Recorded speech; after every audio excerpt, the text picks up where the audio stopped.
And alongside this super consistent duo, we have the brain behind the series, the bit more experienced player. We have iChaos. He played Brawl esports ever since I can remember, Ark. He's been in the scene for such a long time. He has been really there from the very beginning, you know, and there was a point in time where he'd attended every single LAN since the start, since the birth of Brawl esports.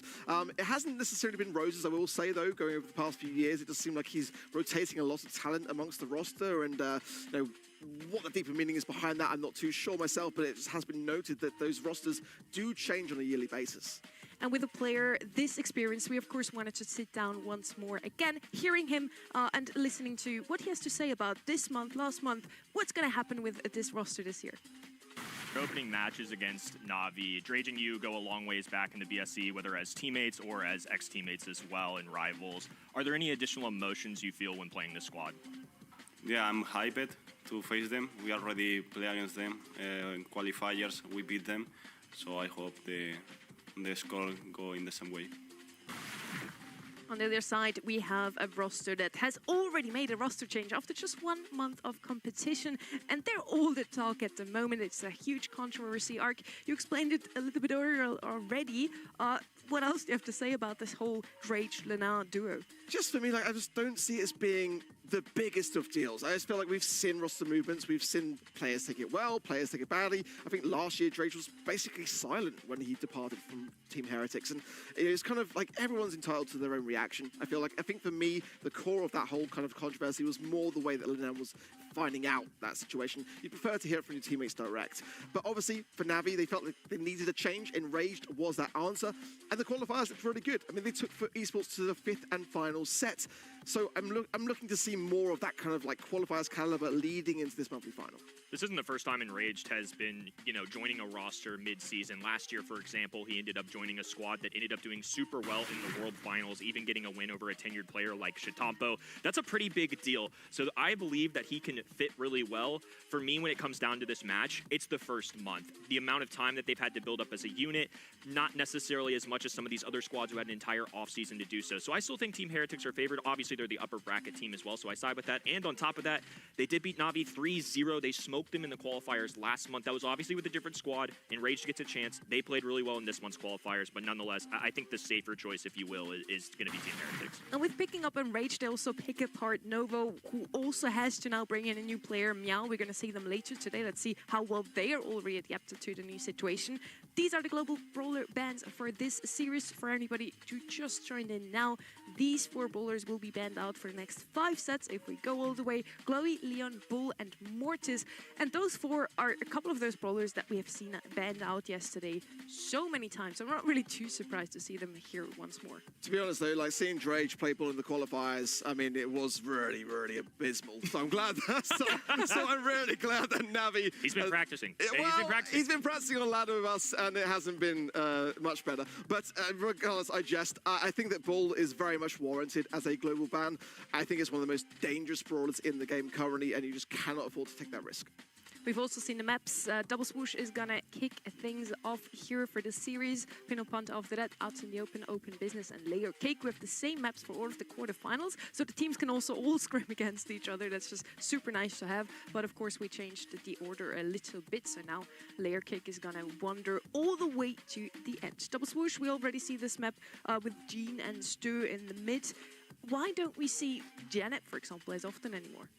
I mean, we saw it a lot yesterday. I feel like it's a brawler that stands out to me for this map as well. It's just a good gym carrier. I feel like that was a pretty untraditional set in terms of the brawler compositions. I mean, no disrespect, I'm a Prestige 2 Gale. I love the guy.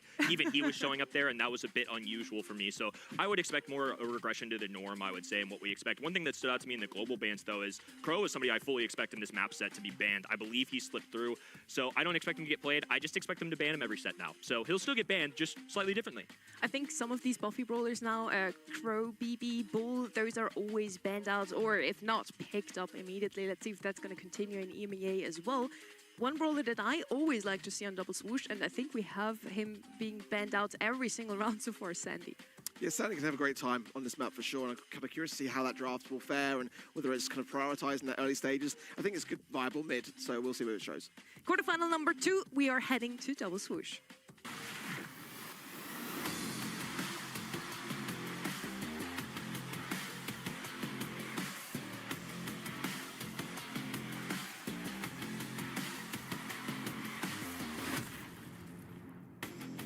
Team Heretics versus Navi. We are on the Dragon Force map.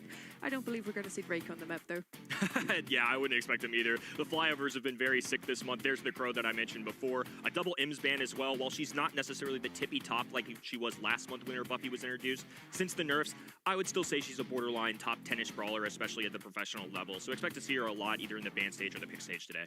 And you were right with the Crow ban. Just want to point that out real quick. Oh, thank you. I mean, he's one of the top brawlers. I fully anticipate, especially if he's not hitting the global bans, he's going to be banned a ton.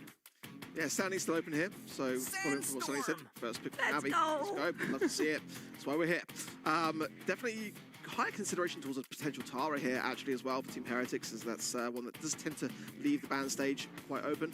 Otis is still here, but with the Mortis and Brawl global ban, whether or not it will be something of an option is to be debated. Definitely surprised for that Pearl ban, by the way, on the side there of Navi, but it is a Brawler pick, which Team Heretics do like to favour quite heavily, so Bo could certainly be a Brawler here, which is also viable.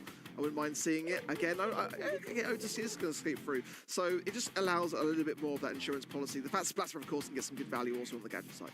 Once again, a really bushy map, so you want area control. spanned out, that means Terra and Sandy are even better now. Otis, Spike, anything with spray. Ember's one of those brawlers that we've seen quite a lot last year. I feel she's not in the best spot at the moment, but she can still be played on the right-hand side. She's also not too bad into a Spike because of his gadget.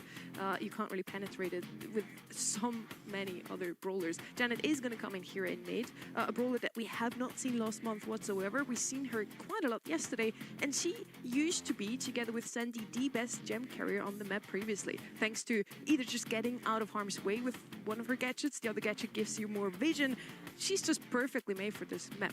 Yeah, it's something we talked about at the top. I mean, we didn't necessarily see it at the time, but yesterday it showed up a lot. Janet just makes too much sense here, and especially into the Sandy.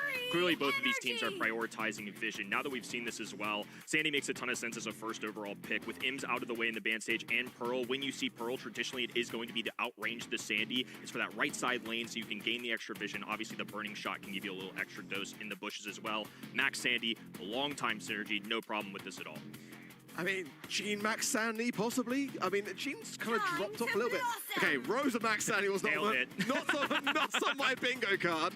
That is a wild brawler pick to, like, I mean, Rosa in the BSC now, it really is in a tough place. I'm looking actually forward to seeing Rosa with some buffies. I think she needs that more than ever. It can work. But I mean, you know, we kind of are like just an amber pick away from kind of leaving Rosa having all her bushes burnt down. So, I mean, that's the third and final pick that could come up here. Definitely true. Ember would be the pick now. It's going to be Kenny's Gale, though. He's celebrating. I agree with you, though. I would have liked to see the Ember just specifically against the Rosa. Really like the Brawler, by the way. And Rosa's going to profit so much of both the max speed and the Sandy ults.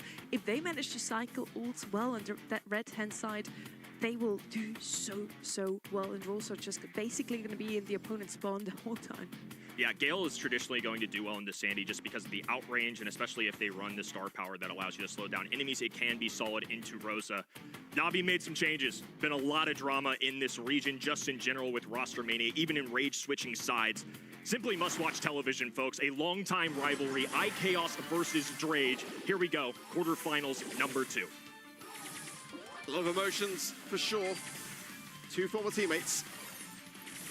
So far, it is Navi that are building their fort. I suppose Rosa Bushes now, making that little bridge that I'm sure once the gadget refreshes as well, they will continue to do so. But that Gale is going to be really, really on point. Marco's going to have his work cut out for him to be sure to stay on top of this. Yeah, operating on that left-hand side lane, especially with all the grass going down, Marco's going to be nice just to cut off that entire side, at least get a scouting report. Garo has dangerous intentions, though. Look at him on the right-hand side. Already has that gadget pre-pop, just waiting patiently to see if iChaos will poke out his little head. Face shift back for Enraged. That's a nice benefit of something like Max. You always have a gadget in your back pocket to get away. It's something similar. That's why Janet is picked. She's got a gadget that can escape with a little bunny hop, or she can go to the sky. Now Marco seemingly making a move, trying to keep Rosa away. She really hasn't been able to encroach at all. Yeah, this is my concern. You know, ultimately, Rosa is the play. Some gems dropped here. Heretics not pressurizing things too much. Just a little bit from the right-hand side, allowing Drake to go straight through the middle whilst the beam's in the air. Taken care of quite easily so. Look at the gems. I mean, Navi got 7. Well, Drage did die. He bought a lot of space, but unfortunately, Marco is just going to have to press up against this wall and hope to push them back. Easy super right there on the right-hand end. iChaos now walking up this right-hand side. Drage low HP, doesn't elect to use a super or a hypercharge. Now it's complete for Team Heretics. iChaos able to slip by, grab a few gems. This is completely now on the blue roster's end. Yeah, it's falling apart. Drage has got hypercharge though. Marco has himself that. And on defense, Gale wins on that side of things. Cycling to perfection also. Navi, you're not even going to try to run this down. There is no time to get these gems back. And not the greatest of ends to that game. I thought that Navi had some nice ideas, but coming down to the nitty-gritty, I mean, what can they realistically do against this Gale pick? The longevity of Rosa is something I'm definitely concerned about, and it's why we always talk about in a ranked setting. I think a lot of times when you think of Bull and BB in this current meta, sure, on ladder, they are excellent. They are the top-tier brawlers in this game.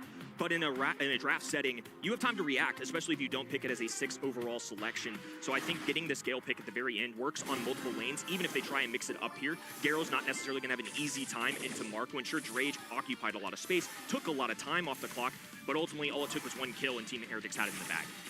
I want to see that camera shot again. I think on the whiteboard it said unacceptable mistakes. They're like a list of stuff. Yeah. Get your notepads out and your pens at home, guys, and make some notes. Could be helpful for you. So far, again, it's that same setup, isn't it, really, for Navi here, with Drage on the left-hand side trying to build those bushes. And Marco just doing his best to earn super, which he now has. In the meanwhile, 5 gems to Sabine, and already a super to hand allows that escape mechanism. Garo's just never really been able to take on this right-hand side. Now iChaos surrounding them on both ends. Max alone just can't do this, but Drage now plotting. You can see him lurking, bottom left-hand side of that grass. While Rage is taking heavy fire, Drage is waiting patiently, just trying to find a shot. Going against Marco, pushed away though. That's the benefit of Gale. Even if Drage gets him close, they always have a way to back him off. Enraged now, creeping towards this gem. Sabine might get some good shots here with the blossomy blow of the Gale as well. Now Drage with the gems, can't get all of them, some left behind. And again, it's Heretics with the steal. And I just don't have much confidence in a reset. Yeah, Navi gonna have to do their best to walk this up the mid, but 10 gems in Sabine's pocket, a phase shift forward, Marco there to meet them in a hypercharge super, a double, and even a little Gale NATO for extra measure. Team Heretics once again starting exactly like they did a month ago in the monthly qualifiers, up 1-0, and it was not close. And I just think a fundamental error, really. Yeah, unacceptable mistakes there. Like, let's take a few notes of that later.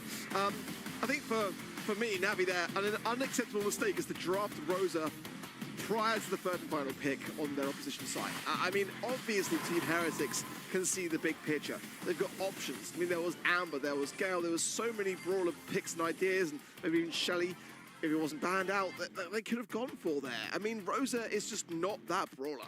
She just has so little weight. It could be a strat which a team are not expecting, but I think anyone at this level of play, when they see that brawler, they can just go with the counter, and they just couldn't do anything with it. It was a loose pair of hands. I'm open to a lot of different ideas in Brawl esports in general. I mean, these pros are the best of the best. This is a very old-timey selection. It's just shades of 2022 with the Max and a Sandy, and then on top of that, Rosa. Those two make sense. If you're going to pick the Rosa, though, again, my biggest critique would be, why do it at a 5th pick when there's a clear amount of time? They've already drafted anti-tank with the mute button and Otis. It just didn't make a lot of sense to me. And again, as somebody who loves Gale with all their heart, that's not necessarily a top selection in the game. I actually ended up asking iChaos about this board on the background. It was one of the things I noticed as well. I thought, hey, is this just a thing that you're doing this month, or is this after last month, are we making adjustments? He's like, nope, we do this every month. This is what we do. That's the level of mentality it takes. And I think having somebody like a veteran in him leading these two is going to make them better ultimately. Wow. Regardless, either way, going into the second set, I need to see more from Navi to feel like this has potential of going the distance. Definitely, I would say that this map is a bit more catered towards Navi in terms of their scrims and their preparations. They had a 62% win rate on it, so let's see how they fare. Brawlers like Chester, Otis, I'm looking to kind of see them be quite heavily banned out here. I think Otis for sure is a benefit to both sides here. Poco, Gale again, I think it's not the last we're going to see of that potential brawler. Could be here for sure. Let's see as well. Kenji's definitely going to be up there, I feel, now with Immortus ban. It's going to be an option. Ali as well.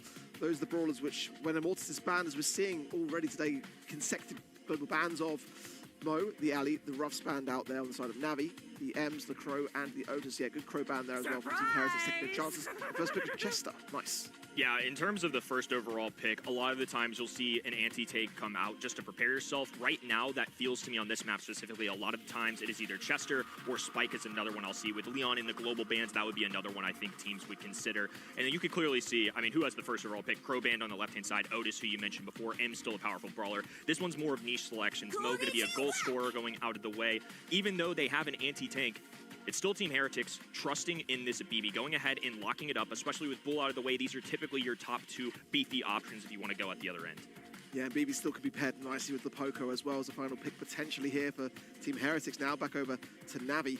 You might want to consider just taking it off the cards, to be completely honest, or they bring in something like a Spike just for safety, really. They've got to have a good answer to that BB regardless. It could be potentially the Gale as well. That wouldn't be the worst of ideas. It's a good shutdown maneuver, especially with that M's being banned. That's kind of like the one that I'd prefer to have on that lane side. Anything with the Gale. Yeah, it has to be something like that. And maybe, again, maybe Poker wouldn't have the best synergy, but I'm just worried that if left untouched, it could be the final pick here for Team Heretics. I wonder if this is Max again, to be honest with you. I think Gale and Max typically have some pretty solid synergy. They need something that's more of a mid, if you will. The one thing they're lacking, though, is a goal scorer. I mean, BB has enough beef to where she can kind of knock people back, at least have an opportunity. It's not free by any means, but I think that's something that this squad lacks. Just a little bit of fireworks, something that's a playmaker, if you will. Final pick now, coming in for Navi. We're going to be going with agility and speed. It's going to be Stu coming in, which, of course, having the choice between the wall break or the speed zone, both are a really, really good gadget to have. So they do run into issues with the BB pushing up, using those walls to their advantage, then it could be something to help in hand this. But I'm liking the Meeple, I'm liking the BB combination. The question is how they're going to be combining this, especially with that Otis ban, as it kind of would be quite a nice pairing with the Otis and the Meeple if that wasn't the case. Do they go with the heals? Do they go with support or control? Again, like I said, with the Spike. Charlie, they want to shut this down even more so, which, you know, was flown around a lot yesterday in East Asia, and I wasn't overly convinced. But like in East Asia, they were basically just picking it every single set and just kind of hoping for it to work out. But the Cocoon, regardless, that is really where Charlie is quite key. And in Brawl, shutting down the goal scoring opportunity is kind of where that's quite important to do. I imagine the Spiderlings are their way of dealing with Stu specifically. I think they bring this in. It's solid at stopping incoming offenses as well.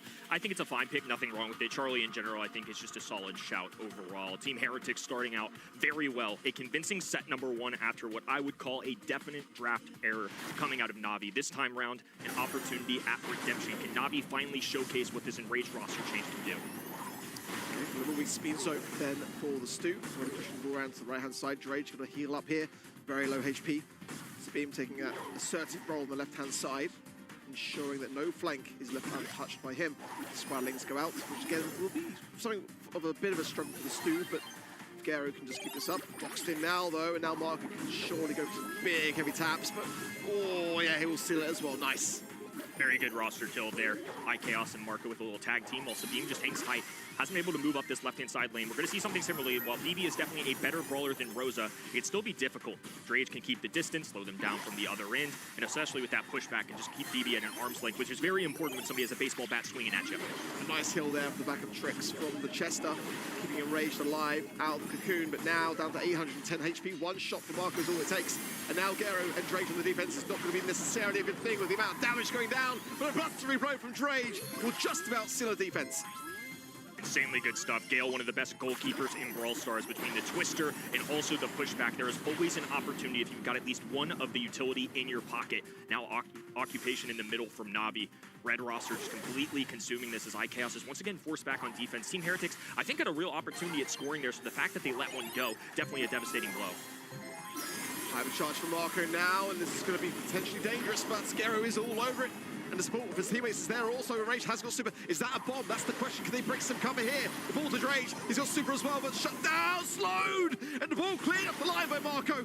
Another opportunity this time for Navi, but the respawn just in the nick of time. Marco was able to stop it. Sabine now taking off this right-hand end. Has to branch out, gain a little space for his teammates, because otherwise iKaos and Marco are just going to be stuffed in spawn. Does Enraged have the stun then, or potentially just that area control for slow as well for defense purposes? But regardless, it wasn't something that gave too much of an opportunity for Navi in that moment there. Hypercharge available for Gary, forces it out now and avoids the Manchester Meeple gadget. Goes straight for Marco here. This could be dangerous.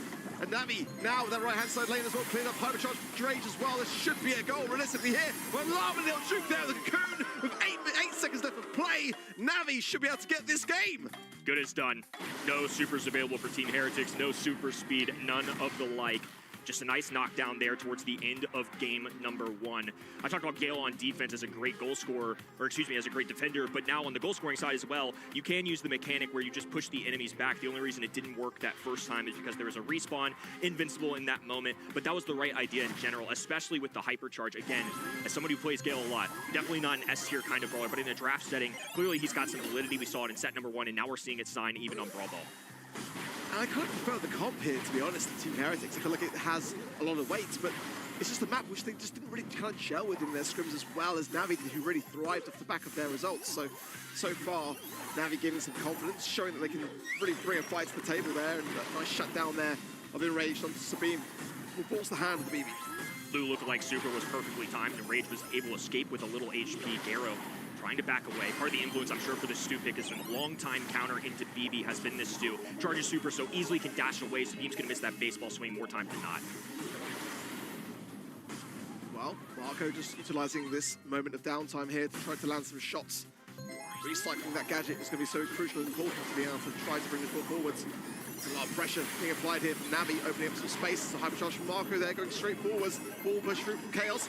Spiderlings out. Can they find the opportunity here? There's a lot of damage going down. Enraged is low, but Gary's still standing to help this Gasser Hill. And this is essential to allow a defense. Navi now with the ball in hand, left-hand side. Drade's going to be trying to back down Sabine once again. A constant matchup that they're looking for. A double box, though, and Marco has a super available, too. Letting it rain in the middle of the map. Navi don't stand a chance. Low HP for Drade, and now it's a 3v1. A lone Stu. Might as well be a single-shot brawler at this point. No chance that Garo can get this stop. Team Heretics with their first goal. Past the wall to try to allow Sabine to get a couple more swipes of that baseball bat. He wants the hypercharge, but already a lovely connection there with his super. Garrett just trying to heal up in the middle of the box here and doing a pretty decent job with the help of the hypercharge, but nonetheless goes down now, and it's still a 3 versus 2, and Navi have got to defend this. Sabine with that hypercharge, when he goes, it's go time for Heretics. High on Drage to see if he can get a super in time. All of a sudden, Team Heretics being corralled to the back spawn. They know Garo has a super available, so he's going to try and advance. Speed zone going down, Enraged, right-hand side. Looking out for Sabine. It's another anti-tank brawler that can deal quite well with her. Ball being put through. Sabine needs to use this utility on defense. Marco is low here as well, and Navi creeping forwards. Enraged also has a hypercharge, but no super just yet. But Chester, he's got it now. He can cycle with Drage will score it regardless, and tie this one up early, right in the nick of time. So they got that hypercharge on Chester now in overtime. And BB also has one as well. We'll see who wins the battle there. A complete miss out of Enraged, and he's wasted that super. Marco's going to go, but there's a super pass available for iChaos. Nails it on that right-hand side and allows to walk on in. Couple little mistakes there in overtime, and it cost Navi. Yeah, it really did. Unacceptable mistakes there I saw, I think. Are you reading the book on the wall? I'm reading the book on the wall, Look, I'm trying to learn too. Anything would help. Bad attitude was on there, by the way. So can't have that. None of that. None of that from you today. No, you know what? I'll be better about that. I know I've had a real attitude issue with this show, but... Well, you're injured. We'll allow it. I've been quite the diva, huh? What a match, though. What a set. This really is. But a very important, decisive moment now for Navi, because they cannot afford to go 2 sets down here, so they do need to equalize things out.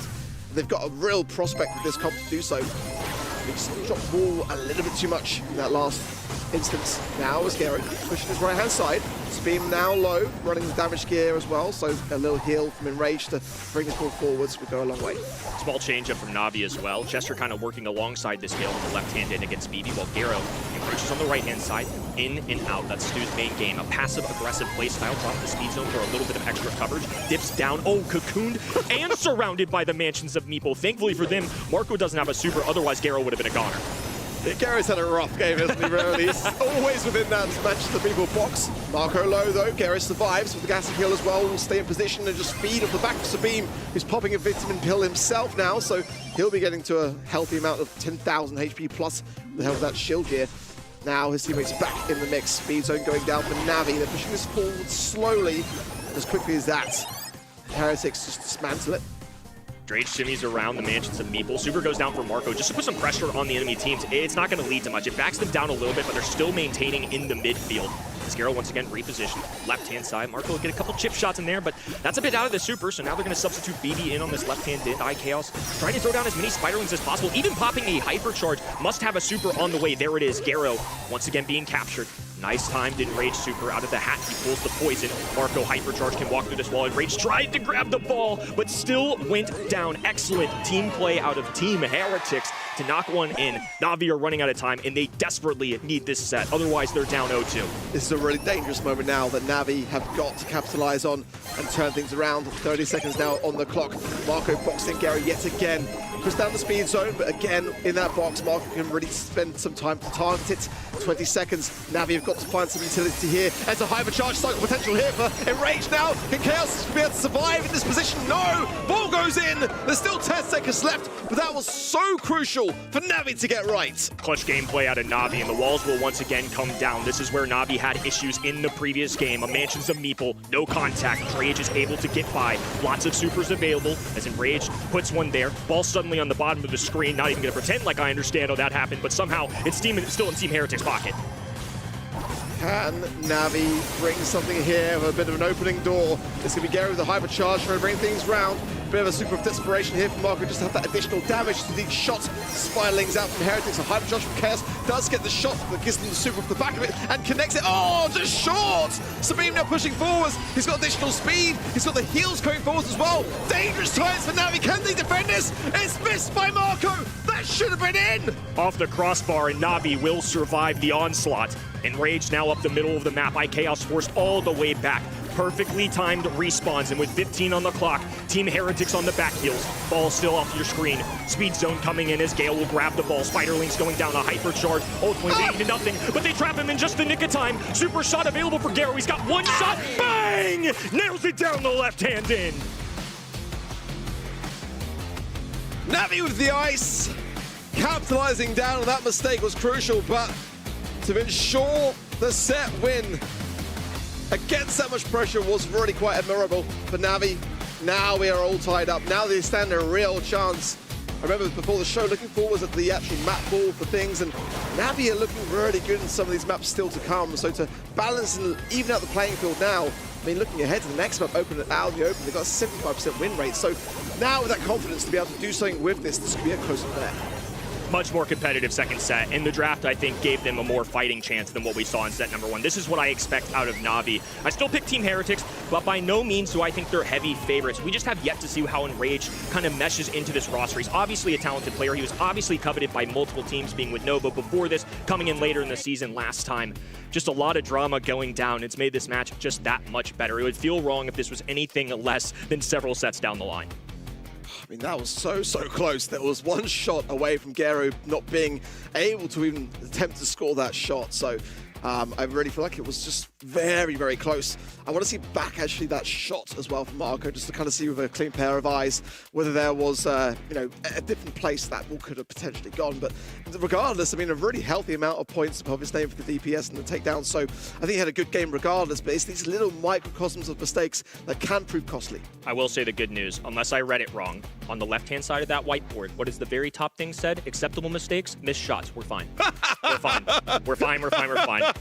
To your point, though, I mean, that was such a razor-thin margin. There is a real chance that there was no potential for that to go in, but it sure looked like there was a good shot of that. Now all of a sudden things tied up. So Na'Vi, this match arguably hinged on that moment. If they had lost that in overtime, 2-0, they've already been in this spot a month ago, obviously with a different teammate again, but nonetheless still the core of this roster. So instead, Team Heretics are going to have to put up much more of a fight. Love seeing that Na'Vi respond here. Now we walk into a completely different game mode, set of map as well. We saw a lot of Gale. There's not going to be any of that. This is going to be much more of a long-ranged affair. I expect brawlers like Angelo and Eve to come in if it's anything like yesterday. Some of these more niche brawlers that don't show up everywhere else.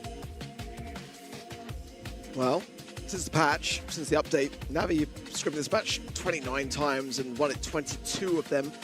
So I do feel like they are tried and tested here. We'll see shortly how their drafts will fare, but you've got to be really careful around those brawler, utility brawler-based brawlers like Jae Young, Meeple as well. Jae Young not going to be banned out here. The Mina is though, as well as the G and the Brock, the Gus, the Squeak, and the Byron here. So Let's see how they feel about things. Definitely for me, the big one missing here is Crow. That's going to be a first pick worthy brawler here for sure, in my opinion. Potentially, Bo could have a place here as well, open to it. Angelo as well. Definitely could be an option here for both sides. But Meeple, can't forget that particular brawler here either. Couple ones to touch on as well. Pierce is a long-range sharpshooter, will probably come in. Yeah, we imagine that Crow's going to be the first overall pick here, but as we progress, I think Pierce has a real potential now that I don't see him in the ban stage, and I have to call it out because we did see it some yesterday. It's one that's been scrimmed a lot, and we often coin it as cheesy. Gray and Doug still a real potential here now that neither of those are banned. When I see something like Crow, I don't necessarily think that's an instant click, for example, but again, would not be doing my job if I didn't mention there was real potential for a little cheese strat. No, I'm with you. I'm with you. And I like the Brock ban as well. I think that's kind of one of those brawlers which is a must-have pick, actually. I've really grown towards it. Eve going to come in. I don't necessarily mind it, but I don't necessarily love it either. When Angelo's around, I think it kind of makes sense to go with Eve, as Angelo will have a tough time playing into that particular brawler. But many will kind of favour the Angelo on this map, packing that punch. RT going to come forwards as well. That will give definitely a helping hand to Eve, having those oppositions be marked up, allowing your damage to go further against, brawlers like Eve. That's going to be a helping hand. Crow's just a great brawler in general, so I really don't fault Navi on that right-hand end, but I do think grabbing spawners and somebody that can traverse over water is also a great way to equip your team with a little firepower. And RT, I would think, arguably is the most balanced, safe choice on this map. Has the capabilities of being a longer-range brawler, as well also as the fog closes in, the short range, has the static that he can drop, become that Jackie-esque form, and be a huge passive-aggressive brawler, offense into defense. Now, this is one that Navi are rolling with that is going to, I imagine, power up another teammate, somebody much more aggressive, because Jae Young is somebody that deals okay damage, but he brings speed, the heals, unless he's running the extra bonus that he gets from his gadget. Definitely not going to be one they're looking for to grab the kills. Yeah, I do like the Jae Young. It's that kind of brawler that just allows you to maneuver around the map. Crow having a faster movement speed as well can close the gap even better. And with the buffies as well, now with Crow, you can pop hypercharge and just get so much value off the back of those shots that return to you as well. So, Bo, I was thinking about it, and I'm okay with it, I feel, especially with the Crow, which is the most dangerous brawler in this comp. I feel like with the Bo, it's going to allow you to get that utility cycle faster. Just curious to me that they go Jae Young, but they don't really pick a super aggressive brawler. I mean, they're going to be able to get to the middle a lot faster unless left side elects to go with a Brock or something and tear it down. But obviously, that's even banned out. So I think they're just going to count on that water to get Eve into position there early. Other than that, though, a little bit of a unique Jae Young composition, I would say. When I do see these brawlers, it's oftentimes going to be more in the sense of powering up another teammate, not as a standalone, if you will. Bell, not the flashiest of brawlers at all, but certainly, a Crow going to think twice if marked up about going in with that big super jump. Let's see. I mean, how do you feel about the Bell? I mean, it's kind of a brawler which certainly since the introduction of buffies has taken a bit of a step back in terms of how often we see it. In this specific situation, I think it makes a lot of sense because Jae Young revolves around team play. It's not going to be like a left, middle, right traditionally like you would see, but because of Jae Young, he does his best work when he's around other teammates, so I think that's going to cut off the potential for healing. It's going to force them to step out a little bit. Now Bell also outranges Jae Young, so I actually think in this specific instance, it does make sense to me. Going to want to hunker down with that Jae Young, so now he might have to rethink how close their proximities are, those shots that can ricochet. And already you can see how that deflected straight off the Super Totem as well. So, look at that. As well as Drake outstaying his welcome. That's disastrous. And now, leaves Garo and Enraged just completely exposed here. What a disastrous first round. Yeah, I mean, Enraged is just going to burst a gadget just to try and stay up a little bit longer, maybe charge slightly more towards that super. But Navi essentially go 0 for 3 and don't charge any supers, really. I mean, there was nothing good coming out of that. Well, I'm sure Garo will have another Super Totem available here soon, but Marco is going to be keen-eyed to take them down quickly. Some Heretics on the back foot here.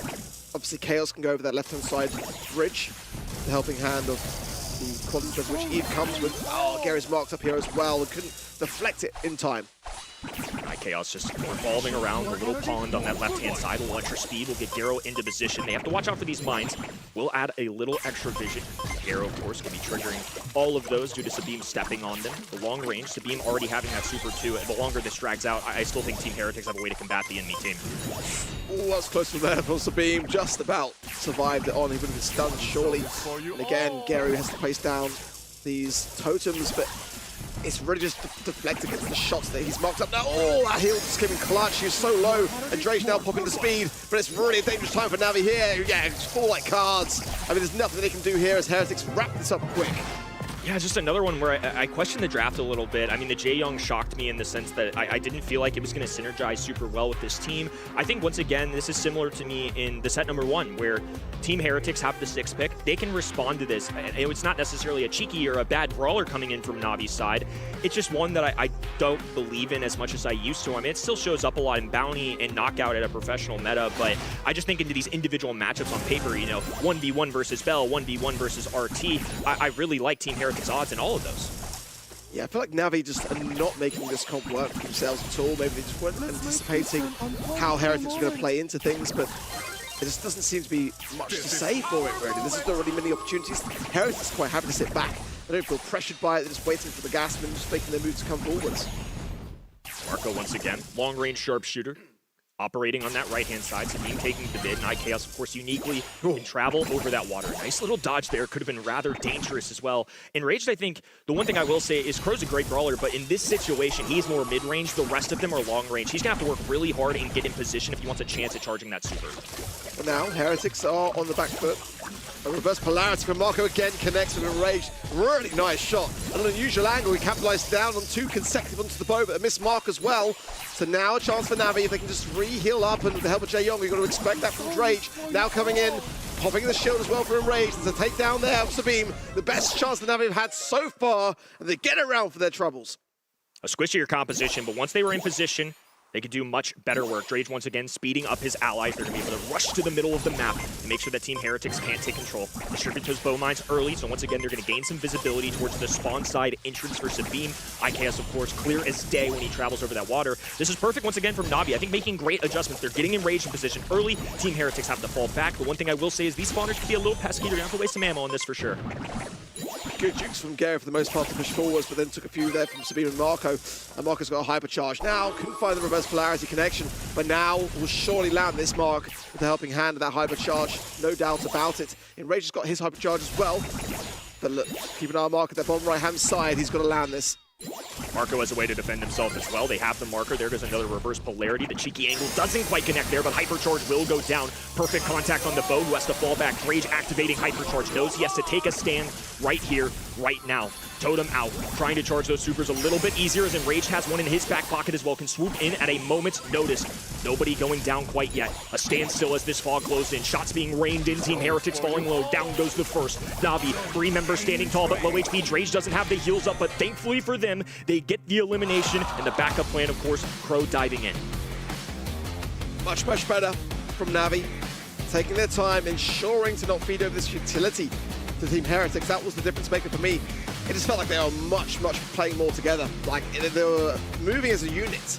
Whereas in the previous time, we just saw them going down one by one like flies, and just like, it just deflates your ego that so quickly when one person falls so early on. So ensuring that everyone stays up on their feet, waiting for the gas, that's the real thing that's moving Heretics into a position which they're not ready for. I think Navi's composition, not necessarily the easiest to pull off, but it was nice to see that they've got the skills, that they've got the potential to pull it off anyways. Team Heretics, all long-range brawlers. I mean, they always have a chance at landing shots from the other end, but I love that in games 2 and the start here of game number 3, that Navi are able to move up the map. They need to assert themselves if they want a chance at all here. Wow. Good shots there from Sabine, who's taking that far right-hand side lane now. Marco not really connecting as well as he probably needs to at this point in time. Enraged taking a few shots from IKS, but still has the high ground. Very close there. Drage coming in with the support now as the gas closes in. And Heretics are looking like they're landing a lot of these shots.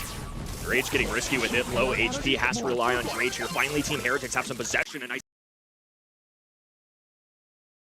down, Sabine cleans up the right-hand side. There's no chance for Navi to do anything here. Crow knows this. Just going to step back into the fog, concede to this round. Doesn't want to feed any more supers. Anytime you see players do that at a professional level, it's not them quitting. It's more just them knowing they need to conserve a little bit. Well, Navi now up against the might of this. As one more round to Heretics, it will be a set. They cannot afford to falter. Super Totem goes down for Gero. Tapping into Marco, but only just the one shot actually out of that entire burst connected. Speed now for Drage potentially here. I'm loving these reverse polarities from Marco. Sometimes they hit, sometimes they don't, but they're quite creative. My thoughts, just shoot your shot. The worst thing that happens is you miss in the early game, especially. You're not really using it to get kills. You're just trying to get closer to charging those hypercharges and then super. And every single one of those extra shots gets Marco into that position. Of course, he's got one in his pocket right now. Sabine on the right-hand side, of course, going to be able to maintain as well. Drage easily can cycle those out. What I'm looking for here is for Na'Vi to start getting some shots of their own. I think Marco know that they have the advantage. There's no real supers available. Another great shot, and Drage will go down. In the 3v2 situation, Na'Vi may have control, but they certainly don't have the numbers. Garrett's juking for his life here, but now on 3,000 HP, so low, and Rage trying to find an angle here. The hypercharge of Sabine is just too hard to juke. And a set goes the way of Heretics, now 2-1 up. And this is now getting very, very dangerous. Na'Vi have got to take this all the way to a 5th set to stand any chance of winning and going through to the semis now. Unfortunately, my fear for Na'Vi's composition came to life. It just felt like a really difficult one to pull off. We saw in game number 2, clearly they could do it. These are talented players, but when I look at the two brawlers, and especially now in hindsight that we see it play out, the range just wasn't there. I feel like in Knockout, you need some kind of advantage. You have to have a way to generate some offense, and for Na'Vi, it was pressure. It was getting this speed, moving up the map early, and then relying on jukes. You either have to be really good at dodging, or you have to rely on Team Heretics to really miss their shots. In game number 2, it was a perfect wave of that. But in games 1 and 3, really all Team Heretics had to do was win the early game. They couldn't charge enough supers on the other end. No swoop to dive in, no Jae Young hyper charges. There was just nothing instigating enough to grab those kills, and especially in a mode where there's only 1 life, you can see it clear as day. I mean, the stat line very much went towards Team Heretics. Yeah, Marco really playing this bell in spectacular fashion. A brawler which, like I said, coming into the match, it just hasn't had the most of a spotlight since the buff is coming into play, but it made so much sense. You can see the shots ricocheting between the Bo Super Totem and Gero, and you know, with the Jae Young as well. Everyone wants to hunker behind that to get the most amount of heals and speed. It's shut down more often than not, so I'm really pleased to see him really fare that brawler well. Yesterday, it was kind of like a running joke that Ark doesn't really like Bo. How are you warming up to I it? like Bo, and I've never said that I don't like Bo. I like Bo, I just don't want to see as much of it as we are. I feel like it's a bit overrated at the moment. We saw it a great deal in the Road to the Brawl Cup in Southeast Asia, and it just didn't really, for me, feel like the win rates warranted even picking it in the first place. It just did not win games. Apart from the win rates thing, I swear you said the same thing about Tro. You love him, but he's a bit overrated. We see him too much. That gives him too much credit, I'll say. So. He's not even at the desk and he's catching sprays. Anyways, Team Heretics so far looking very good, but these are some of the closest matches we've seen all day. But Esports versus Kebab was a 3-0. This one is going into set 4 for sure. And now Team Heretics has the opportunity to close things out here, of course. But this kinda could be going all the way. I feel Team Heretics has just been a tad more consistent in the draft category. I feel like Drage is a very powerful drafter. It's somebody that's coached a professional team like Totem in the past. He obviously knows what he's doing. Today, though, it hasn't necessarily felt like this is 50-50 the whole way. I have favored Team Heretics a few times, especially in that set number 1. Really feel like it was a harebrained scheme, but maybe pulling it too much, and in that previous set as well. Again, it was clearly winnable. They got a game, but I don't necessarily think it was the easiest. I think this is more of a 50-50 draft. Na'Vi have a chance, but if we keep seeing the drafts the way things have been going, I think Team Heretics could really close out here in 3. I agree as well. I feel like this is a very Heretics-based map as well. They feel very comfortable with this. Na'Vi have got to really pull out all the stops here and get these drafts and these picks and bans really on point. I want to see maybe Finks escape through the bans and not be picked up, because if it isn't banned, you've got to imagine that it's going to play a big role here. I think Lou's coming back a little bit on this particular map. Mina, of course, can certainly do a great deal. And I'm looking for Kenji. I'm surprised we haven't seen more Kenji come through yet with the amount of Mortis global bans that we've seen so far here today. But Finks really here is a bit of a difference maker. Finks and Chester, the two brawlers we see here very often on the EMEA region at least. Yesterday we saw so much Lou, you already mentioned it, Ark. I don't have it even in my stats here. Lou was something that just slipped through the bans yesterday in East Asia. They seem to rate that brawler quite high. Now I really want to see if maybe in scrims EMEA didn't like to play him, but they kind of had a cheeky look at what happened yesterday and also like him for this one now. Finks is actually going to be banned out. Crow once more, we mentioned it, how strong he is, and he's going to be banned out super often because this time he slid through the global brawler bans. Curious if this is Lou or Charlie plus something. I think maybe a Draco could come in here as well. It was an early selection oftentimes in East Asia yesterday. It just wouldn't surprise me when you see that safe pick on the right-hand side. They have 2 picks they have to make here, and I think going anti-tank / a mid plus a tank of their choice would be a really good way to put some pressure on that right-hand end, kind of force them to take an anti-tank as well, and then they can once again go for a 6 pick that matches up. I like this start.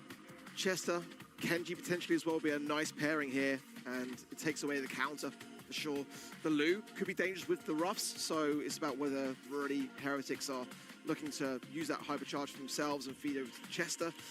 Of course, the Kenji can really just evade a lot of that freeze as well, despite even the hypercharge being with a Lu, which has yet to show its face. But I think it's likely possible here. I mean, BB could be another brawler pick, something that could go on the aggressive to, kind of mirror that same idea with the Kenji. But I think Kenji just has a bit more utilization in this kind of map mode. Lu, it is going to be Lu. So that takes a little bit away if the Ruffs pairing was the idea on the side of Navi.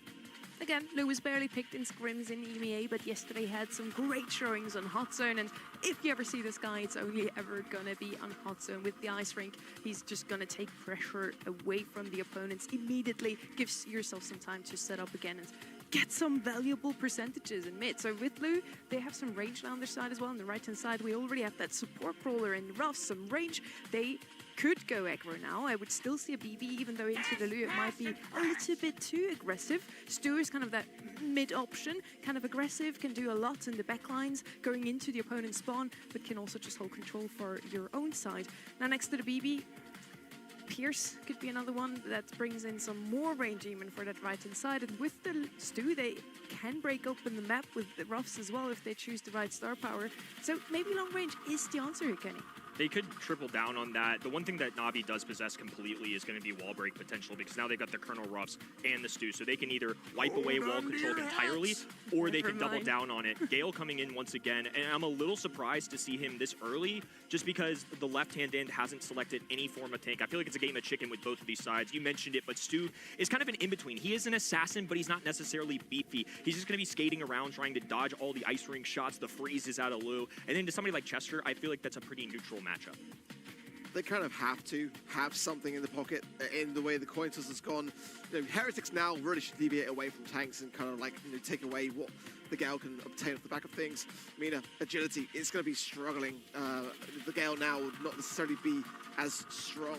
I feel like the Stu's a great pick, though. I mean, it plays really well into Lu. The speed zone as well is going to deflate what the Lu can bring if they want to keep those walls up and utilize them themselves. So I quite like how this has gone, but that Mina, it's really often overlooked, and it's come up now. It's dangerous. Stu is also going to feed less supers to the opponents here than as the likes of BB, for example. I really like the right-hand side comp here, but probably side with that one. Kenny would say the same because they have a Gale. He loves the brawler, and we've seen so many times today. I did not expect him to be quite as highly rated from these pro players as he was today.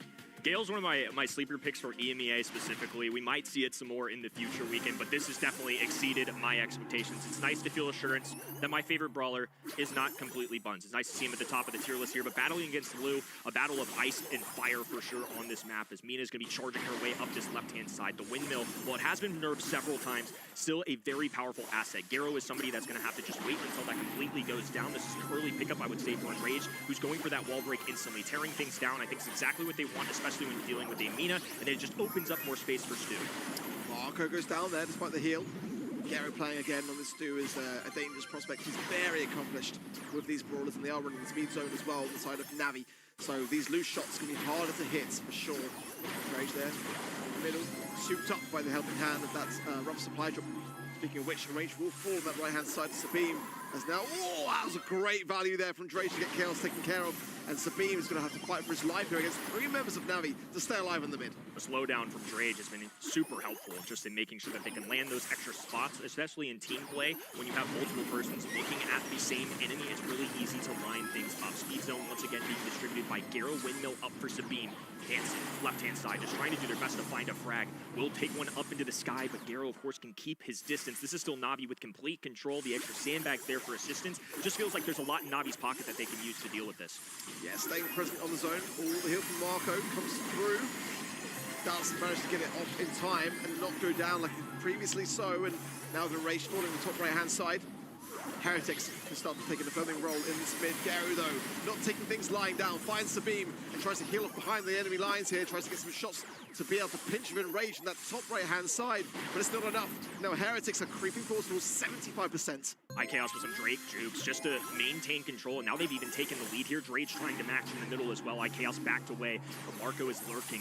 He's got a hypercharge super, gonna use it right now. Just a little extra speed boost. Gonna try and time this perfectly to back them off. Launches one left-hand side. Rage, no chance. Sabine now in perfect position, just hold on. The aggro brawler is going to front line. Meanwhile, iChaos, Marco just sitting in the back. Hero just gonna have to force it at this point because otherwise it's gonna be the inevitable Team Heretics now on match point.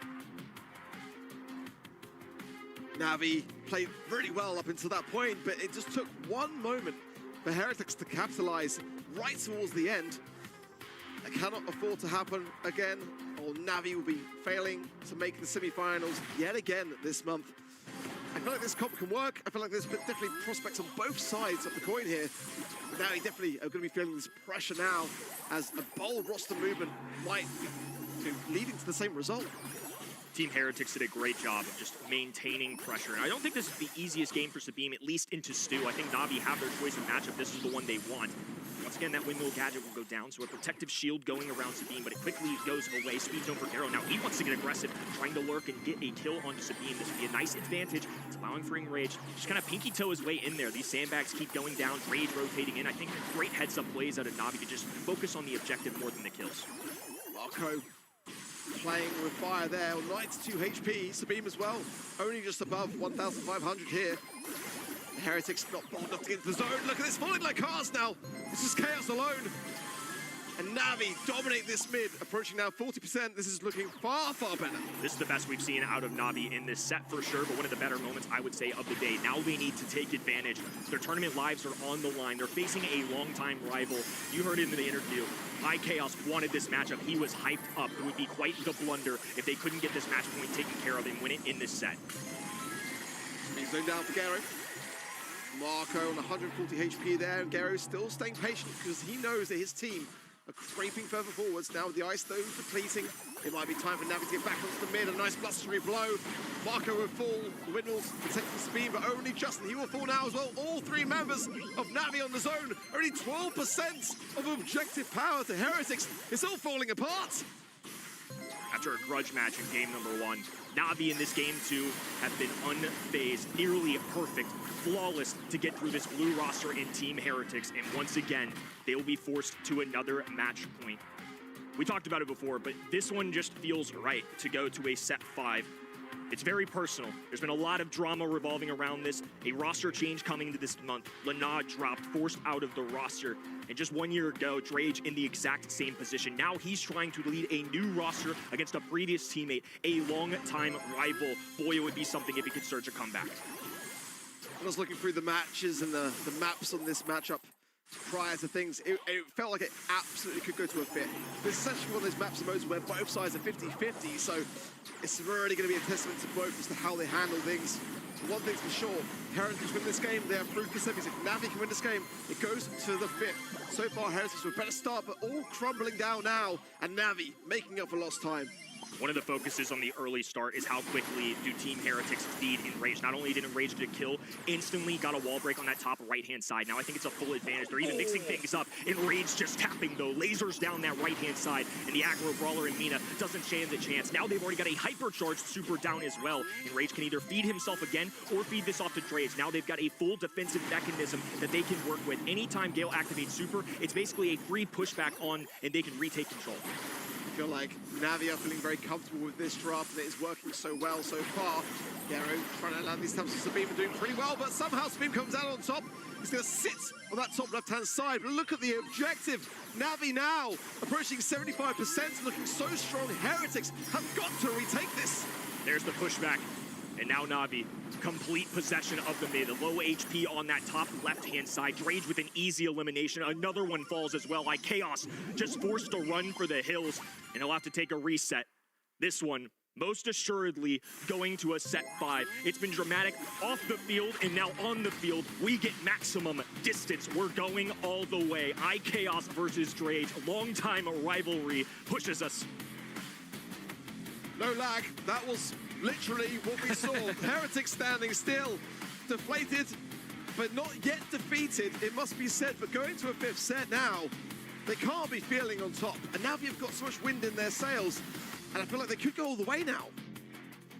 And Enraged went hammock. We also see it here in the stats. 11 kills on him, the highest DPS in the round. Played very well, also caught some percentages, but that Gale in mid was just standing solid. Rage barely ever went down. Really good job on this side of Navi this round. And Team Heretics, they did take the first game. It was already match point. They just came close and couldn't quite finish it. 2 match points is what they had, and it's definitely going to haunt them if things don't go their direction in the next one. This is a team that definitely has some pressure on them. Marco and Sabine, phenomenal last year. One of the things you highlighted is the fact that since they've been playing together, at least since 2025, they've qualified for every single month. A lot of those times, too, upper bracket as well. And now they're being hired by Team Heretics. iChaos, who has qualified for every single World Finals that has ever existed in this game, picked these 2 players. And now they're being pushed to a set 5. Real potential they go down in yet another quarterfinals. That would be a devastating result for such a large organization. For me, I got to touch on the elephant in the room in the fact that despite what happens next, Navi are looking like a better squad. This is the same team that they faced off in the February monthly qualifiers, the same team that swept them. They're now taking to a 5th set. They took for esports to a 5th set in their qualifier this month. It's looking better. And Enrage pulled a lot of weight in that last set. We saw it in the set, so definitely a nice addition to the roster. And it seems to be the strategy this year overall to just add those newer players. Yes, Enrage did play in some very big tournaments before, you know, last year he made it to Worlds, but he's still kind of that rookie in my eyes because he only has 1 round of all of this on his back, 1 year, whereas we have a player like a Chaos in this round where, yeah, he has been playing for 6 years at this point? 7? Yeah, a very long time, and I think credit to Enraged as well in the sense that he's doing schooling as well. Like, he is multitasking throughout all of this. That's incredibly respectable. And I think a lot of times when we look at flashy players in the game, we're going to talk about them on the Minas, the Kenjis, the Morrises of the world. Man, he just popped off with a Colonel Ruffs. What are we doing out here? He was the standout in my mind. Winning those early matchups in game 2 and 3 set them up to take it all the way. It makes sense to me, and he's starting to show why he was a valuable roster addition. We're heading to Layer Cake, and now this is going to be our last set in this series. No matter what happens, Navi or Team Heretics can take this away and move into the semi-finals. For either of them, it's going to be a tough opponent waiting for them there already. Foot Esports made it through the quarterfinal number 1, and both of these teams want a shot at defeating this beast last month. Foot versus Team Heretics with a 3-1, so Heretics really wants their revenge. I mean, I think Navi want their revenge from that qualifier as well. Like, I can see them going the way, and I think that if there's any team today that could take down Foot, it's probably going to be Navi if they can get this set under their belts. And it's not going to be an easy one at all going into Layer Cake. Looking towards the draft, I kind of want to see brawlers like Spike be highly valued. I think Squeak's kind of one that Team Heretics like to kind of flaunt around here. Crow as well, you know, being this not globally banned, kind of needs to be on the ban list here for me. And I think it probably should be, but still looking for Kenji, Ali, those kind of assassination-based brawlers, they're quite strong here. Navi really must have convinced you, Ark, in those last 4 sets that you also voted for Team Heretics to win this additionally. Yeah, I knew it was going to go to a 5th from just looking through the strengths and weaknesses of both teams in their scrims on this map set. So I could be quite confident with that being a 50-50. But here is where it's going to come down to, really. And Navi have historically struggled when it gets to that 50th final set, at least this year.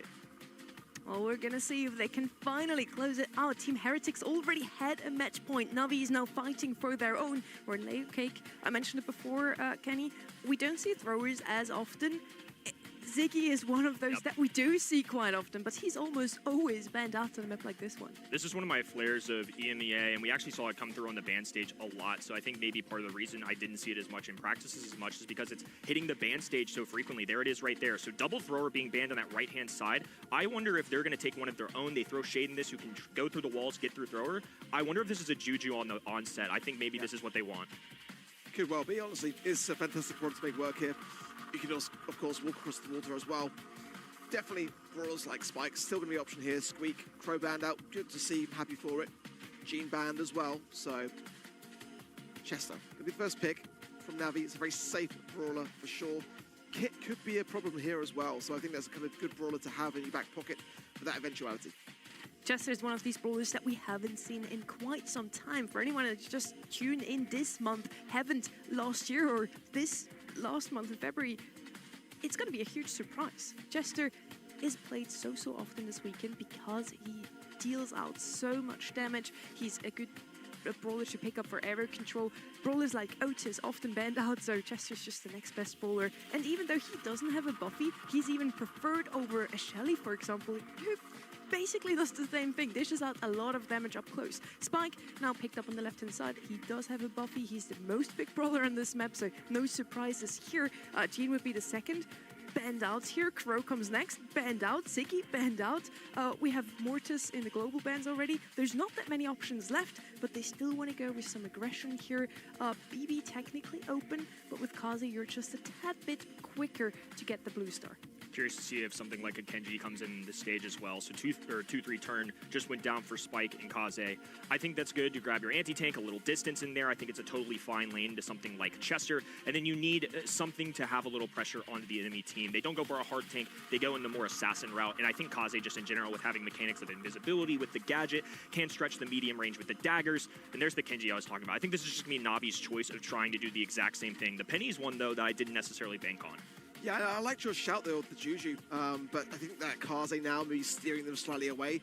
Great shout the Kenji as well. I'm surprised we haven't seen it more, especially as I think that we're going to see many more Mortis global bans for the rest of today. It seems like EMEA just don't want to take that chance. Even teams like Foot Esports, who are so good with Mortis, saying, nah, we're going to say that that's one brawler we want to eradicate. So third and final pick here for Team Heretics, and I kind of wonder where they want to fare with this. It could be Kit, honestly. It wouldn't be the worst of ideas to combine with the Kaze. But yeah, the Squeak is one of the, well, it's the second highest brawler pick that they have in their scrims on this map.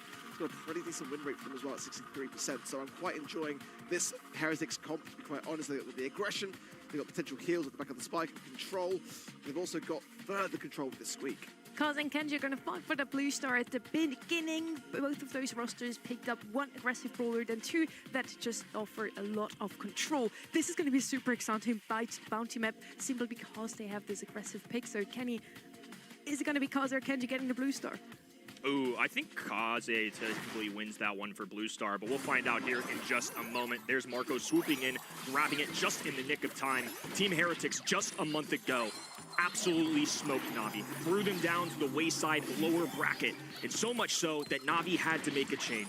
Brought in Enraged, and now in his debut match, going all the way to a set 5 against long-time rivals. This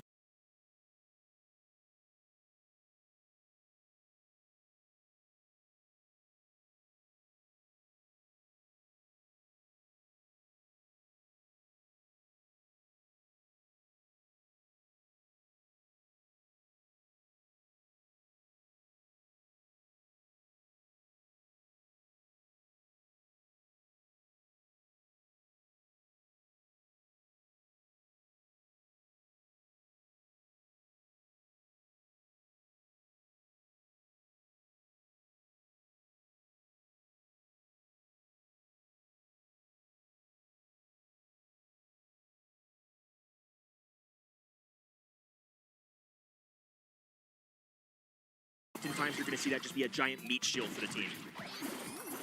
There is the sticky registry in that mid. The force then Navi to work around things, and Arbitrary Chaos falls on that left-hand side, throwing some shots straight at the Kenji. Doesn't get the most amount of value at the back of it. Enraged being very cautious there. Juju can dodge those curveball shots. But here is where it gets sticky. 25 seconds on the clock, and Navi have not got a single kill just yet. Na'Vi are waiting to play one move here. 20 seconds, they're going to swoop in, attempt to grab the kills, and walk away with a blue star / lead. Chaos dropping a super as a result, and Penny's just going to have to play from the long distance. Drage swoops in left-hand side, grabs a kill, and Rage dashing, dies. 10 on the clock, and Penny the only survivor left. Team Heretics just holding patient, making sure they're saving all these shots.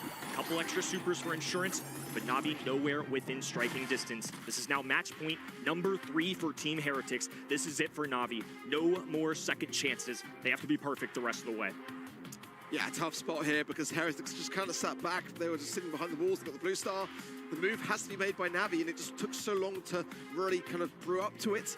I need to see more from this Penny turret. I need to see pressure being applied. There was none of that in that last game. And that's only going to come from forcing the hand of Heretics, getting to positions of being able to land some shots. If Heretics are playing so passive, that's a hard thing to do. Na'Vi once again playing very aggressively. Drage even swooping into that right-hand side of the map against Marco. That is a tough brawler to go head-to-head with as well. You mentioned it.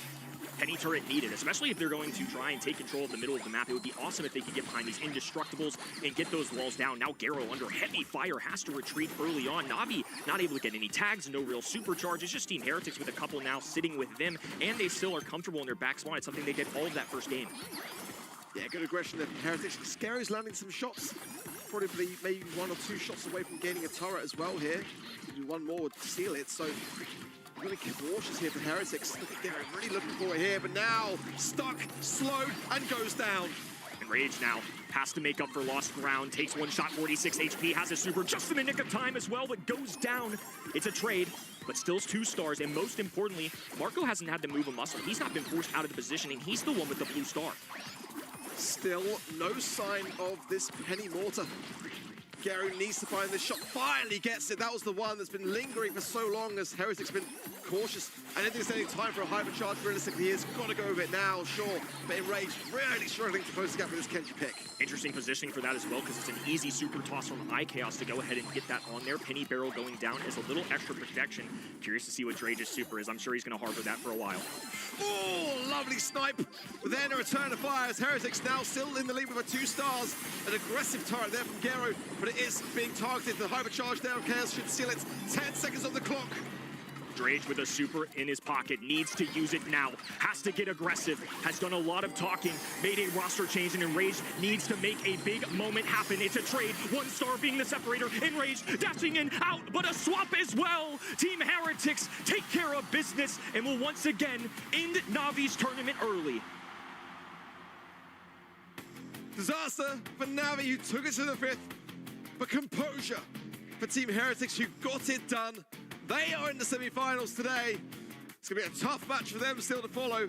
I cannot wait for it, though, honestly, because they've done so well to continue on against match points, to get it done regardless. They can be absolutely proud, but the work is still not done for them today. They want to go all the way. Vamos, Team Heretics. Congratulations. They move on into the semi-finals and get their shot at revenge for a February monthly final where they got beaten by no one other than Foot Esports. They now have the chance to make sure that Foot doesn't even make it into the grand finals. On the other side for Navi, huge commiserations. They at least took us to the 5th set, and how close those games were, Kenny. Yeah, radio silence from Drage, especially amidst all of this drama, and I think was just ultimately trying to rely on letting the game do the talking, and this time didn't go his way. It's an early roster change, but despite that, now you're 2 months in where Navi have been dropped early. I believe they were the 5th team in the leaderboard walking into this. They were very close to Team Heretics. But in terms of the long term of the season, now it's looking very unlikely they make a Brawl Cup. I'm thinking even bigger than that. I think LCQ, think World Finals. They're continuing to make the seeding more and more difficult, and now that's a little separator. Team Heretics beating twice as well between monthly qualifiers and this month. That's going to live in their heads. And going for what you're saying there, I do feel like despite the loss for Navi, that it did speak for itself, and that Navi have been getting better. You've got to remember, going back to the February monthly qualifiers, they only made it to the monthly finals based on 3 base races in the last set of their qualifying match, which would have basically meant that they wouldn't qualify if they had lost that. So they are looking better, but they're still not making the semi-finals. It's unfortunate, but technically this is still a step forward, right? As you just mentioned, last month they were a bit shaky. This month they looked super strong. And Team Heretics, it is a formidable opponent, so definitely still a good feat to at least take them to a set 5. Maybe we see even more from Navi. And as we mentioned before, sometimes it's worth to even just qualify consistently for every single monthly final. So far, they're on a good streak. Continue like that, and maybe we're going to see them in the grand final eventually. We're now want to talk predictions real quick because the 3 of us are head of draft today. I can't. I mean, it's still, to your point, it did feel like despite picking Team Heretics, I by no means was feeling this was going to be 100%. And it surely was. I think to your all's point, Navi clearly an improvement. This isn't years of prior, though. And this year, I feel like I have such a high bar for these teams, especially in this region, because there's so few slots. And I know how competitive it gets. I know how hard it is. It is a huge accomplishment. And it's not to take away from Navi, but clearly there's still some growing pains. And ultimately, when you come down to it, having a loss in this set, golly, I mean, it came down to one. They were so close, and we could have been changing the entire trajectory, the entire conversation around Dragon and Raged on this team. We did say that this quarterfinal number 2 is going to be a super close one. It was a 3-2 in the end. And you remember to also lock in your predictions. We still have 2 more quarterfinals to go, 2 semifinals and the grand final. Remember to lock in on event.brawlstars.com because you can get some rewards. And we know you love them. I love this pin at the end of it. Next week, and we even get a new spray that I absolutely adore. So I'm definitely looking at my predictions over there. And if you don't get all the predictions right, you can still gain some points also through the quizzes and everything on there. Kenny, how are you usually doing with those quizzes? I got everything last month. I wouldn't say I'm the most intelligent person out there, but thankfully I locked in my predictions beforehand, and things are going very swimmingly this month. I've already gotten the pin. Not to brag, not to brag, not to brag, but we're bouncing back. We're on the up. We're on the up. I've never heard Ark make a noise like this one. Thank you, Kenny, for bringing this to us. That's what I'm here for. I'm going to clip that, put that in my vault collection. We want to have a quick look also at the bracket now, because we're halfway through the quarterfinals. We now know who is going to be standing in the semis. Foot Esports versus Team Heretics. That's going to be a tight one, I feel. Who are you voting for here, Kenny? I'm still going to pick Foot Esports on that top match, but for me, this is another another revenge match as well. Foot Esports beat Team Heretics, and it was a 3-1, but it was a rather convincing one in that quarterfinals last month. It was going to be awesome either way, even if Navi had won that Foot Esports literally a week ago in qualifiers. That one went the distance to a 3-2. I think this is an exciting semifinals. Team Heretics looked a little better to me this month, but in fairness to them, last time we saw them, they had only played Foot Esports, who won it all, and were definitely the best team last month. So we'll see where they leave off. We'll see if there's still that same caliber of team this month. Trav is back at the desk with us, and now we're going to have Humble versus Madrid up next, and then later we have the Italian derby between Novo and Reply Totem. Trav, some last words towards Navi before we go to the next match? Yeah, I mean, honestly, it was a pretty good performance. Really good game between the two of them. But unfortunately, my prediction was not right. My gut failed me today, unfortunately. But to be fair, you know, I was speaking to Drage a few days ago, and he put Heretics in his top 3 for the region. So I think it's pretty decent game. Next match is going to be Humble versus Madrid. And here we have one of those teams that are in the spotlight for such a long time already. Won 2 LAN finals in their time. And then last year, they came second once more. Humble, it's kind of like the overarching storyline. They are the eternal second at Worlds last year. And then again last month in February, they lost to Foot Esports in a gruesome grand final. 3-1 in the end. And Humble, again, second. No sirens going off for me, though. I mean, this is kind of what we've grown to expect. The regular season, they've been in those grand finals 75% of the time since they've become a team. That is an unfathomable feat. Now, the amount of those they've won, however, are significantly less, but that doesn't change my mind. They still show up in the LAN events. I think for them, if you're going through this regular season right now, the ultimate goal is just to make sure you're getting those Brawl Cup points, because they want to build those experience. They want to keep proving that they are a fiend on the LAN stage. They want to prove that, and they had a bit of a shaky moment also in the monthly qualifiers this month against Zenit. It was a 3-2. They almost dropped out, so we wanted to sit down with Boss and clear out some of those tensions maybe in the team. Dethroned with Foot Esports being the team that they are and being as strong as they are. You know, over the past few years, you've kind of been the top dog. So how does that make you guys feel? I mean, it makes us feel good, but like, it still doesn't matter for us. Like, we always keep doing top 2s and top 1s sometimes. We hope we're gonna just get top 1 again. And we're prepared for everything. We're just gonna win. Yeah, lovely. Great to hear it. It's a different angle from what Semantic usually says, to be honest, hoping he's going to lose or something like that. But I don't know. I also wanted to just ask, you know, how disappointing was that monthly finals loss? I know you've kind of come second in a lot of monthly finals, but did that one feel anyway in particular? It felt bad. Like, it's a first one, so like it's Foot, and Guesty was in the team. He's a rookie, and he got the first monthly final. And he got the first win, so it felt good for him, but like, you know, for us, as we just lost, and now, I mean, it felt again the second place course, so I hope we are gonna break it again. second place again, but he hopes that they're going to break it. And he says they're prepared for everything. They're just going to win.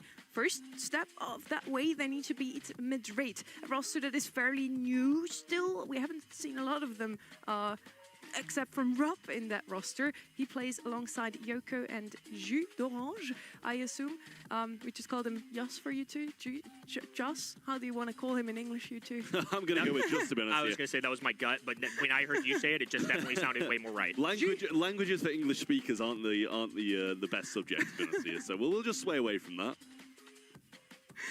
But yeah, Rob has already defeated his former captain Arthur in the qualifiers. A dominant 3-0 against Big that we have seen playing in the February monthly finals. Big is not here with us today because of this exact roster. These are the global brawler bans for this series, so banned out for the next 5 sets. Chloe, Mina, Spike, and BB. Chloe banned out today every single time so far. Yesterday, he never was present in the global bans. And this is what you voted at home. 92% of our viewers say Humble is going to win this one. It's not a big surprise, is it, Troy? Nah, not all, to be honest with you, especially when we see some pretty unfamiliar faces, across the other way from them. And Humble are just a team who, as you said, consistently making those top 2s. And listen, if I'm getting top 2 every month, I'm happy with that because I'm making all the events at that point. So I think Humble, although they want to win, they're pretty pleased with the position they're going to be in over the past couple of years. Over the other side, as you said, a pretty unfamiliar team, a couple of faces that we know, but it's overall as a team, not something too familiar to us. The players are in the lobby, so we don't want to wait too much longer. We're going to start things out on Pinhole Punt.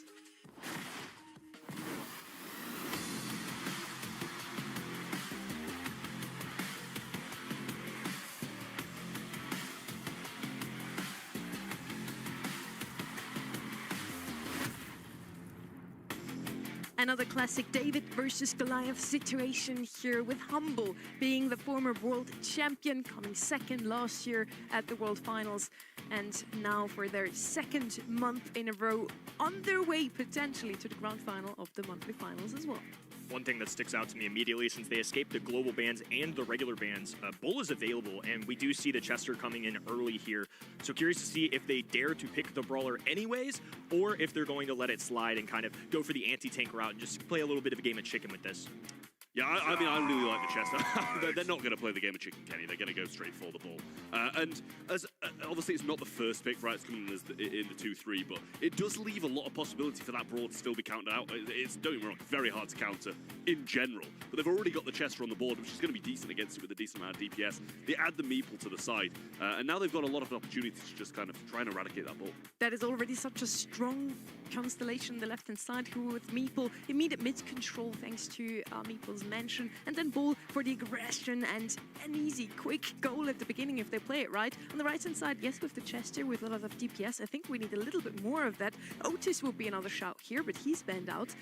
Leon, usually also one of those bowlers you can pick to go in aggressively, get a sneaky goal in. But first they want to go with something to stop that Bull. And Bull is actually one of the only brawlers you can stun out of his super or just blow him away with the Gale. It's the day of Gale. What's going on here? Yeah, I've been in the trenches for a long time, so it's just nice to be reassured that the guys still got it a little bit. I mean, just another double down, though, from the right-hand side. There's the Leon you were talking about. I was waiting for that flare of aggression because I feel like they almost needed it. It's not the beefiest squad compared to something like a Bull, but they're fully equipped to deal with him. Now they have the Lollipop drop as well, and that is a nice asset for any team because you can toss it anywhere you want within range, and on top of that, you get a little extra speed from that Buffy, and that applies to a lot, and that goes a long distance. Now that's just not helping Leon, it's helping the whole squad. Yeah, I mean, I like this. I really do. We've seen some Meeple already on this map, and it was pretty solid overall. I think they did end up losing the set, but it was very good regardless. Ruff's another brawler we've seen quite a lot of at the moment. Another one of those super versatile brawlers providing power-ups to his teammates. I think they're less kind of useful in Brawl Ball because you are respawning a lot rather than trying to stay alive, but still a good brawler nonetheless. Let's see how well our Davids in this situation can do against Humble.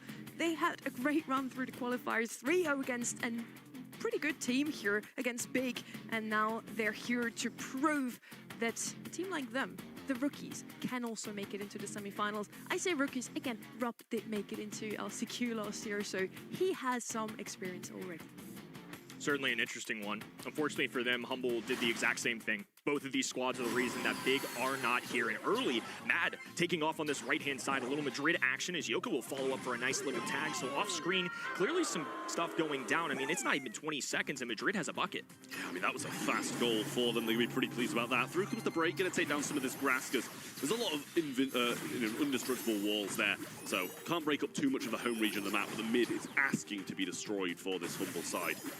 The power-up still just lingering there. Out goes the Meeples match. You're going to be able to catch the Leon inside it, but no super just yet to be able to get the job done. In goes Semantic, but will be traded out. The two of them might be able to get the job done here as well if he just goes for the wall break, shoots the shot, and down goes Rock along with it as well. Nice response there from Humble.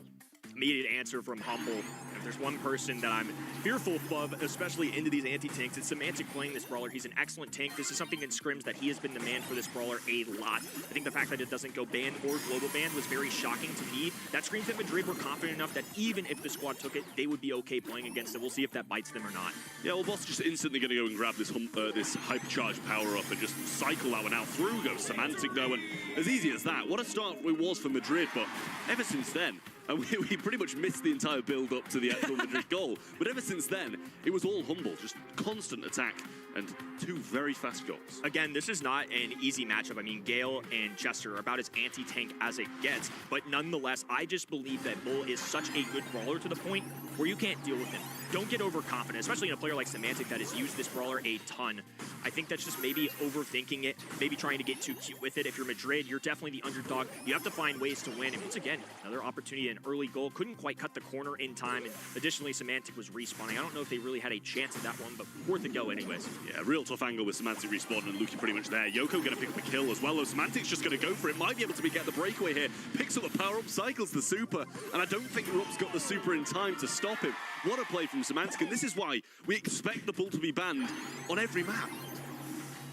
Definitely showing its worth, and to be honest with you, since Sirius is not available for our professional players, this is the #1 brawler to me in the game right now. Semantic, a big playmaker, a longtime veteran, the world champion, making it work, clearly showing that World Finals difference as well as he's going to dash up the middle of the map. The ball's going to be on the bottom side. Aluki does have enough time to roll this one through, and a quick sweep here in set #1 as Humble take the lead. It wouldn't have really mattered if he didn't get the ball off, to be fair, because Semantic had already cleaned up all three of the opponents anyway. I mean, you know, well played to him, but the brawl is just so strong. And I think we're now going to see Bull being banned out quite a bit by Madrid here, as that was just a complete walkover ever since the first goal. That was just a lapse in judgment to me. Again, Bull is such a good brawler. Leads the kill category, leads the DPS, has 2 goals. He can score, he can get kills. There's so many things he can do well. Since the buffies have been implemented into the game, this guy has been a standout. Since BB's been a little reworked, her initial gadget was a little stronger than intended to be, so Vitamin Booster, I think, made her at the top. Obviously, again, Sirius is the man right now. Y'all should be going for brawler #100 if you can do it. But Bull's the next man up for me, and even in a draft setting, they were still so confident in picking it early in the face of a Chester. I think that just goes to show how much Humble and other pro players value this pick. Bull was the most banned brawler also in our global brawler bans, so definitely one of the best brawlers to have at the moment. Leaving him open at this stage, kind of risky, and it almost worked out for Madrid. They did score the first goal in this set, but all the others were Humble. Yeah, and this is the thing, we didn't actually even get to see the Madrid build-up either. It was just literally the ball going in the goal, which was quite sad considering how dominant Humble were in that set. We didn't really get to see the glimpse of Madrid doing something decent, but I think that's gone as expected. It's the same as the foot game. We're expecting this team to come in and sweep, but that was as convincing as ever from Humble. But same as the foot game, we still do want to see some more of this roster, and maybe we see more of them in the next coming months, because they can just take this one as a scrim, honestly. A huge opportunity for them to play against Humble, to learn from them maybe, and maybe even take a set off of them. Honestly, that's why I have my fingers crossed here. I kind of want to see an upset, and an upset would it be already if they take a set? Look, I'm all about upsets. I just think we're kind of setting in a reasonable expectation because they do cause an upset. It would be absolutely nuts. One of the biggest ones in, I would argue, Brawl history if this caliber of a roster lost in a quarterfinals to this team. Heck, we were saying the same thing last month with something like SK Gaming. This is 2026. You just never know. Notice that Squeak hasn't been banned here. That's a brawler that shows up a ton. I think that's an influence for why Brock's that first overall pick. Yeah, definitely makes sense. For me, the break, really, really solid. Range is just so decent overall. You can't really go wrong with the Brawl. Just one of those brawlers at range that you're always going to have a say in no matter what fight. Eve going to come in as well. We've seen this time and time again. Going to be able to go over that water. Nanny can break up the map if they really want to, but I think it's fine to just have the Eve going through that little pocket of water on the left. Nanny really good at range, obviously pretty much outdoing the majority of sharpshooters in a 1v1 matchup. Yeah, and as my two colleagues have already mentioned, this is one of these maps where you only really have one way into the middle where the fight goes down. So either you break open that wall in the middle to have another access point, or you go over the water on the left-hand side, which is usually Angelo or Eve. You want to pick up here. Humble took the leather. Now, next pick coming in from Madrid. They already have the Brock, so they have that opening. Now they want to go with something that can deal with an aggressive brawler if something else comes out of Humble, which they could definitely pick up here. RT, also one of those brawlers that has been showing up on almost every single knockout map so far, either in the band stage or in the pig phase. He's so good in the long game. When the smoke comes in from the side, he's super available. Maybe even a hypercharge. That's going to be 1, maybe even 2 free kills. I'm struggling to see an obvious, I would say, here for the left side. I think there's several brawlers that they could go with that are typical here. Bo's somebody that I'm curious to see how it's dealt with in EMEA compared to yesterday. It showed up a lot. Gus was on the mind. It's just a general one that hadn't shown up. Fine long-range brawler, but Byron is going to be their choice here. The trickling poison damage, the extra super that you can lob over walls. I think it's safe. I mean, that's kind of my whole synopsis of that left-hand side. Just safe. Nothing wrong with it. I don't think there's no coherent strategy. It's just let's play the long range and be better players. Yeah, absolutely. I like it as well. Byron, I think, is good at range. As you said, trickles down with the poison, which gives it that effect through the bush of still having that vision without really needing to kind of waste a gear on it. So I do like that from the side of Humble. As we keep on saying, they are our favourites coming into this one, but I do quite like overall the Madrid draft. I think having RT is so good just in general in this mode. Again, in realistic terms as well, a very safe composition. Nobody's really reinventing the wheel here. It's just some common brawlers that we oftentimes see on this map. Of course, they're going to blow up that wall on the top right-hand side to gain a little easier access to the mid. They have to make up for that with the fact that Boss can just travel over the water on that left-hand pond. Well, Spiderlings coming down, then Semantic going to be able to deal with them pretty swiftly. Doesn't really need much help from Lukey here. Another gadget being thrown out, but didn't find anything back from it. Now just focusing down the heels on Boss, who got pinched down on that left-hand side match. You can see by the RT mark over his head. And getting some good ground now, Madrid, with Lukey and Semantic really failed to hit these influential shots. Rupp is contesting with Semantic as well, and I think Semantic as a Nani is seen as a sharpshooter that counters sharpshooters, but these Spiderlings are doing well. They're juking good enough this too, and now Deuce on the left-hand in there, moving in. Brock trying to get some shots on Boss. Didn't even have to use that super. Now they've got the numbers advantage, the pressure. There's the extra follow-up as well. Lukey down by himself. Won't use that super. He flashed it. I think he was just tempting himself a little bit. There was no world where he's going to waste that. Yeah, I just feel like we need to see more from Semantic against this Charlie. Like, he deals with those Spiderlings so easily and has a massive range advantage and was just losing that matchup. Splash comes down and finds 2 Spiderlings. There's a good kill from Lukey with the kind of lingering effect, and we're up so low there as well, but an equalizing hit from Yoko, forcing a return to sender from Semantic. Lukey quite low now, has to focus on himself rather than helping the team for a second. For a team so highly regarded in the history of Brawl Stars, the mechanics right now feel very even, if not favoring Madrid, but they're the ones pushed back, so Humble certainly in the advantage as we progress. Super available for Brock as well, just holding on to it.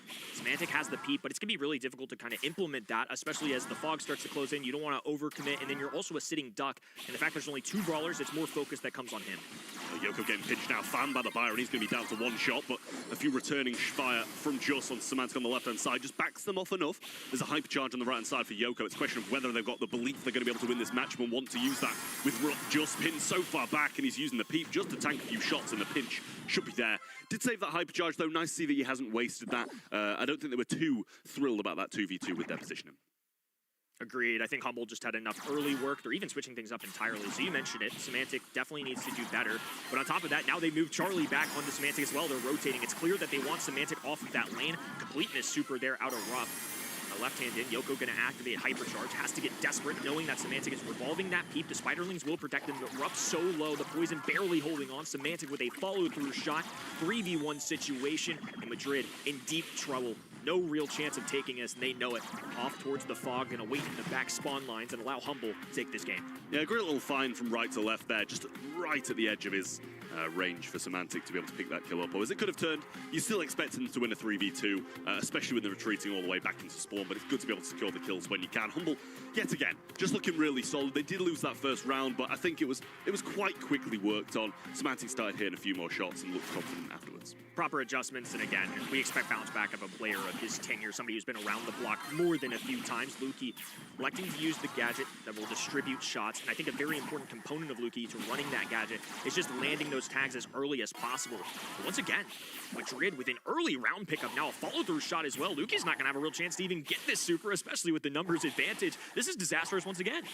Yoko also managed to break down some of this bush as well, so nowhere to hide. Luki just looking for some super of his own, but it actually just ends up feeding Rupp. And yet again, as he said, another great start for Madrid, but it's just a question of whether or not they're going to be able to get through these next two rounds, because that's where they started to waver last time. Reassuring to see that they can do it, though. Ooh, a nice super. We both had a very equal reaction. Now the spawner's going down as well. Luki trying to heal. Oh, stops the feet as well, right in the faces. Boss has to bounce away, can't hop over the wall. What a sweep from Madrid. Well, my question was quite quickly answered.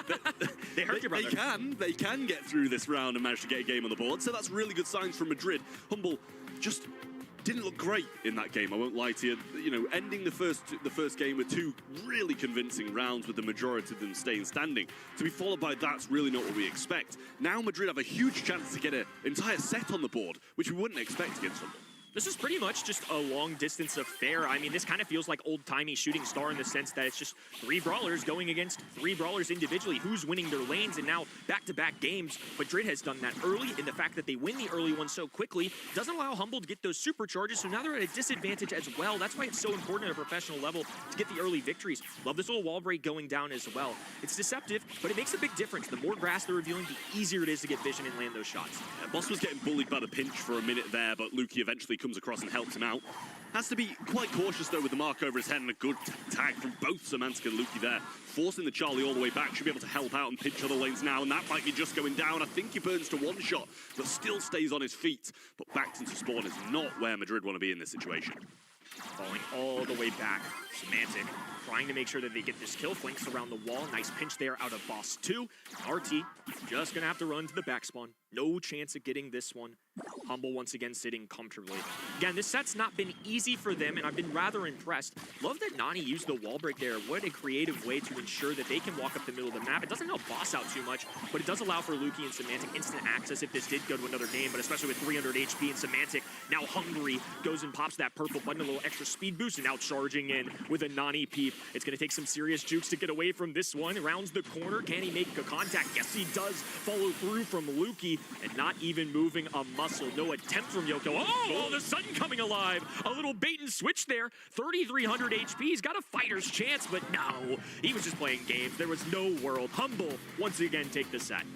I mean, I can't quite get a read on them, Humble, to be honest with you. Like, they did really well, or actually they started pretty poor and got absolutely wiped, but then came back with 2 rounds straight, won the game, then got wiped again, and then they wiped Madrid. And it's like, I don't know if they're just getting overconfident in certain situations, taking matchups that they shouldn't do, you know, overstepping, thinking they're just going to be able to walk over them. But they need to stay firm, need to get these games on the board. I mean, they've got 2 sets in a row, so definitely not looking bad. But there was definitely a few hiccups here and there. I'm not sure if it's a Humble not up to their former selves, or if it's more of a, hey, maybe Madrid are a little better than we think. Could be a combination of the two as well. We heard it in the interview earlier, but against Foot, you know, Kebab, we're kind of talking about, hey, we don't really think they prepared against us too much. If any team can catch them off guard, it's us. Maybe there's a little flair of that too. Humble don't strike me as a team that would be unprepared. Foot for the same measure too. But I think if they're this caliber of team and they've made the amount of second places they've had over the years, maybe these aren't the maps that they devote the most time to. But nonetheless, it was still a competitive fight out of Madrid despite not taking the set. Clearly, they've got a little fight in them. Yeah, I mean, pretty good across the board, really, in terms of kills from the side of Madrid. But just overall, pretty good performance from Semantic when he kind of looked in a bit more against that Charlie. Luki with some good pinches here and there in mid. Boss, you know, you don't expect too much from the Eve. You're just trying to get supers, trying to help your teammates out. He's got 99 DPS, 2 kills. He's just taking the Brock of everybody else's hands because he can be a real nuisance in certain matchups. So, you know, better overall across the board from Madrid, but Humble just got those standout players. Certainly an improvement in set number 2 for the red roster. Rupp, of course, has been around the block for a little bit. Last year playing for Experian in NXT and even made LCQ. This year, it's going to be much more difficult to do that, though. There is no chance that we get 8 to 9 seedings coming out of EMEA. Right now, they're just starting with 4 postseason spots. And, of course, when we go over to Berlin for Brawl Cup, there is potential for this region to gain even more. But it's still going to take a lot, and this team's going to have to make a jump. Rupp, of course, in that roster disbanded. Now he's going with this new team. Yoko and Rupp playing, of course, in month 1 as well. And had a good start, but not enough to make it here. A big win, literally over big 3-0, but Humble can say the exact same, going toe-to-toe with them. So we hop over to Hot Zone. Set number 3. Complete change of pace here. We're going to see very different brawlers to what we saw out in the open, so I'm curious to see if Madrid can still match in the mechanics. Yeah, we'll see. Ban-wise, looking at the M's, the Poco, and the Crow from the side of Humble. Ruff's sliding as the first pick, and I've got to touch on it. Enraged on that brawler was insane, by the way. I was just sat on the side, and I was like, how's this man doing it with Ruffs? You're meant to be like, you know, a support brawler helping your teammates, and he was just doing brilliantly. So nice to see the Ruffs coming in again, and I'd be convinced to play that brawler by that performance as well. So just going to be championing that one. Over the other side, ban-wise, Ziggy, Pierce, and Bull. No surprise with the Bull out of the way. Pierce is ridiculous, and Ziggy probably one of the better throwers in the game at the moment as well. So back over to Humble for their first 2 picks. Love seeing the Ziggy ban as well. Juju's the only other real thrower I've seen here, but now that we see Colonel Ruffs on the right-hand side, there's potential for wall breaks, so I don't think the left-hand Humble side would want to kind of fight that endeavor. They would just have an immediate disadvantage. Juju, of course, somebody that relies on those walls, and especially the grass on the map, and if they have a free way to break that, I think they'd stray away from that idea. Yeah, makes sense.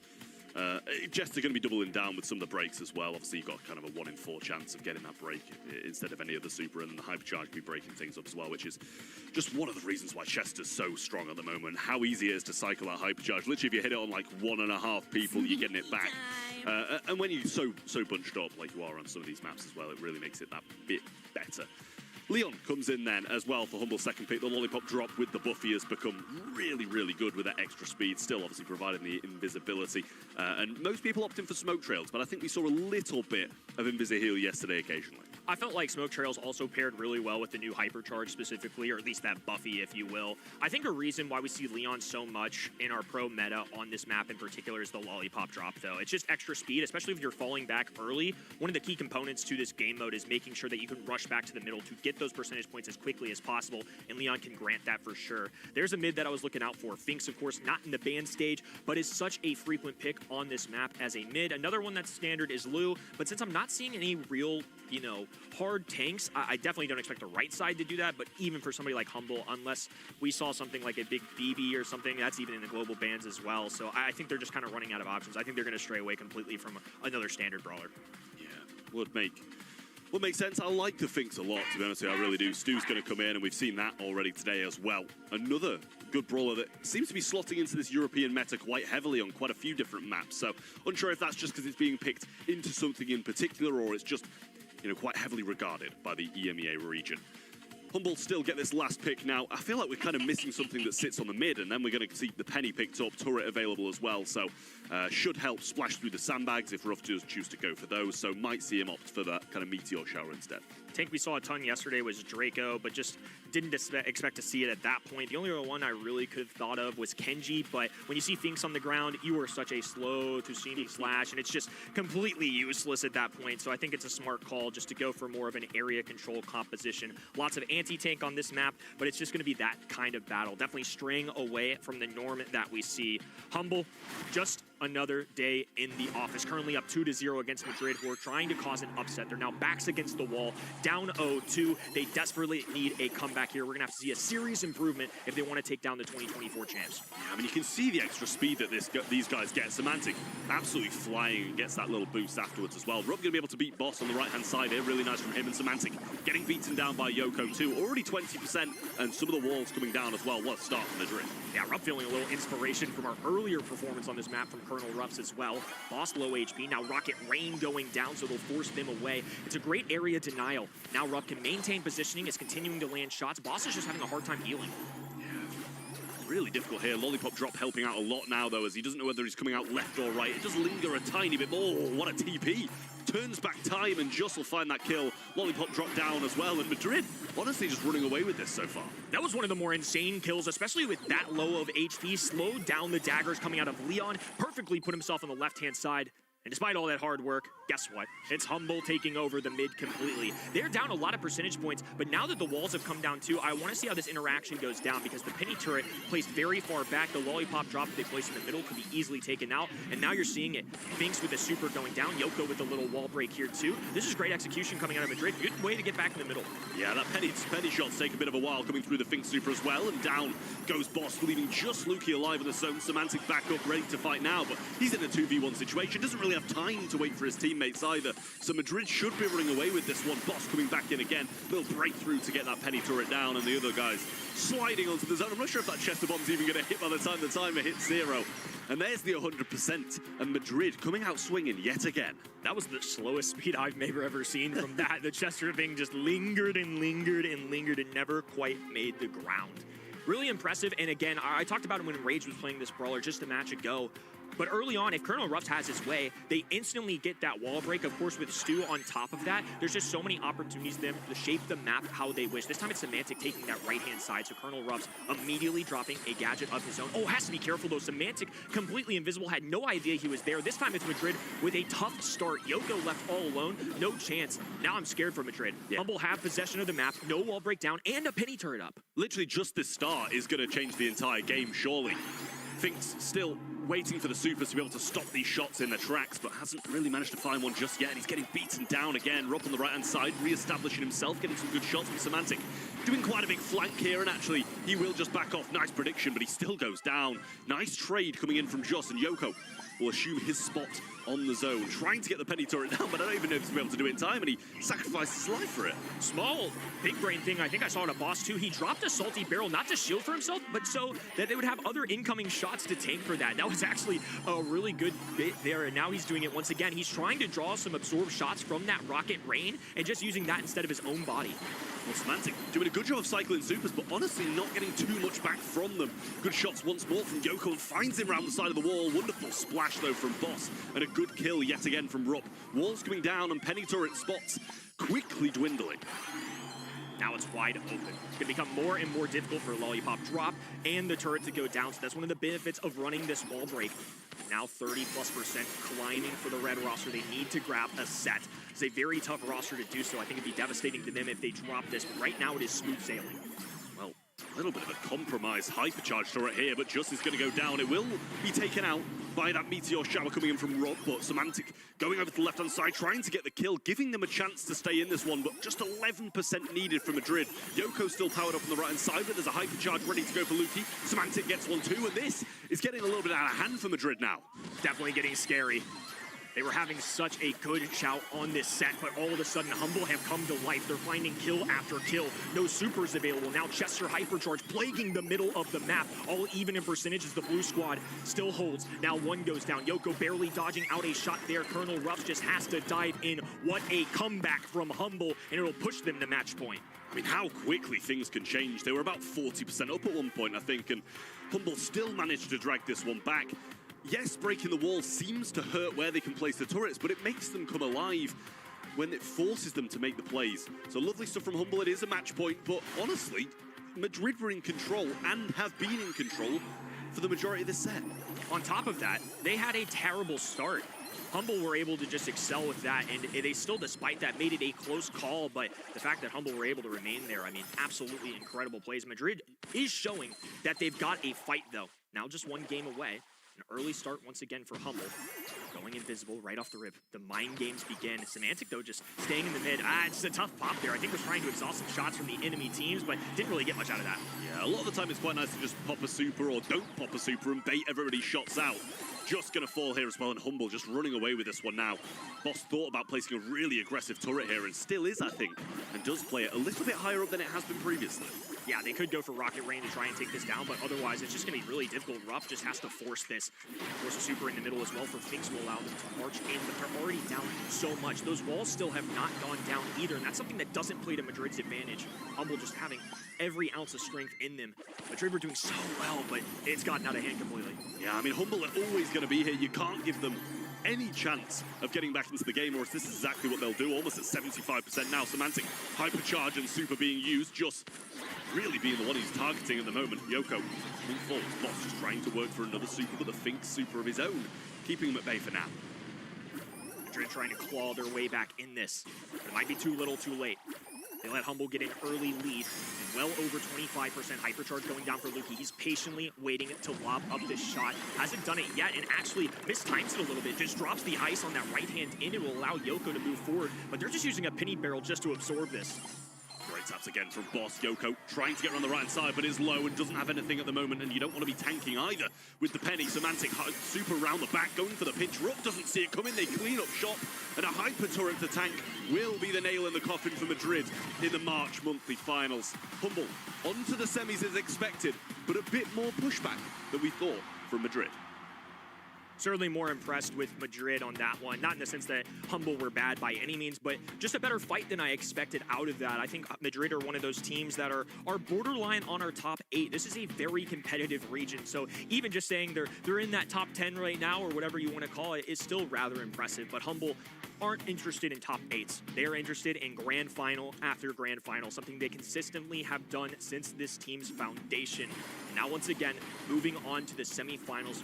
But regardless, they're going to be playing a good Italian organization. I'm just curious of which one it is.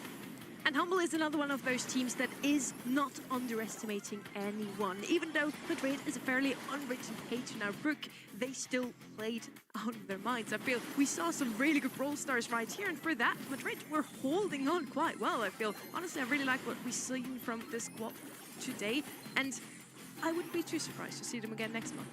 It was that second game there as well, and I agree. I'd love to see these guys back, because I think against any other team, they're going to be having a much better showing, you know, taking it to a 3-2 against some of those guys who were on the cusp of that top 8. So the big issue is, you know, we saw in the second game, this is the third now, but if you give Humble an inch, they're going to take a mile. You know, they were 89%, could have pushed it straight to set number 4, but you give Humble anything and they're going to take advantage of it. And you're saying they could go 3-2 against the roster that is at the cusp of that top 8. Big is in the top 8, and they beat them 3-0. So yeah, I wouldn't be too surprised to see them again. Definitely, congratulations to them anyway. They did make it into the top 8 this month. Very well played overall. And now, maybe some orcs thinking that they might be doing well. They're still FA, so you can pick them up now if you want to. We're now heading over into our next match, so we want to have a quick look at the bracket once more, just what we have in store for you today. Still, we have 3 matches down, 4 more to go, Trev. Absolutely, and a couple of, as expected, I think we said at the start, 1 and 3 are going to be the ones that are pretty clean cut, should be 3-0s, but 2 and 4 were the ones we thought, okay, this could go kind of either way. I think this one you're expecting Reply Totem to come out on top. Number 2 could have gone either way, as you can see by the scoreline there of a 3-2, so good performances from pretty much all of our teams so far, but Foot and Humble absolutely the favourites in the semi-finals to go to the finals as well, but it's just a question of whether or not we're going to see them against Reply Totem or against Novo here. We have 3 Italian orcs here, Humble, Reply Totem, and Novo, and they're gonna be meeting, not only now in the quarterfinal number 4, but also in the semi-final. We find out now who will make it through, and Ark's with us here to figure out if it's gonna be Reply Totem or Novo taking this quarterfinal number 4. It's going to be a really close one. I feel, I mean, these two teams really are neck and neck. We said coming into the day that this was going to be one of those 50-50 matchups, similar to that of the second quarterfinals. So it's a really tough one to call, honestly.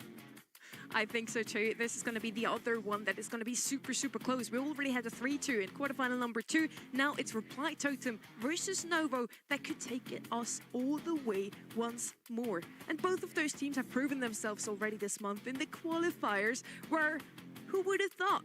Those 2 teams are the reason why SK Gaming isn't here today. Both of them have bested SK Gaming in a 3-2 series, first in the upper bracket of the qualifiers for Reply Totem, then in the lower bracket for Novo. Both of them, yeah, have what it takes to beat SK Gaming. Do they have what it takes to beat one another? I mean, for me, Novo are coming into this one as the underdogs. I think it's probably, I don't know, like a 60-40, 65-35, something like that in favor of Reply Totem. You know what you're going to get from these guys on Totem. We've seen them a couple of years ago playing together, and I think they're back to about the same standing as where they were, around the 4th, 3rd best team in the region.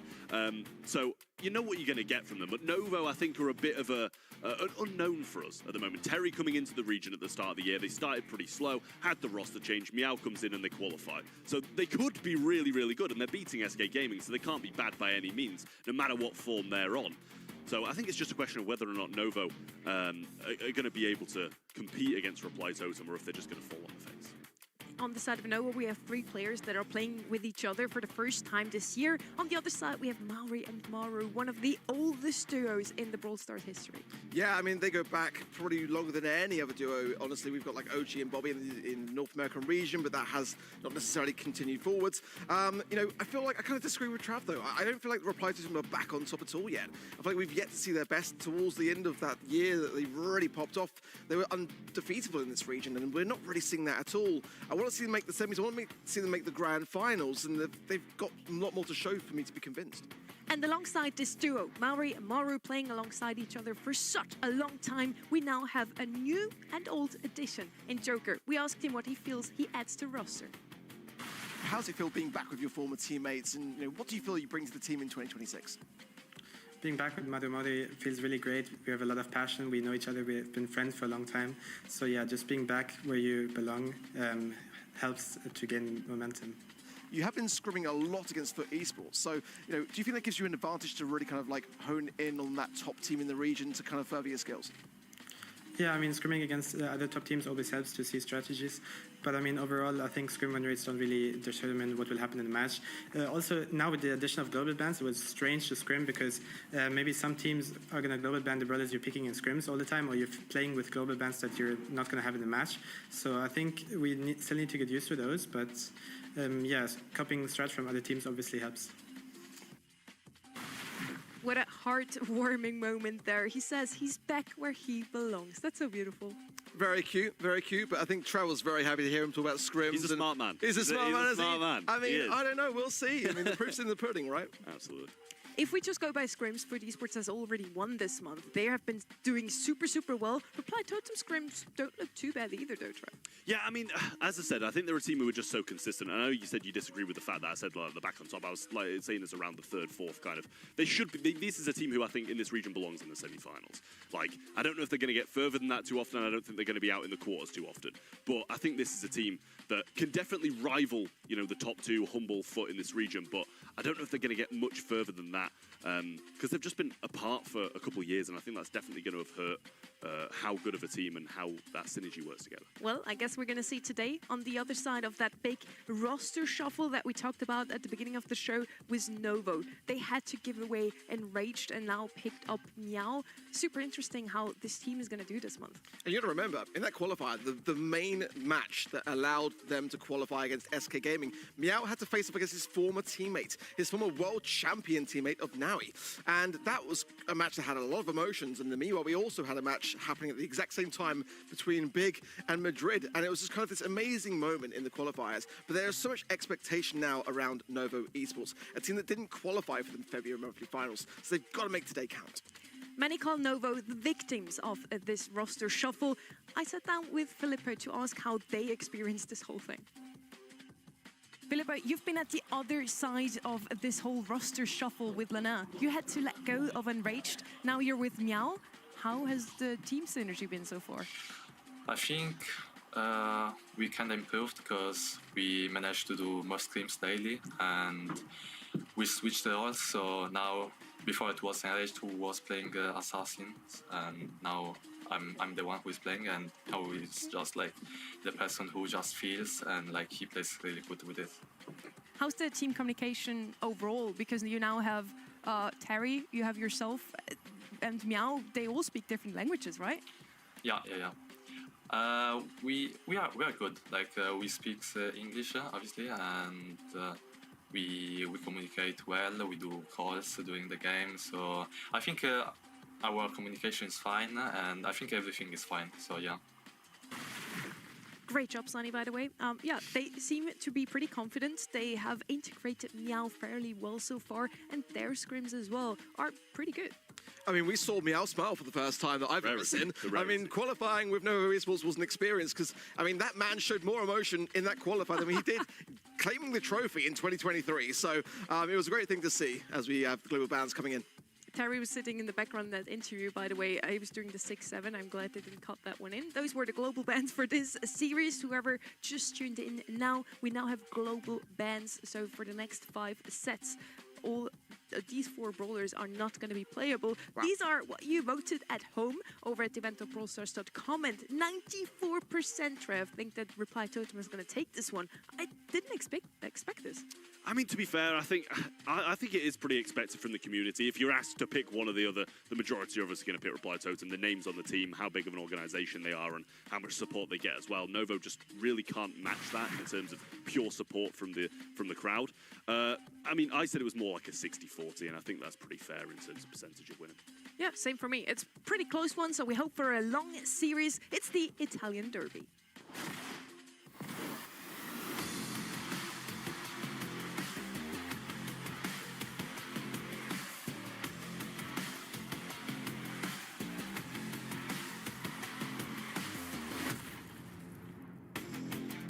And our first map is going to be out in the open. Reply Totem versus Novo Esports. There's been a lot of back and forth already on social media. Who truly is the better Italian org?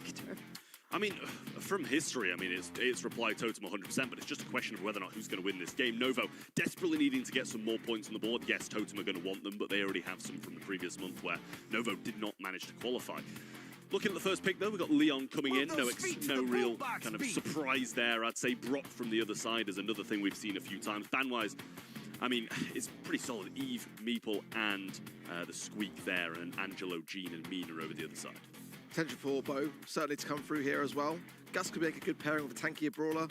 Mina, banned out though, won't be paired on that front. But let's see how Novo are feeling about this one. Jean banned by them. It's quite a good one for me.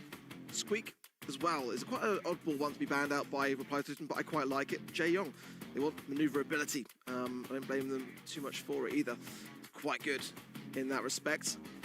Again, will they go for the bow? We saw it counted out by the bell earlier today, but I feel like it's definitely a potential opportunity here. Bow's definitely a good shine because on the right-hand side, we already have the Brock to open up those walls, get into mid quicker. On the left-hand side, Bow could fulfill that same role. Gray in the past years to be the brawler to pick up here for that same reason. He is global banned in this one, though Glowy as well once more. I think Glowy so far was global banned in every single match of the day. They're going to pick up some support now on the side of Reply Totem. Makes a lot of sense since they already have the Leon. Let's see if it's actually going to be a brawler now to open up those walls, Trev.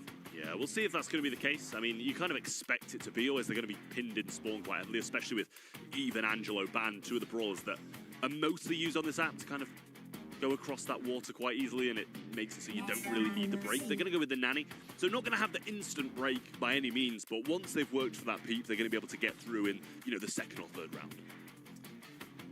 Final pick now for Novo Esports. I do quite like that Nanny that Reply Totem just picked up, though, gotta say. Definitely not that many options now available now because of the global bans, and now just having 10 unique brawlers off the table. It's going to be quite tough for them to really find something that makes work here, in all honesty, with this kind of comp. Artie going to come in. It's about the only brawler they had left. But I quite like where they got this going. Obviously, Artie's going to be most powerful with hypercharge, so that's the main concern with that particular brawler. You've got to put a lot of work in early on. I was between an RT and a Spike for this last pick here. Spike also would have been good against the Leon when he sneaks up. You just pop down your gadget or protected from him there. But RT just overall so good on knockout. We mentioned it before when he has a hypercharge or at least a super available. When the smoke comes in, he's going to be so good. The map is super close. Everybody's standing on top of each other, and RT is just going to get a free kill at least. Both drafts quite good, I feel. Let's see who's going to take this first set now. I mean, the thing is with RT, right, it's going to be good at range, it's fine, as I said, good in the closing seconds too, but to get the hypercharge by the end of even a couple of rounds, you've got to work really hard and hit so many shots. We'll see if he's going to be able to get towards it now. Joker hit pretty hard, and then both the Byron and him as well, so just healing normally rather than shooting some of those shots into him. And Meow just over the left-hand side, pinching in. Great positioning so far from Nova. Yeah, it's a great break there from Terry. But with the helping hand of the Invis, Lollipop Totem there, Joker will find the pickup of Meow. So that's a great placement, it really is. And that's the ability of now being able to aim gadgets. Those rock breaks are going to only be able to do so much now. Joker's still not done yet. Finds Terry as well, that's 2. And the poison will shortly trickle down here for Lipo. there's nothing he can do about this. It was just literally Joker getting 1 kill, cycling the super, and you know, he wouldn't have thought he was going to be able to sneak up there. Just the extra speed got him in between those shots that Meow was checking the bush with. Trying to go again now, but no super at the moment, so Joker just peeking around, trying to work for that once more with a bit of support from Maori. The speed of Joker, it's so dangerous, isn't it, really? Here, the heals over to Maru, as Maori really is doing a fantastic job of keeping everyone in the conversation. Novo teetering forwards, still got to be cautious of Joker, and that's where they come back a little bit here as well. Feeling that the time could be rife for a strike. Joker goes in, finds Filippo as well, who could have dropped the legs, but it would have been really tough to get that trade regardless. Now, reply to the 3 versus 2. Continuation taps onto Meow, who falls equally as swiftly. I mean, that was great from Joker and Maru, knowing just got to get him low, get him hit by that peep, and he's going to fall down. Splash gonna finish that kill off. Really nice stuff from there from Reply Totem. They started so heavily on the back foot when they don't have that break, but the lollipop drop, a little bit of help from Joker. As soon as he starts cycling those supers, it's just wraps for Novo. Yeah, not the start that Novo Esports were looking for at all. Still some time to get warmed up, but nonetheless, you do not really want to find yourself being 1 set down so convincingly, especially in the game mode like Knockout. It's unforgiving in that regard. Joker, ooh, needs some heals.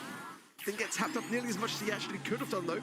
Utilising again the lollipop drop to push himself forwards and not outstaying his welcome. The Byron pick really keeping Reply Totem very much on the aggressive here.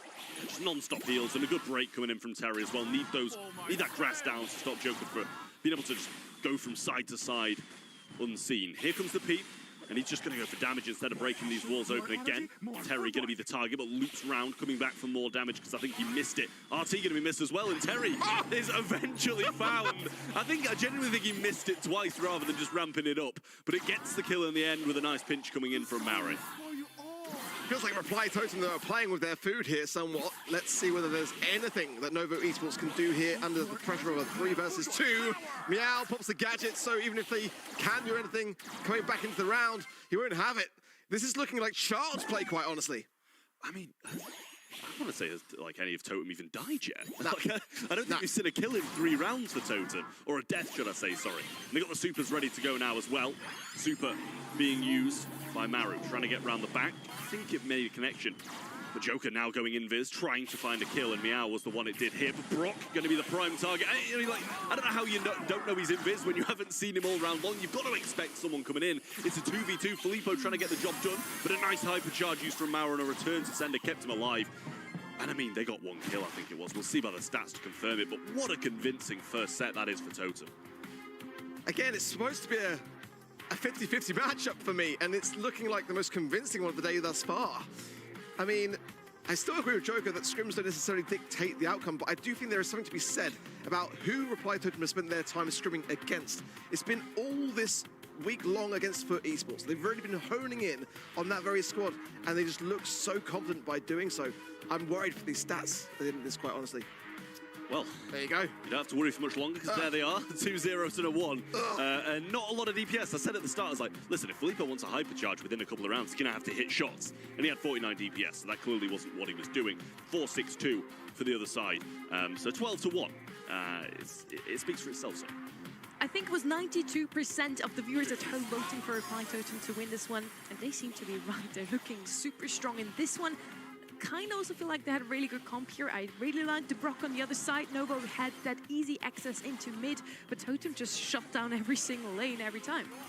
We haven't seen much Leon today. We saw it a little bit with Humble, I believe, but you know, I feel like Novo Esports could have really shut that idea down. You can see how dangerous Joker is on that particular brawler, and Novo just didn't really give anything much to stand by. They were just being walked all over, honestly. I think Chloe and Leon have been the 2 that have been global banned so far the most in this region.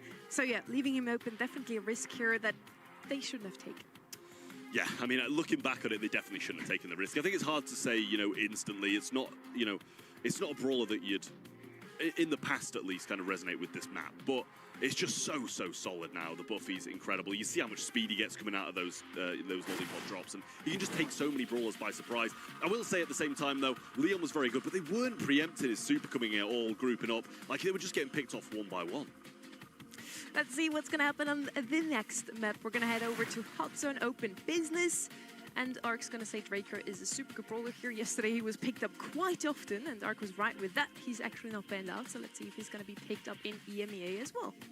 Yeah, it's one that doesn't necessarily translate as much. I mean, we're definitely not seeing a lot of differences between the regions, it must be said. No Pierce actually banned out in this instance, but I was expecting to see more of him in the EMEA. We haven't really seen much of it. Leon could be the first pick, and I mean, like, why would you not at this point, honestly? But there are some tankier brutes that are still available here for Novo Esports, like the Frank. The Chester being banned as well might indicate some towards it, as well as the Lou. So, you know, Mina as well. Those sort of brawlers could definitely still be a threat here. Yeah, Finks and Chester are the two for me that you always have to look out for. Both of them banned by the team that has the last pick here. So yeah, definitely makes sense. Lou as well, which again is a brawler that we haven't really seen in the EMEA show up in scrims, but yesterday in East Asia, he has been picked up quite often on Hot Zone. Spike is going to come in. Has always been a pretty good brawler on Hot Zone. You just throw your super on the zone and your own team can collect some points, whereas the others would take a lot of damage if they do so.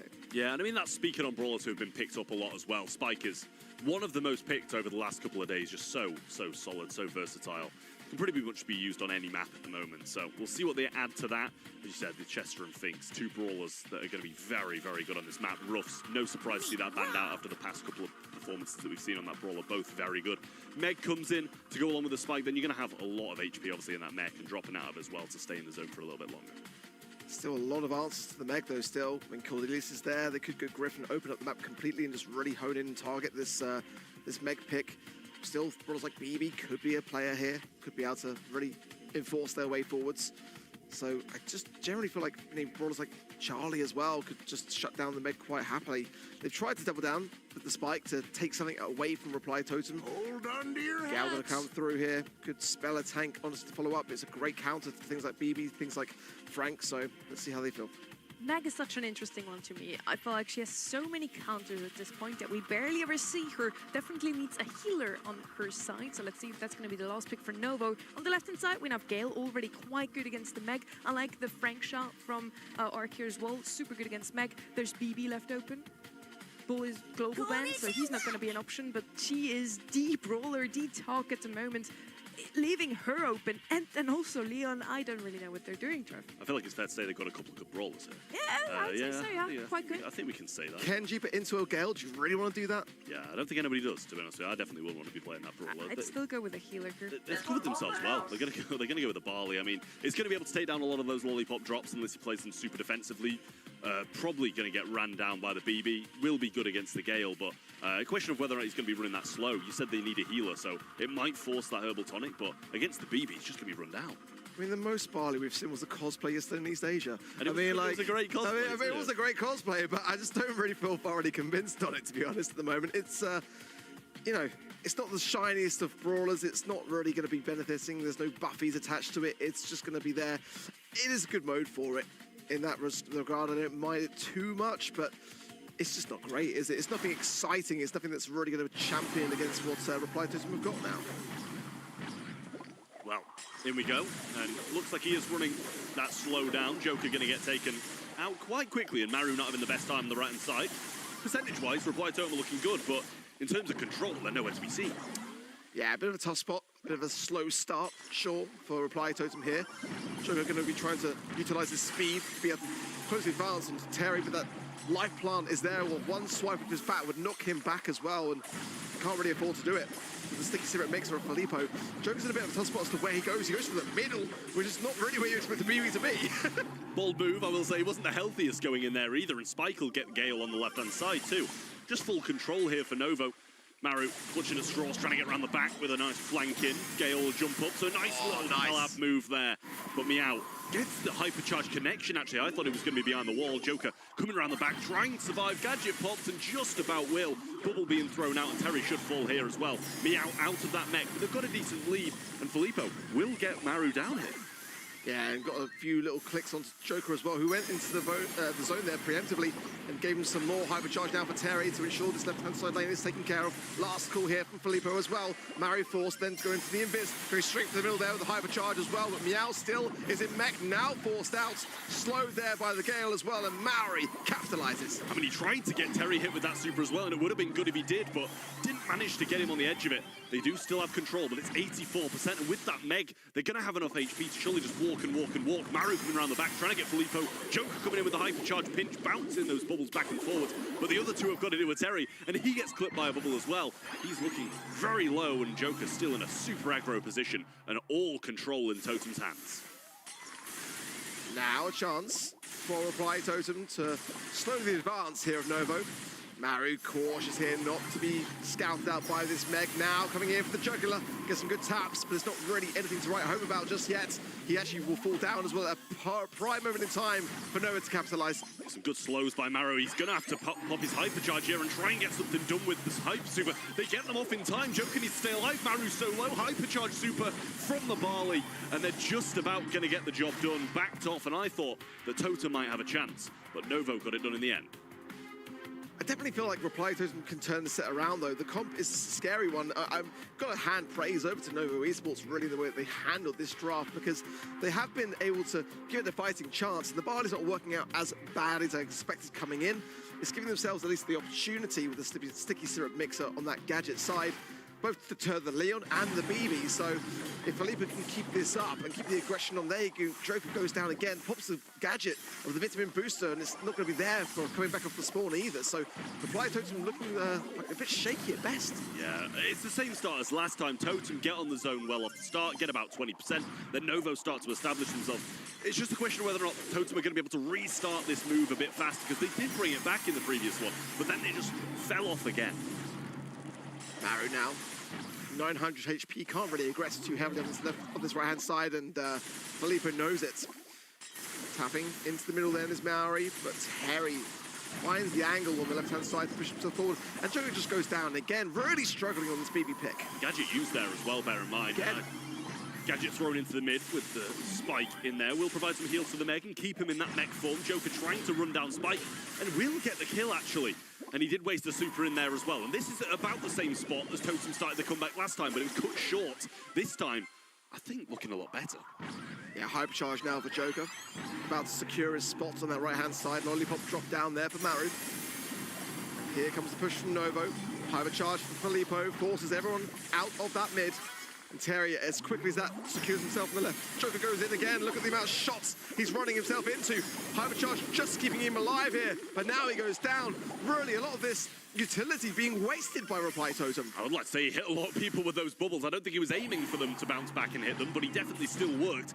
Getting about to 80% now, and they're over that mark. Meow just about surviving. Here comes the hypercharge in from Terry. Joker will survive, but Meow just dipping his toe on, trying to get what he can. And a hyper super recharged for Terry and thrown out instantly. Trying to bait around the back as Filippo gets pinched in. Nice kill.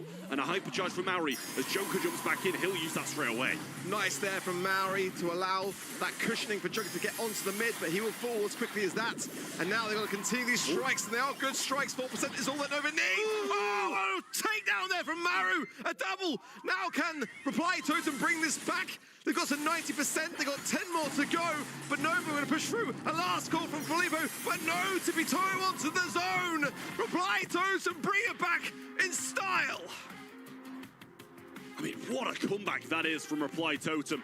It's what needed to happen last game and they couldn't quite get it done. This time it works, but their starts seem to be so slow, so scrappy. And I'm not saying the rest of the game's not scrappy as well, because it is. But it's just worked so well in that second game, just narrowly bringing it back. Joker's dying, but he's dying and getting kills this time. Still going to struggle there against Terry. Terry is the lower of the two now, and he's forced to keep shooting, and Joker now just trying to maneuver his way around. Novo approaching 15% now, already a pretty decent start from them. And it's going to take some time for Reply Totem to get set up here. Yeah, it is, and this is a better start from Novo than the previous times as well. It's been Reply Totem in an early percentage lead over the past couple of games, and now Novo looking pretty strong. Joker jumping straight into a sticky syrup mixer and the super over the top as well to keep them low. Maru can't move anywhere. Maru going to use a super to try and flank round. Good job he's got the smoke trails because he's got a long distance to cover here. Will go in, a nice preemptive shot there from Meow. He's looking quite close to super as he's staying very aggressive in this mech form. Yeah, the Barley pick is just so fragile, isn't it? But Filippo's playing it really well. But sometimes the pinch is just perfect with the Gale +3 blow to allow Maru to get that pinch, and it's quite a struggle for them It's all going to whittle down there. Terry, now Meow is the next for breakfast. Back in, oh, I say back in mech, but not enough. Maru gets it just in the nick of time. I mean, that was a big turning point in this game. If he got that off, he would have been able to contest them on this point where they're getting so much percentage now. And it's even 52 to 52. Hypercharge super comes in, but Maru will just back off and respect that. It does hit the lollipop drop, which makes Maru's time a little bit harder, but he's got a hyper super. Let's not forget, they're going to be running those smoke trails now instead of Invisi-Heal, so he does have to just wait at the back and play this one slow. Novo recollecting, but Joker not giving the chance to breathe. Nice connections from the hypercharge. Felipe low, and now they all focus onto Meow. Out of mech, out of position. Surely going to go down here with a swipe there. Joker, 83% now for Novo. Reply Totem still behind here, trying to bring this back. But now Novo getting themselves stuck in with a helping hand of that hypercharge from Terry. And last little blustery blow from Maori, the hypercharge as well. But it's still not enough. Joker staying firm, but goes down now. This is going to be a set. Novo Esports, bring it back. I mean, that was really solid from Novo. 3 pretty similar games, to be honest with you, in terms of percentage. First one, Novo looked good, and they held. Second one, Novo looked good, and Reply Totem came back. And then the third, the same as the first, as they managed to hold that one out and take the set. Really solid stuff from Novo. I think they did have the better draft in the end. It seemed like they were bullying Totem for the most part, and they were really unable to get anywhere. Just a few shining moments from Maru and Joker when they eventually managed to break through those defenses that gave Totem a chance. And really, huge props towards Novo here for this draft. Ark, you mentioned it already. We did not think that the mech or the barley would work out this well, but they take this set in the end, made it close though. Reply Totem really made them fight for the set, but in the end, it's Novo turning things around, and now we're in a 1-1 scoreline. We have such a close game in our hands. You can just see, though, it's a fragile comp, really. I mean, I still feel like Reply Totem should probably have won the set. I mean, they focused a bit more on Filippo, who was playing that barley perfectly, by the way. The gadgets were on point, and they were just really dependent upon this kind of Gale jump pad with the BB, and a lot of the times that strat just wasn't working out. So, I mean, Maru with 14 kills already, was doing his best to try to go on a tear, but it still wasn't enough. And I mean, wow, look at the DPS from Filippo there in the barley. He had a lot of value, had to play the sticky syrup. So, again, for me, the biggest mind-boggling moment here is that the mech even worked out so well without a heal. Yeah, I mean, there was a few moments here and there where he wasn't able to get too much done, but for the most part, he was cycling hypercharge as well, finding good connections, getting back into his mech, other than that one time where Maru just somehow managed to stop him. That was nice. It was a really good performance, it was, from Novo, and as I said, we didn't expect big things from the mech, so to see him do that, it's a great, great performance.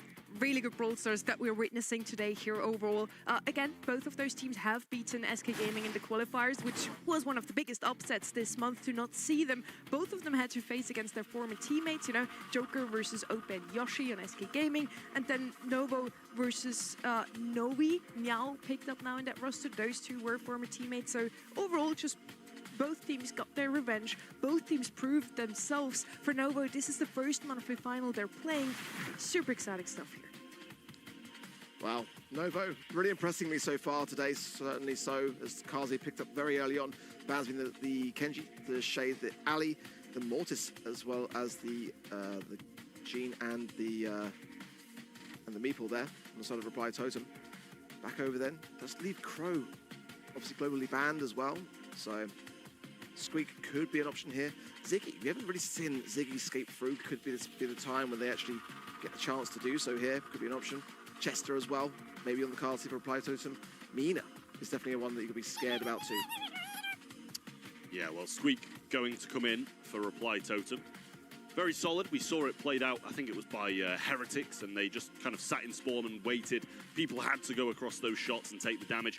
It's pretty fair to say that Kaze should be able to get that mid-star, so we'll see what Reply Totem do to kind of push up and play more aggressive rather than what Heretics did and sit back. Kaze on one side usually follows Kenji on the left-hand side. Kenji spanned out, they're going to go with something else that's super aggressive, has some dashes, and might be able to pick up that blue star. Really like the left-hand side roster so far. We have a Squeak with a lot of area control, and then Mina as the aggressor. On the right-hand side now, maybe also a bit more range would be good in their hands here. Gene banned out here would have been my pick. I really like the Siggy shout from you earlier, Art. One of the only throwers really that strives in the current meta, and usually banned out on layer kick. So let's see if they're actually going to pick him up here. Gus could be an option. Feline frenzy. Hit going to come in. That's kind of disgusting, honestly. But in terms of that support, you do have to have something else that's able to handle itself. Just once the Leon kit snuck through again. is still open, but is it the best brawler on this particular map? It's definitely not a bad one at all. But if you're stuck in the spawn side, it's tough to get out with it. It doesn't have that kind of much like burst damage at range to be able to get you out of a tough position, especially when you've got like a Kit and a Kaze as well who aren't going to have range themselves.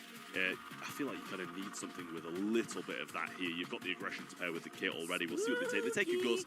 You can't blame them for it. You know, got the range, the shield, keeping people alive, allowing them to go into aggressive positions as well. And Kooky Popper, decent damage. You can't complain at that brawler, especially with that combination. But we'll see what Totem round this one out with. Both teams desperately trying to get this set because of how close it is. You need to get these wins where you can and get the game done early. We have a lot of health on the right-hand side now with the Gus, the supporter, Kit as well. Kaze already brings a large health pool with her. Maybe a Spike could be an option here on the left-hand side. We need damage, that's for sure. Cordelia is also a great shout in terms of pure damage and tank counter. Cordelia is going to also be able to get the Kit into the Shadow Realm whenever he's sitting on top of one of his mates. So Cordelius is probably your #1 counter to any Kit comp. It's quite dirty from Novo here, honestly. And they do have a noticeable lead over Reply Totem on this very map in scrims. I'm just going to put it out there. I know we've had a lot of discussion on it already today, but, you know, Kit and Kaze with a Gus. I mean, Reply Totem really cannot turn their back here. This is something that can go from bad to worse so quickly, especially on a map like Layer Cake. You know, I just worry for Reply Totem here, honestly. It makes sense. We'll see. Blue Star quite clearly goes the way of Nova with the Kaze being able to dash up for it. Joker can't really match that maneuverability. Sorry, with some of his own. Meow with the super on the right side just goes the defensive route, and now they're going to go across the Joker and should be able to get this kill and make this lead 3. And Maori trying to get up, trying to get some super, but he's just being kept at arm's length. This is what I'm saying. Against the Squeak as well, like, it's going to be really, really tough, but now maybe out of position, pinched in. You can't make mistakes like that. Bit of an oversight there, I think, from Novo. They were in a good position. They were winning. Yeah. They had and then they're just over-aggressing massively. Cardboard box coming in, and Joker got to be scared and does just back away. I think only hit by 1 shot there into the realm, but Maori can't quite get within range, and he doesn't want to risk being turned on there. Joker now going to be on top of Meow, and I'm sure that's communicated in advance. Oh, but he jumps over it, but the super connects for Joker. Traded out, and this is so scrappy. Scrappy, but it is still a lead for Reply Totem. Maori has all the stars here. Could be a prime candidate for an assassination attempt. This Kaze Kit combo. Let's see, 45 seconds on the clock. And it's Reply Totem who are just going to be sitting back here and just trying to wait the timer down. It could even go to one final ditch to push. There's a fan storm going out quite prematurely for me. I'm not too sure about it, but it's going to allow Novo Esports to get themselves into a position of a potential strike. Yeah, I don't mind it just because of the fact that they're going to be able to just push them back without having really to do anything. Like, they're just going to run away when they're in that Kaze super just in case they do come aggressive. Joker got the super on the left-hand side in this matchup that he's been in a few times before. The Kaze and Kit just running in a straight line at them. He's going to switch forms, trying to get this one back. 10 seconds. Maori might want to take someone out of the way and does to Meow. He's looking dangerous with that shield as well. Joker trying to get the kill. Filippo around the back gets another shot to him, and Filippo just swinging at air, but he's finding some shots, but it's not enough as Totem get the win. Very close stuff, but I'll be honest, I kind of feel like that kind of game went the way of Reply Totem mainly because of Novo's mistakes. I mean, he missed about 4 shots at the end there. I think. Yeah, He definitely has some connections. I feel like it could very much turn against Reply Totem if they don't keep up this kind of defense. So far, so good for them, for sure, but I still feel like the draft favors Novo. Well, we'll see if they're able to turn this one around. They started well, but just over-aggressed in that position where they were looking so good. Pushed back into spawn already, and they were in the last. They just need to wait for this Kit super. Kaze make a move with her on her back, and that's exactly what they're going to do now, but hit very early on by a nice squeak shot of Matt. Yeah, Maru doing well to shut this down. Joker, a few tippy taps in the mid. Not really going to be available too much, and Meow comes straight out into some heavy shots. Goes down, and the lead over to Reply Totem. I mean, unfortunately, just detached in the wrong direction, I think. I think he was expecting to come backwards off it, but straight into the middle of the battle. And he will go down yet again. Reply Totem pretty much gifted a kill there. Maori got the super on the Cordelius yet again, so he's just waiting for an opportunity, possibly when this Kit Kaze combo comes towards them, to just single one of them out. Yeah, Maori's itching. Absolutely itching on this super. But patience is key. There it is. Nice from him. Extends positioning power over Felipe, who's going to come out straight into the eyes there of Maru. He's still behind the field of action. Nice connections there from Joker. They cycle it. Lovely stuff. And Novo are still nowhere to be seen on the kill count. I mean, just supering the Kaze there puts the kit in such an unfortunate position too, and it basically just guarantees kills onto both of them. But it's 6-1, 5's all they need, and Joker has 4 on his own. They're looking for the other 2 though. Nice shield coming through as well, and they get round the back. Blue Star still in the hands of Reply Totem. It's 6-6, but they've got a bit of time, and less kills needed now for Novo. Yeah, Novo still need a takedown. This is the problem now. They've got to get the advance. They haven't really got anything to do so except wait for this kit. They've got a hypercharge in the Gus, but no super. The question is, do they have the utility to really come back with the goods? A tap onto Maru now. Terry coming forward. That's what super pops in as well. Meow finds the connection. Reply to extend the lead though. 9 stars to 8. Are they going to hold on to it? No! Nova in just the nick of time at the end. Terry with the kill. And they get one on the board. I mean, what a couple of lovely supers from Joker. He was just burning the clock, sending them into the air. Gadget supering again, but it just wasn't enough. Terry got a lovely shot round the side to get the kill, secure the win. And this is a big game now. Whoever wins this one will be 2-1 up in a really 50-50 matchup so far. I can't help but think, as you said after the first, Novo seem in control of this game. It's just whether or not they're going to make these mistakes. Oh, Meow got very, very aggressive there, very confidently so. And it has made Reply Totem a little bit flustered here. Maru's got to heal. Maru, of course, not going to really have much in terms of the realm at this early stage of the game. And Joker's leaving them to have to defend on their own to try to get an angle on this left-hand side. Felipe is low here as well. Maru gets into the realm, and it's a nice takedown. It puts Reply Totem in the lead early on. Maru doing so well, so consistent. Meow jumps over. Actually, they're going to get a second here. Surely good jump and a good squeak super, but they are still 1 down. I wasn't even sure what happened in that interaction on the right-hand side there. It seemed like everybody was just jumping about. It's got like a double connection, isn't it? It's so weird. And now, Reply Totem behind, and this is a great thing for Nova, who can just kind of sit back in the spawn, allow time to be on their side to get the kick going. Going in quite early as well. 1 minute on the clock, and they're still trying to bring this Kaze forwards. It's like they're hungry for more kills. Yeah, I mean, just trying to stop some of this offense. But Maori has got a super here and finds the connection onto Filippo, but he's obviously got the maneuverability to just run this one away. Meow coming around the side. He's going to out on both of them. I think if Maori just about gets out, but Maru surviving narrowly. And this is looking good for Novo now. He's got to back up, survive, wait this one out. Good super as well to push Joker away. It's just constant pressure. A nice cookie popper gadget as well there from Terry. As they find Joker on the left-hand side. Now Reply Totem are really quite flustered. They've got to find 3 stars here. They have got the blue, so it is possible to do with just Meow here, potentially. Let's see. Joker's looking at the left-hand side, trying to find him. Felipe will not be enough. They'll need 2 in that sense. Meow's also got hypercharge, which is a very dangerous prospect now. In the final 10 seconds of play, Nova Esports have got options, but Felipe from the right-hand side is locked in a little bit there. Meow being pushed up against the might of this Mina pick. He comes back with all the stars. Maori can't get enough here done. It's going to be Nova Esports taking the lead. I mean, that is absolutely huge from them. What a hyper that was from the kit. It's like, I'm sure it was measured, but from a person who's not as good at the game point of view, very risky at the same time, going in with what could have changed the game in terms of stars. Blue Star was with Totem, he had 3, and it was 5 to 8. But must have been so measured. Great Gus super on top of it as well, and so many close moments at the end of games just like this. The highlights show it too. That first round could have already went the way of Nova Esports, honestly. They only discussed who they want to focus. I was like sitting here, just getting up and was like, Terry on the right-hand side getting the kill. On the left-hand side, we have, I think it was Filippo trying to get a kill. In the end, just focus on the same player, and that could have been Novo's already. In the end, they do take the set, now extending or getting a lead 2-1 for them overall. Our predictions, and from the viewers at home as well, say Totem is going to take this one. So we might have going a series that is going all the way now. 3-2 has it to be for Totems to still win this one. And when you look back at that first set, you know, and just how much Novo Esports struggled, they barely had anything to show for it, and now they're really finding their stride, getting into a nice pattern, a nice rhythm, and just playing Reply Totem at what they do best, which, for me, the drafts are shining so far here today.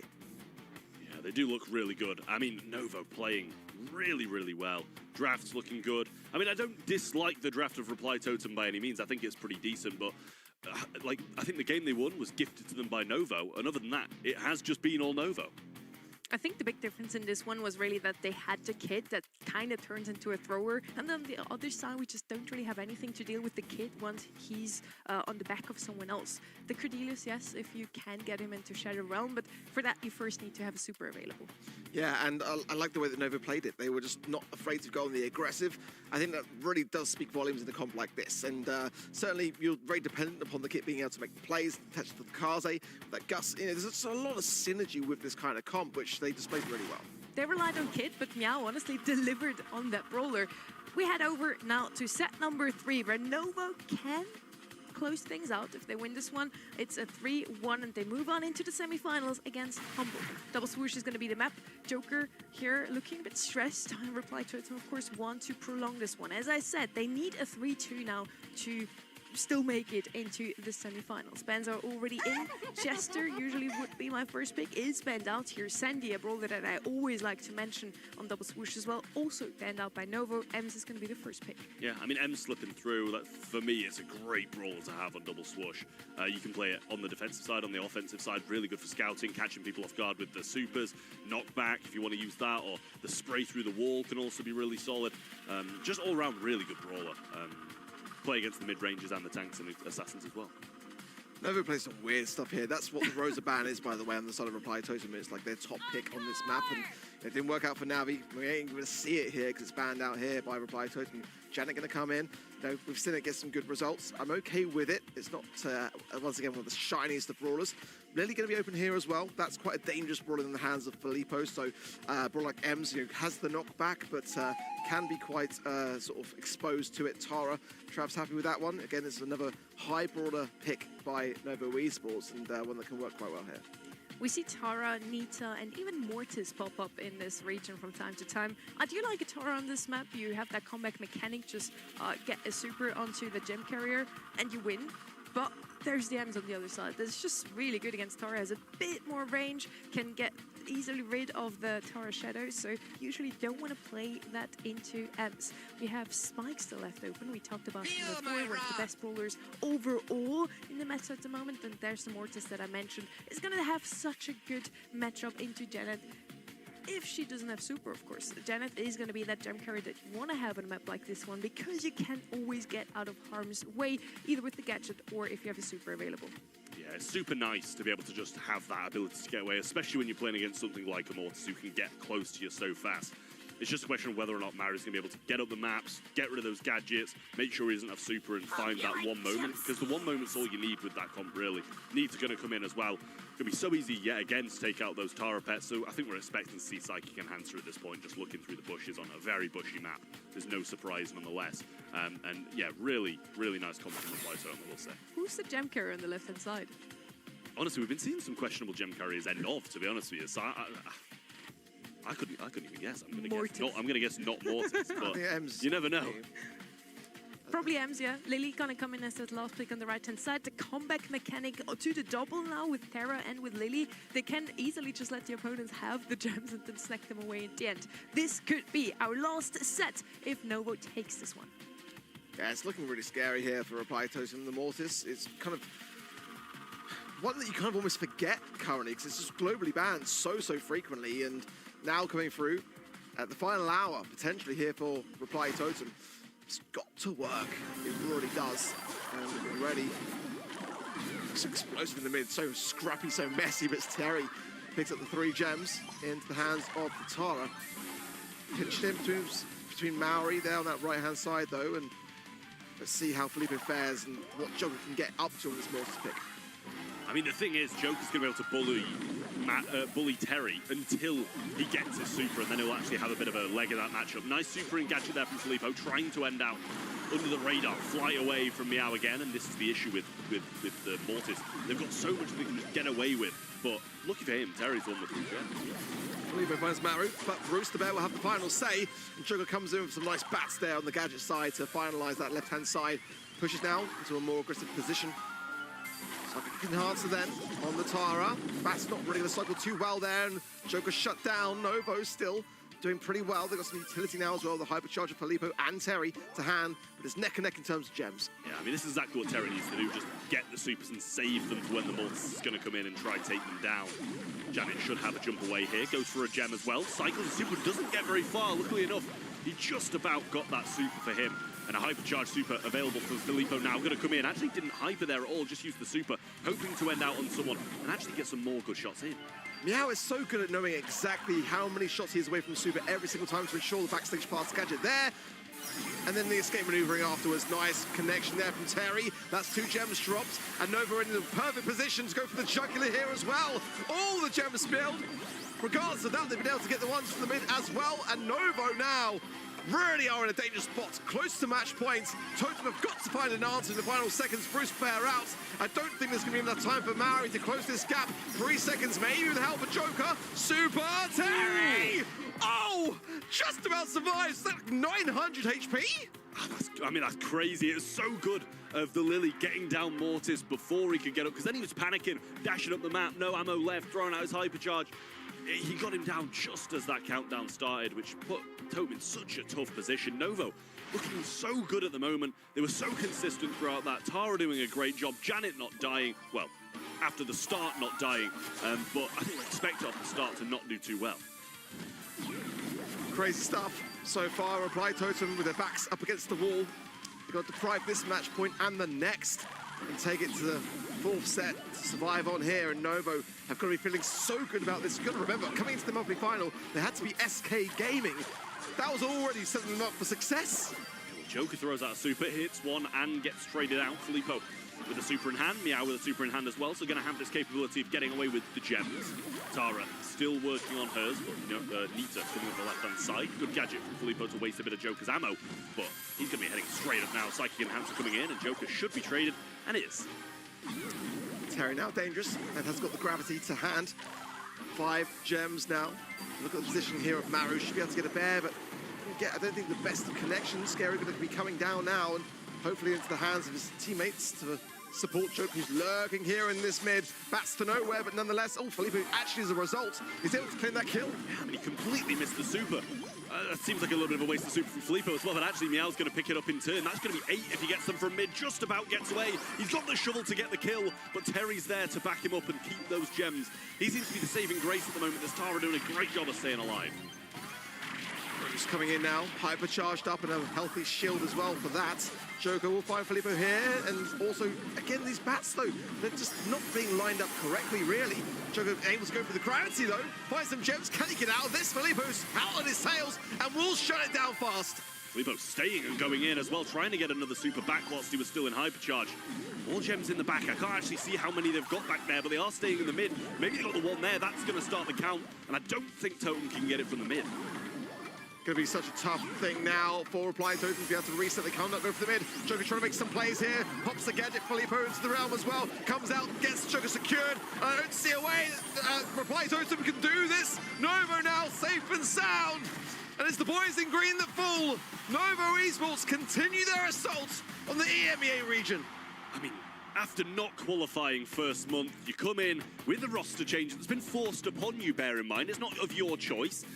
You get Meow, you qualify instantly, you get through a really tough Totem and Reply Totem make the semi-finals.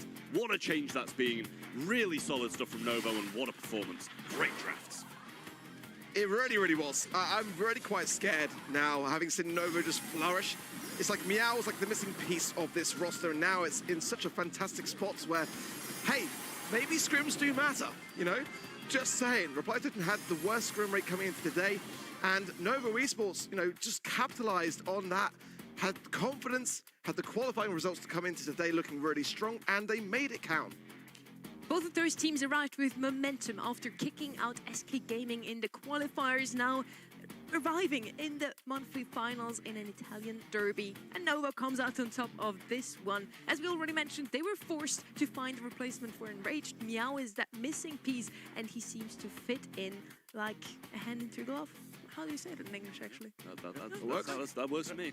Sounds good. Okay, I also find my way here. Novo make it into the semi-finals. Now, Totem, of course, would have loved to get revenge of Humble because they had to face off against them in the semi-finals last month. Now, let's see if Nova does better. Yeah, I mean, I would love to see that side go the way of Nova. Honestly, I feel like there was a little bit of uncertainty today with Humble specifically. Nova had some really good drafts. I feel like Reply Totem, if they were missing anything, it kind of was the draft, but overall a really close match. And I hope we have some more close ones up next. We're going to have one more look at our bracket because Foot Esports versus Team Heretics is our first semi-finals, and I'm hoping for this to be close once more. We had 2 3-0s in the quarterfinals, one super close match with Heretics already, and now Humble versus Novo Esports is our semi-final number 2 arc. Any shouts already? Who do you think will be in the grand final? I feel like for me, it will be probably for esports and maybe Novo Esports. I just kind of feel like it might be that month where they could do some really dangerous things, and it could be that moment where Humble falter. I feel like they're more likely to than for esports. I feel like for esports, for me, probably going to be the team to take it all today. But hey, what about if Nova go all the way? What about if they just don't make just the grand finals, but just clear everyone out of business? That'd be sick to see. Welcome back, Kenny, by the way. I'm going to throw our predictions at you because we were feeling pretty great coming into today. We're kind of like, oh, Foot and Humble probably going to stand in the finals.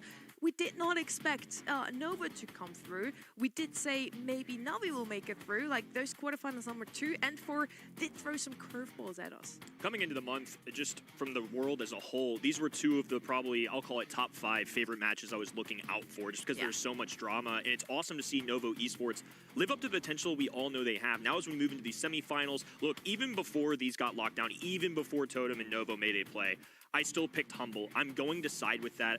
I'm going to go with the brain over the heart today, at least so far. Maybe I changed my mind in the grand finals, but selfishly, I think it'd be so cool to see Novo win over any of these teams, to be honest with you, but I'm still feeling the favorites in Foot and Humble. I just feel like they are cut above the rest. You described that so well. I think today is really a brain over heart decision for me as well in that semifinal number 2. Humble, they are always in the grand finals. You know, I would love to see Novo for once. At the same time, Humble has not won a monthly final this year yet, so I kind of also hope for having a new winner in the grand final like we had yesterday in East Asia. You can not only win rewards, by the way, by filling in your predictions over at eventofbrawlstars.com, but also if you play in the Championship Challenge, maybe in the monthly qualifier, if you want to try and give it a shot also to make it all the way to the monthly finals. If you play at a LAN, our first one this year is going to be the Brawl Cup in Berlin. You can still get tickets for that one, by the way. You can even get some pins. So yeah, it's definitely worth it.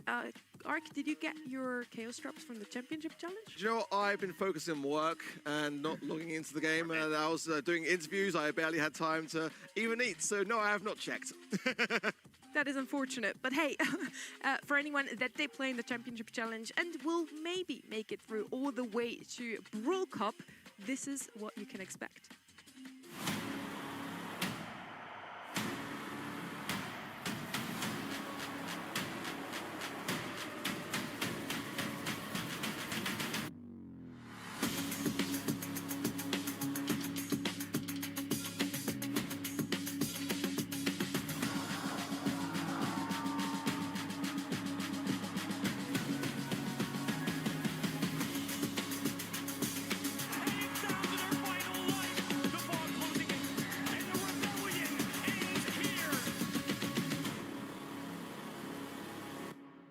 The Battle of the Regions on May 15th and 17th. Make sure to put that in your calendars. You can still get tickets. VIP tickets are unfortunately sold out, but we still have plenty of others for you. And you still get some goodies as well, Kenny. I love goodies, and let me say too on top of that. I love goodies. Look, as somebody that's doing a really good job of accumulating those goodies on event.brawlstars.com, I also want to earn them at the exclusive LAN events. I will definitely be watching. You know what? I like goodies. Any wires going on? That's very robotic and pre-rehearsed. I'm just being honest. I'm just keeping it a buck with you. I like goodies too. That was a good one. And I also like some good Brawl Stars. So let's head straight away into our semi-final number 1. It's going to be Foot Esports versus Team Heretics.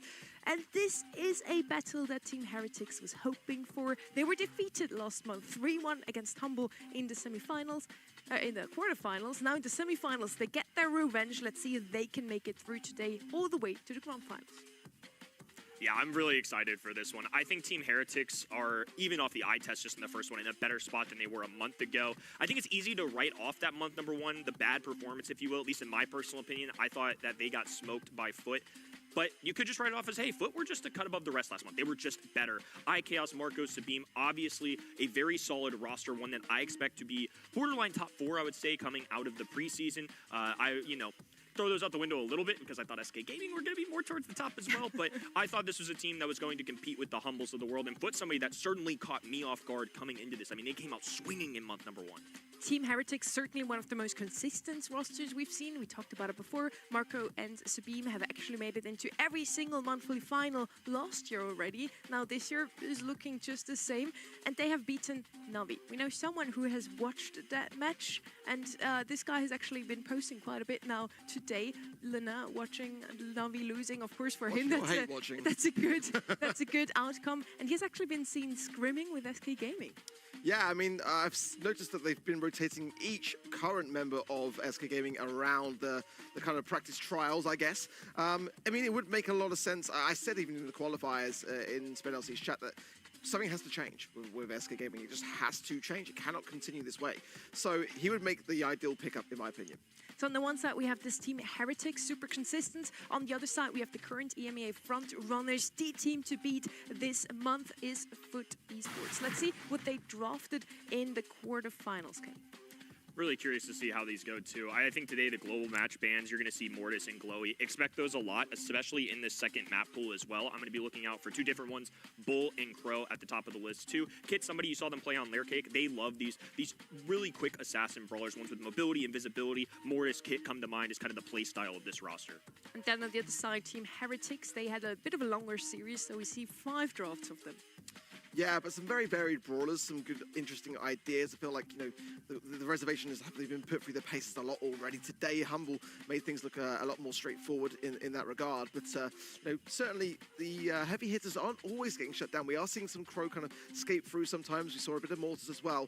So I'm looking to see specifically with those ones how it will fare. I mean, we have seen Team Heretics really seem to hate Crow, banned out 4 out of 5 times. Ems as well, 3 times banned out. Let's see if we're going to see some more of these 2 coming in. Now, never mind, Crow is actually going to be global banned in this one. That means that Bull's definitely going to get banned in every other map, so that's one that I was looking out for. I think with only 2 global bans, at the other side doesn't end up getting rid of these top-tier brawlers. I think you've just got to do it. You saw, for example, with Semantic running Bull earlier, sometimes the brawler is just too good, and right now Bull is in the state of game where I feel like no matter what, don't let your enemy get it. If you don't have that first overall pick, don't play games with it, get rid of it. Now, this is a huge surprise to me.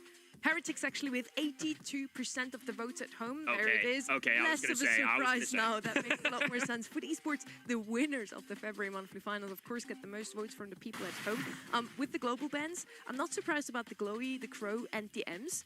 Ruffs was global banned by Heretics. Yeah, sometimes with global bans, I actually ask Stroke that additional question of how are teams approaching that? And it can be just one of those brawler picks that they just don't want to deal with. We're going to kick things off here in our semi-final number 1 on Hot Potato.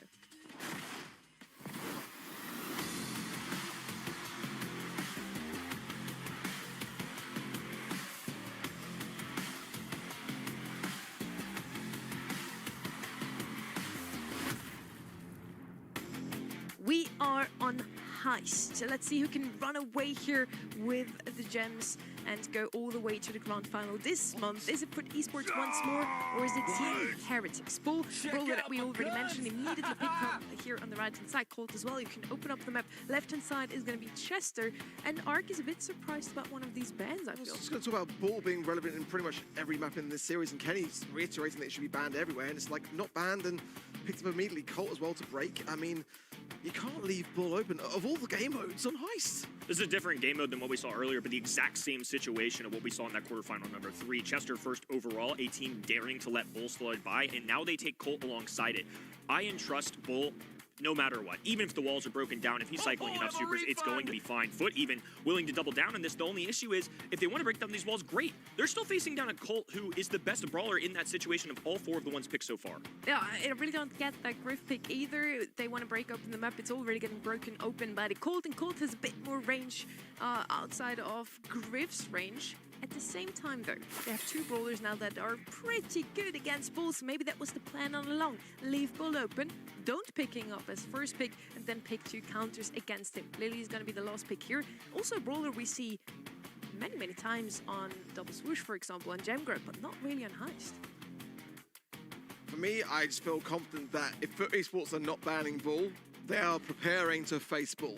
That's the only thing I can feel to give myself any form of comfort here. For now, Team Heretics is going to be choosing with Maisie, which is a bit of a wild pick. I mean, that's certainly not one that should have been in the scrims too often. It's kind of like in the back pocket. I'm sure they're very competent with it, but I'm still scared for this Bull, honestly. Perplexing draft, but certainly these teams were playing some chess over checkers. Maybe our mere minds can't quite see it yet. Foot Esports got the better of this team just last month. It was in the quarterfinals. Team Heretics, of course, get a nice little grudge match win in the first one, went all the way to a set 5. And Foot Esports, certainly the talk of the town coming into this one as well. Expectations higher. We saw what Guesty could do. Nob picking up his first overall, but Marco, Subim, and iChaos would love to pick one up as a trio of their own. Here we go for semifinals number 1. Alrighty, Marco trying to find some connections here onto Nob in the mid. Angel Boy going straight into the realm here, and look at the way the ball was mirroring him back to the safe. Angel Boy cannot find his way through Subim there. He's too savvy to it, and already low HP now. Forced back. There's Chaos here, tapping on this Colt, but back on defense.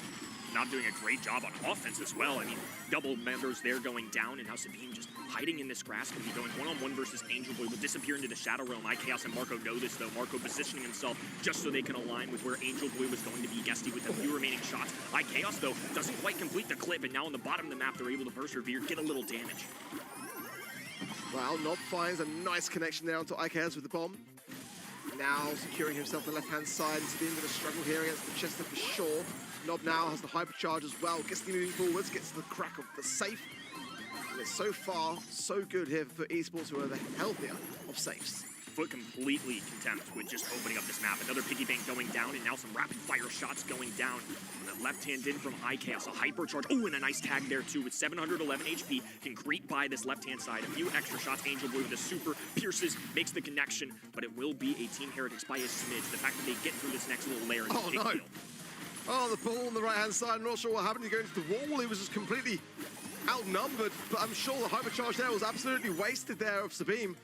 Angel Boy going on this side, gets some damage under the safe, gives then Foot Esports a lead. Guesty with more follow-up shots, and Nob as well. The connection there with the hypercharge, it won't crack the safe. That's good as well. The poison may will also last things out. It's going to give a nice lead for Foot Esports there by 5%. Good news for Team Heretics. Bull was essentially able to do it by himself to equal the amount of damage. Just 5% separating these two squads as Nob going to go against the anti-tank on that right-hand side. Marco just full on defense, shadowing Angel Boy as much as possible. The fact that they cycle in that super as well is just another added benefit. Yes, being here in a tough spot now that Guesty's also got hypercharge. Angel Boy nice there on the left-hand side. It's going to put a ton of pressure here onto Heretics to be able to defend this. The hypercharge of Guesty comes straight back, and that's going to be another crack. There's going to be no time realistically here for any kind of response from Team Heretics. Going to try for it, but they still are short. Safe and confident there from Foot Esports, getting one on the board. Look closer than I think it was. I mean, only 4%, quote-unquote, at the end of the day. But keep in mind, there are layers to this heist safe, and just with little time built up, they had such a lead that it was inevitably going to be the same result. We were very nervous considering that the Bull went early, and like you said, I think Foot Esports are smart enough. They know that the Bull was available. They made the choice to let it go. So clearly, they had a game plan for this. I'm assuming in Foot Esports' mind, this was a trap. They wanted the other team to take this. It worked out in game number 1, but again, I still have a ton of belief in this brawler. It doesn't have the easiest matchups necessarily, but I still think it's going to get its value one way or another. It's just kind of counterintuitive, isn't it? Because you're pairing it with the Colt, so you're looking to break certain sides to leave your ball open, but now with the Griff on the other side of the field for Esports, the whole map becomes open, and then you're really struggling to really land much value onto the safe. But like you say, I still think Brawl is one of the most dangerous brawlers in this meta. It cannot be underestimated now. Already some big safe damage in the early outset of this game though as well, as now for esports closing towards the 8% mark. Guesty getting a trade, very valuable, and with that, Sabine met with 2 brawlers. Nob, of course, getting the stun, it looked like there on the bottom of the screen, while Marco tries to get a little chip damage. That's not Maisie's natural job, though. Just going to be looking to get some defense there. Sabine now rotating over to his left-hand side to make up for it. All 3 Foot members on the defensive end. Oh, Angel Boy turning a quick defense into office, now rubbing up the middle of this map. Low HP, get a few chip shots, but most importantly, getting below that 50% threshold. Nice connection there with the Chester. Angel Boy still duking these shots from IKS, gets to the safe as well. Gets nice 4 shots there as well, creeping ever closer. Angel Boy's untouched, uncontested. Now IKS down to the safe. Can they get the crack as well? They have on the side of Team Heretics. This is huge. And for esports, are all in the back spawn. They're going to defend for their lives. Sabine coming in now. Onto the safe, gets the damage they need. They tie up the set. There's the bull. And again, IKS on top of that, if you, to your point, if they open up the map, you got to make up for it elsewhere. Either Maisie has to be perfect on defense, IKS has to be winning in the range. They have to win one of those categories, or else they're never going to put this whole composition together. In that game number 2, they relied much more on a base race. Bull was able to let loose because IKS and Maisie were doing better. It allowed for Bull to get to the other end. Sabine already escaping through here. Going straight towards the safe, of course. The Chester of Nob going to be there to mirror it, but already he's making connections. He's on the safe already, and that is not what you want to let happen in the early outset of the game. With the damage gear, it's 5,060 damage every time Bull gets up close.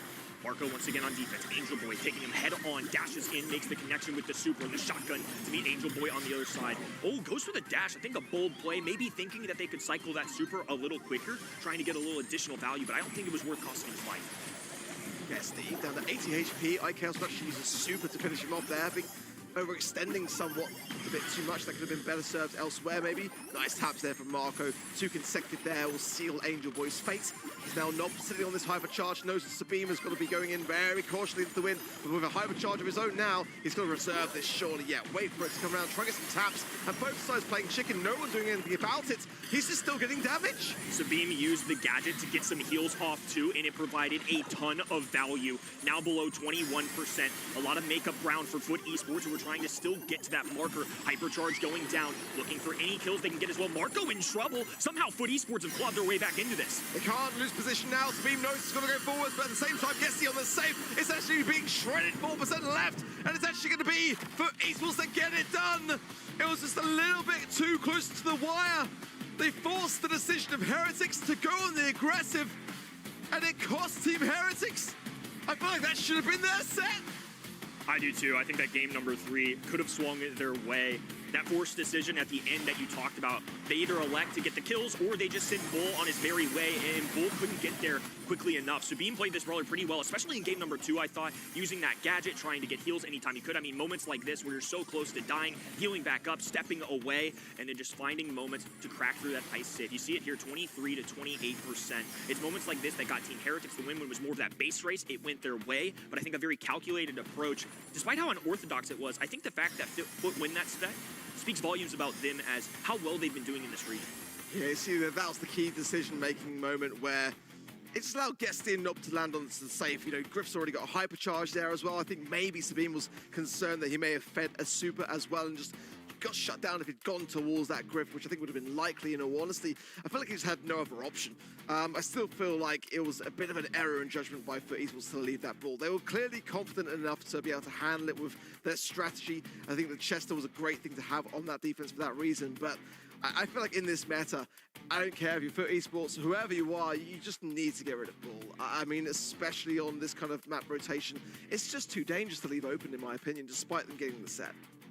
Risky maneuver, but does pay off for Foot Esports in the end. Angel Boy, especially after seeing those stats, stood out to me, not only in the kill category, but along with that, blended in plenty of heist damage for his roster. So I think showcasing why he's a longtime veteran. And I find it interesting because Angel Boy wins his first monthly finals with his squad, but in the offseason, being as good as he is, he had the choice to go with any veteran team out there. I'm sure there are plenty of rosters that would have loved to pick him up. Instead, it is a testament to me that he elects to go with Guesty as a rookie to re-pick up Nob after a couple years of not playing with him. It's worked out really well so far, and in a set especially where Bull's on the other end, and we're talking on and on about how good he is in the meta. I mean, you folks at home know how good he is. Instead, they still come out with a win. I love that they made the creative choice, and it still paid off. I think Team Heretics are looking better this month, but is better good enough to beat Foot? Yet to be proven. Well, onto our second set, and I'm sure Team Heretics would prefer to have left that in the past from Heist on then to Hideout. For me, I think Pier, Byron, heavy consideration, Spike also, Jaeyoung, RT, definitely those kind of support brawlers. I want to see more Pierce as well. This is definitely a Pierce map for me as well. Not really seen enough. It seems to have just drifted away. We saw him be so prevalent prior to the latest installment of Buffy's, and it's just kind of fallen by the wayside, it feels. Pierce is definitely a good brawler, especially in pro players' hands, but I think just the fact that there's these new Buffy brawlers, especially BB, Bull, just feels like there's so many health points in the meta right now that Pierce sometimes doesn't stand a chance in those moments. So global bans, of course, no Glowy, no Crow. Those are the normal brawlers, I would say, that are never going to show up here. Bull, once again, though, I believe escaped that ban phase, if I saw it right. A couple other brawlers yesterday that got banned out that I'm curious to see if they make an appearance here. Bell and Byron, a couple of those long-range ones that teams really like. Well, RT here, not banned, left wide open. Spike, Byron's the top pick here for FUT Esports, but whether they're banning them all just to steer away from that strategy could be something that they've got in mind here. Definitely still some unflashy brawlers available here, like Gus as well. Bell sometimes an option if you want to have the RT. You sometimes want to pair it with that just to kind of take away the mark from your opposition. It is going to be the Byron, so I'm worried here for Heretics because this is really obvious in their practice. Sometimes you'll see Ollie plus Byron come out, and now that we've seen Kaze, who's an assassin, not necessarily a tank, and you have that Byron who's a blend of support brawler plus long distance, I think it could make sense. I don't know if it's necessarily at this 2-3 pick, which obviously it's not. It's going to be Angelo coming in here, but I think it's something that they can keep their mind open for in a 6 pick if they like the other end in the matchups that it could provide. Kaze would be a good pairing here with Gus, and it's definitely still open. I think that would be quite nice for me, and then give them some flexibility for that third and final pick here. Still worried about that RT though. I feel like that is definitely a concern. It could be what FUT Esports are looking to have in the later stages of their draft. You've got the aggression. Certainly Andrew will have the escape. Nanny going to come in for some control and somewhat of a valuable peep. But they've got to connect with the Byron here as well on the other side of the field. That's going to, for the most part, keep FUT standing. So if they can focus their attention on that, he is switching to Kaze, so that could be where, at the moment, Team Heretics are thinking. They've got Blue Star and Kaze. Now they've got Nani, who's a long-range sharpshooter that particularly does well into other sharpshooters. So I like that one-on-one matchup if it goes into a Byron. And I'm also fine with it if it goes into Angelo. Return to Cinder, of course, can send back those heavy-hitting shots from Angelo really well. So this is a very good overall composition. Now they grabbed Charlie, and I think Charlie is mainly due to spawners that come on the map. But when you see Byron as well, not only are you grabbing Spiderlings to deal with the single-shot brawlers, now you're preventing and playing the Cocoon game as well. If the left-hand side wanted to go with an aggressive or a tanky brawler, they have a shutdown mechanic for that. Third and final pick then for Esports. The Byron's great, but it needs to have more synergy with something else in this draft. So we can see what is on their minds in that respect. Charlie going to be able to counter heavily those kind of tankier brutes. Mina going into it, of course, can evade away from that Cocoon. And I think in the hands of someone like Angel Boy or Guesty, it's very, very aggressive. I think they were kind of always gearing up for it with that mortar span. That first pick Byron kind of indicated that they were going for something of a playmaker. I quite like it for that reason. Another solid draft, I would say, from Team Heretics, but didn't go their way in the first one, regardless of what we thought was going to be a quality opportunity. FUT Esports have just been a little bit better over this region. Team Heretics with plenty of Brawl left to be played, though plenty of opportunity to prove that they deserve a shot at a grand finals. A lot of young talent on this team. Marco and Sabine with phenomenal 2025 seasons. iChaos, the longtime veteran, picks them up. Now it's going to be a battle of young guns. Guesty in his opening debut, 1-for-1, rocking the Angelo on the middle of your screen, while Angel Boy, a brawler that really stood out for me last month. He was phenomenal with this guy. He's going to be piloting it here on Hideout. There's an intentional tank there by Angel Boy. Better now that he's gone to the middle lane, because now Nob can help him with heals, but there was a moment at the beginning where they were so far apart, because Nob has got to shadow Angel Boy here, realistically. Nice tap there from Guesty. Oh, that was a valuable dash away there from Marco. Could be costly, as Angel Boy will pick up that kill there. Chaos will fall. Nob is still continuing the aggression here, getting some good taps for it, but that's going to be a poison trick down and outstaying as well. Still surviving, though, in that mid. Right where he left off last month, Angel Boy still playing spectacularly with this brawler. Now they see some plays on the left-hand side for potential. Has a Hurricane available. There's Sabine, though, dropping the Charlie Cocoon, making sure that they slow down the aggressive onslaught that Angel Boy can provide. Nob there, over the wall. Gonna lob up a little poison. This time it's going to be healing. Nani Peep sees this though. Angel Boy trying to make some contact before iChaos pops out. They abort. Know that they have to get out of harm's way before Angel Boy can pursue the kill. Nice there from Angel Boy, still duking around this. Guessy looking to get a piercing shot potentially here. No goes for Chaos. Return does send the gadget. Nicely timed there by iChaos. A tap return. Guessy now popping that Rage Gear coming through. Sabine on the left-hand side has got Hypercharge. Finds Angel Boy as well. And now look at this. When he comes back out, straight into the hands of both Marco and Chaos, they secure it and get the lead for then Team Heretics. Here comes the Nani Pete from the back lines, and Marco still has the blue star in hand, so this is advantage Team Heretics all the way. Foot Esports have to find a kill in the next 10 seconds. Guesty flanking left-hand side, while Angel Boy works the right hand in. Marco there to cover for the teammates. Backs against the wall for Team Heretics, and the purple button pop doesn't make a difference. Foot Esports can't close out, and Team Heretics will take game one. Yes, a few overextensions. I want to see more support there from the Byron as well. It was a tough game for Nob to try to find those healing shots, and in the way the map is as well, it's kind of tough to, you really got to go deep into that spawn side and be on a all three player assault to really get the most out of the Byron here. It's kind of hard to get the line of sight. Woo, Marco nearly makes a whiff there. Was going for that blue star, just a misstep, but does end up clicking it just in the nick of time. But low HP will force Team Heretics all the way to their spawn side. Once again, Angel Boy throwing a kick, a dash away, easy dance move to secure that kill. This is where Nob can really thrive here, but now it's going to be a little bit cautious on this left-hand side. Just got to avoid the flank, get the pinch there between Guesty. He's struggling a little bit to land these shots. Nice there from Angel Boy, but the Swadlings here. And of course, even the problem was being in the windmill. And look at that. Sabine survives now. Nice shot there from Guesty. It had to be done. They couldn't leave him standing, but Marco not finished yet. A sweep. Heretics now on fire. Definitely not what you want to see out of Foot Esports, especially for such a low HP brawler. They weren't able to secure that kill in time and allowed Team Heretics time to respond. Now they're up 4, one of the bigger leads we've seen in this entire set. Sabine already set up, has a super available. Spiralings to deal with Angelo, the single shot brawler. Meanwhile, Kaze under heavy fire. This blue star is going to be swung.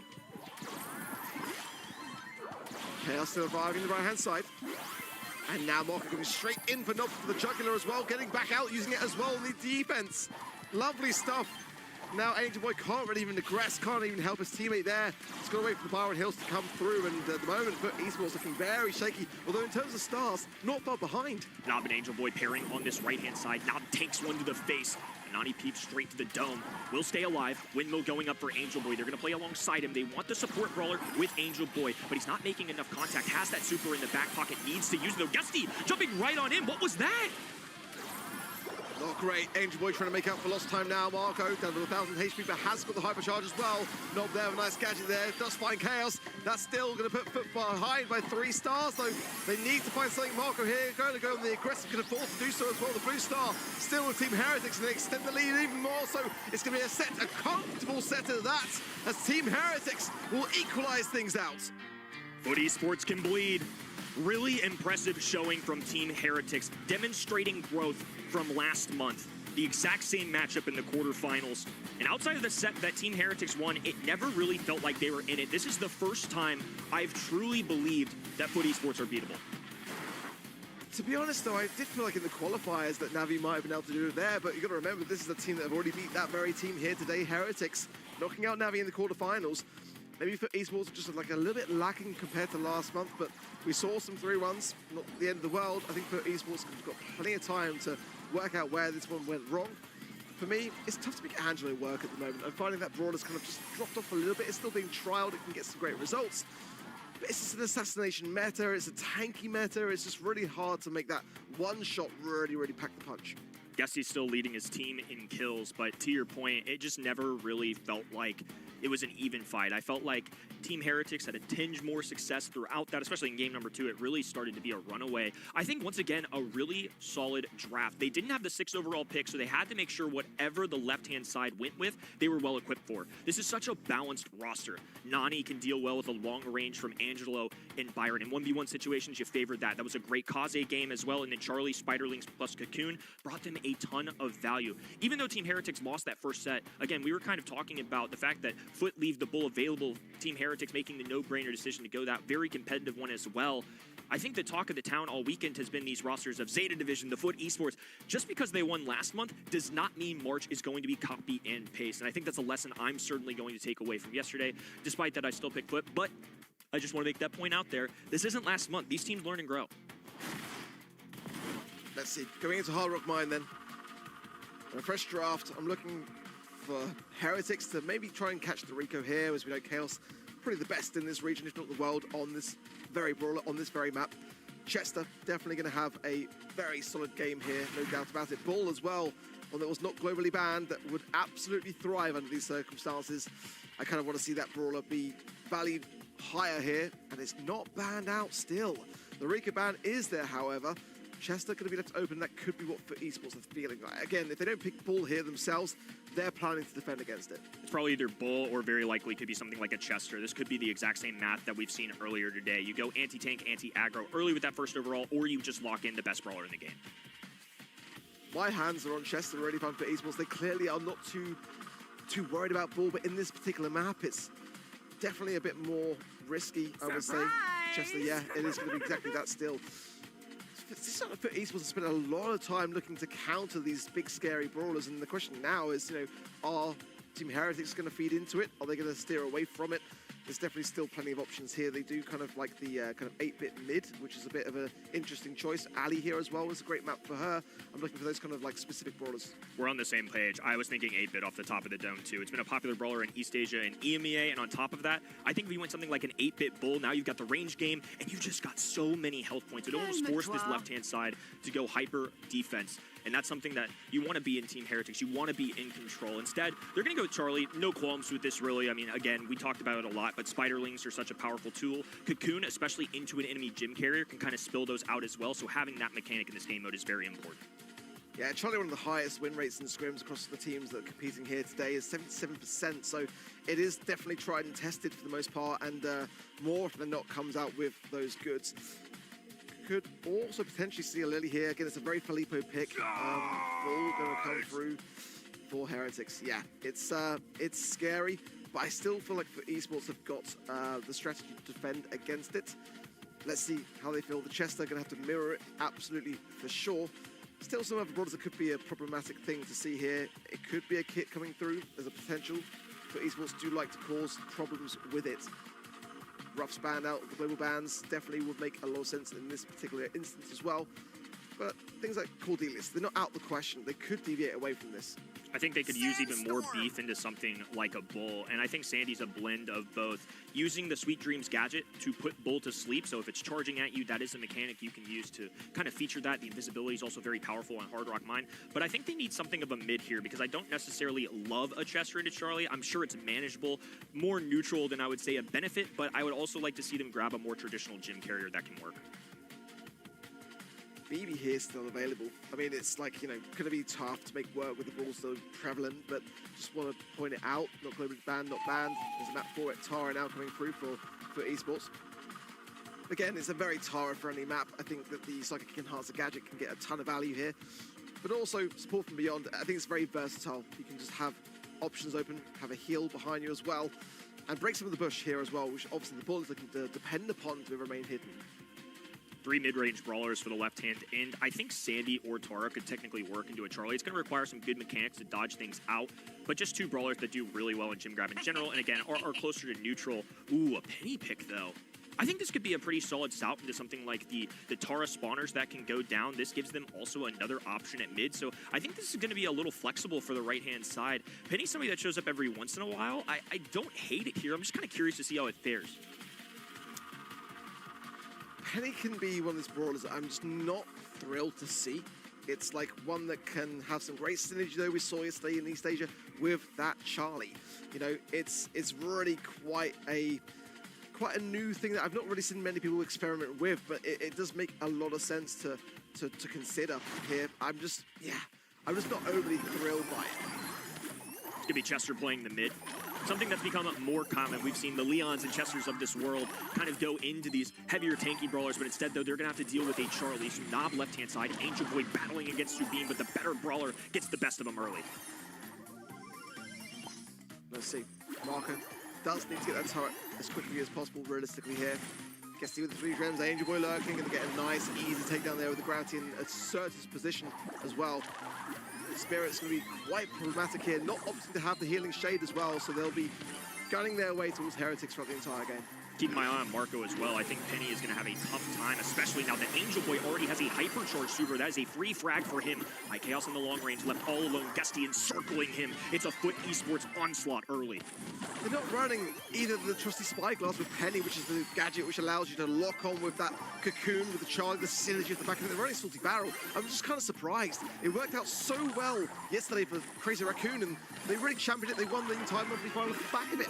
It just feels like they're a bit all over the place. Slow down onto Angel Boy due to the star power choice there. Sabine, low HP, can't dive in without dying. It's Foot Esports having their way in game number 1. Guesty can comfortably back down the lines. There are definitely some unusual choices in this draft. Marco on the Penny, certainly one of them kind of a double mid here. It just didn't feel like the squad had enough firepower to deal with Foot Esports. This is a team that is tough to beat already, and on top of that, you're just going to need a good draft. So still some convincing to do for me, Team Heretics, to see if there's any validity to this. I'm not feeling this at all, honestly. And if the games go that quick, you know, the Penny can't really get any value, can't get set up. I mean, that's kind of like, you're placing just a lot on that very brawler, and if you're not even going to get a mortar, I mean, what's the point, you know? Let's see, Angel Boy already aggressing this right-hand side. Sabine in a tough spot here, picked between Guesty and Angel Boy here. That's a nice stun, just nicely done there between Guesty. Great communication, and Foot Esports really kicking up a gear. Jester's an agent of chaos and rolled the dice perfectly. Got the stun, easy takedown onto Bull. He's a great brawler, but I like how Foot are confident into dealing with this. Now a second set where they played Team Heretics allowed them to do Chester versus Bull. And the first time it worked out, the second time it's been pretty convincing as well. This is better. Marco got set up. And now you see the difference, the slower pace of Foot Esports. They can't go where they need to go equally as much. Sabine still pinched here. Look at that. It's a lovely sweet driven stun, as you literally called out prior to the match. It's a great shutdown on the ball. Now Angel Boy can really capitalize down this low HP of Sabine. And now this is where the penny turret is going to get exposed potentially here. Foot Esports might just decide to use the Sandstorm here, get the gems, and then try to retreat. Nob will take cover. The big super that he just dropped as Chaos is still on the back heel. Sabine doing anything he can to move up this map, but it's been hard to take an inch. Spiderlink's there for a little extra protection, but Angel Boy, Guesty, all of them can deal with these pretty adequately. Finally, Team Heretics have a little bit of space to work with. Sabine is the one they have to keep their eyes on. That's where we're seeing Angel Boy just fan outshots repeatedly, not even doubling down on this. Sabine, though, activating Hypercharge. Down goes one, gets Nob as well. Guesty now in trouble, too. This isn't a great super that he could have. It's a poisonous cloud, but he needs more than that. Angel Boy, thankfully, there to suffice for him. Grabs a few of those gems, but Sabine still hurting. Now Marco drops a Hypercharge as well. The penny turret gonna get some value here. Not played so well there for his team. He really did. Prior to that, he was able to get the turret down twice in that top left as Marco was able to cycle it. I mean, he was the man there with the helping hand of the Sandstorm to really come in to helping hand the situation to save their gems, but it's not over yet. He's still got more work to do, and Heretics on 11 gems can retreat back. Foot Esports cannot get this from the mid. They've got to go straight into the Lion's Den, into the back spawn side. I don't think that with the help of Guesty, they're not low HP, can't close this gap. And that is a huge steal. Heretics exuding confidence, and getting a game in this set is crucial. Last month, it was all Foot Esports. This month, it feels like much more of a fair fight. Again, this is just a completely different roster than what we saw last time. Their qualification stage, very similar. But when it comes down to this, especially after seeing them go 3-2 versus Navi, and in fairness, Navi went 3-2 in qualifiers against Foot just this month, I think we possibly could be shaping up for some craziness here in EMEA. I'm welcoming it, but still, this is going to be a pivotal one. 1-1 in our set number 3. Either squad could take a lead just off the backs of this game. Yes, Sabine now afford to go on the aggressive. Guesty is low here, and he knows that even if he goes down, he's going to earn that valuable dash, that power through, that hypercharge potential for later on in the game, which was the turning point in the previous one. Let's see. Angel now, he's already got super as well, so definitely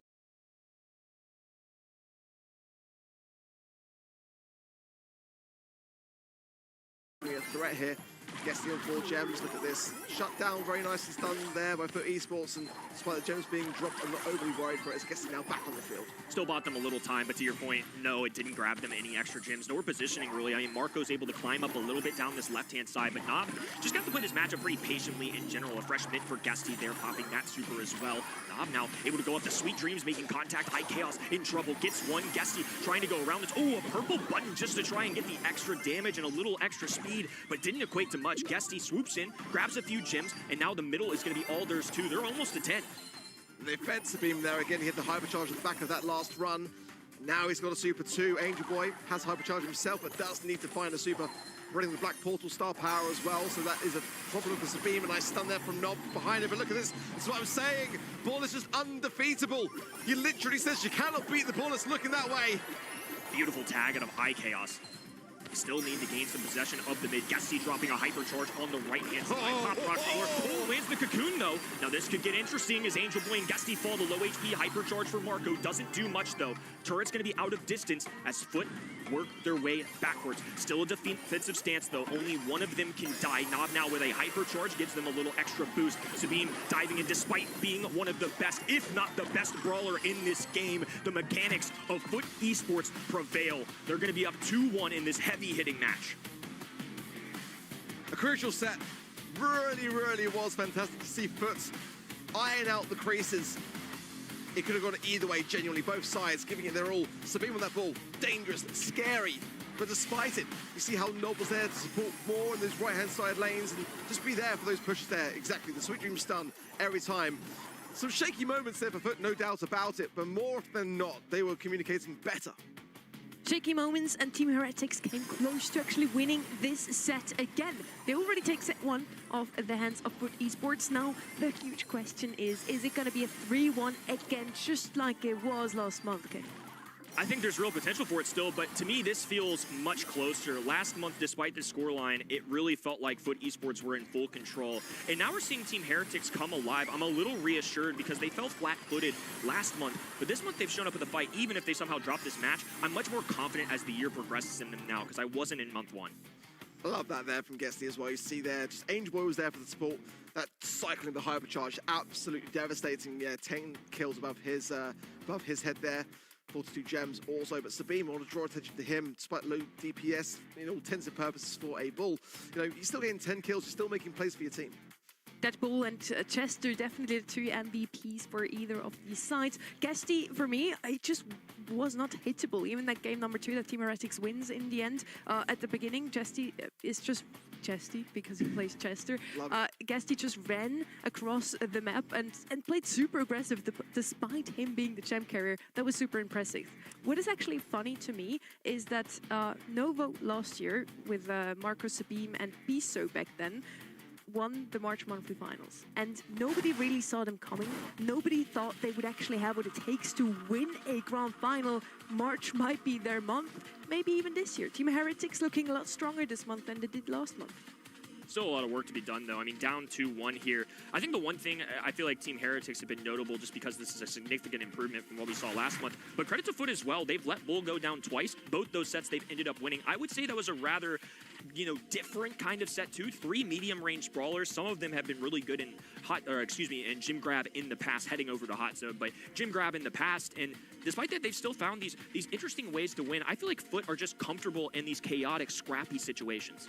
Yeah, it's really bold, isn't it? You know, when you spend all your time looking to defend against the biggest problem rather than looking to home to pick it up. I like that. It really does display a lot of confidence. Leon first picked them for Esports, which I really quite like to see. M's out the equation.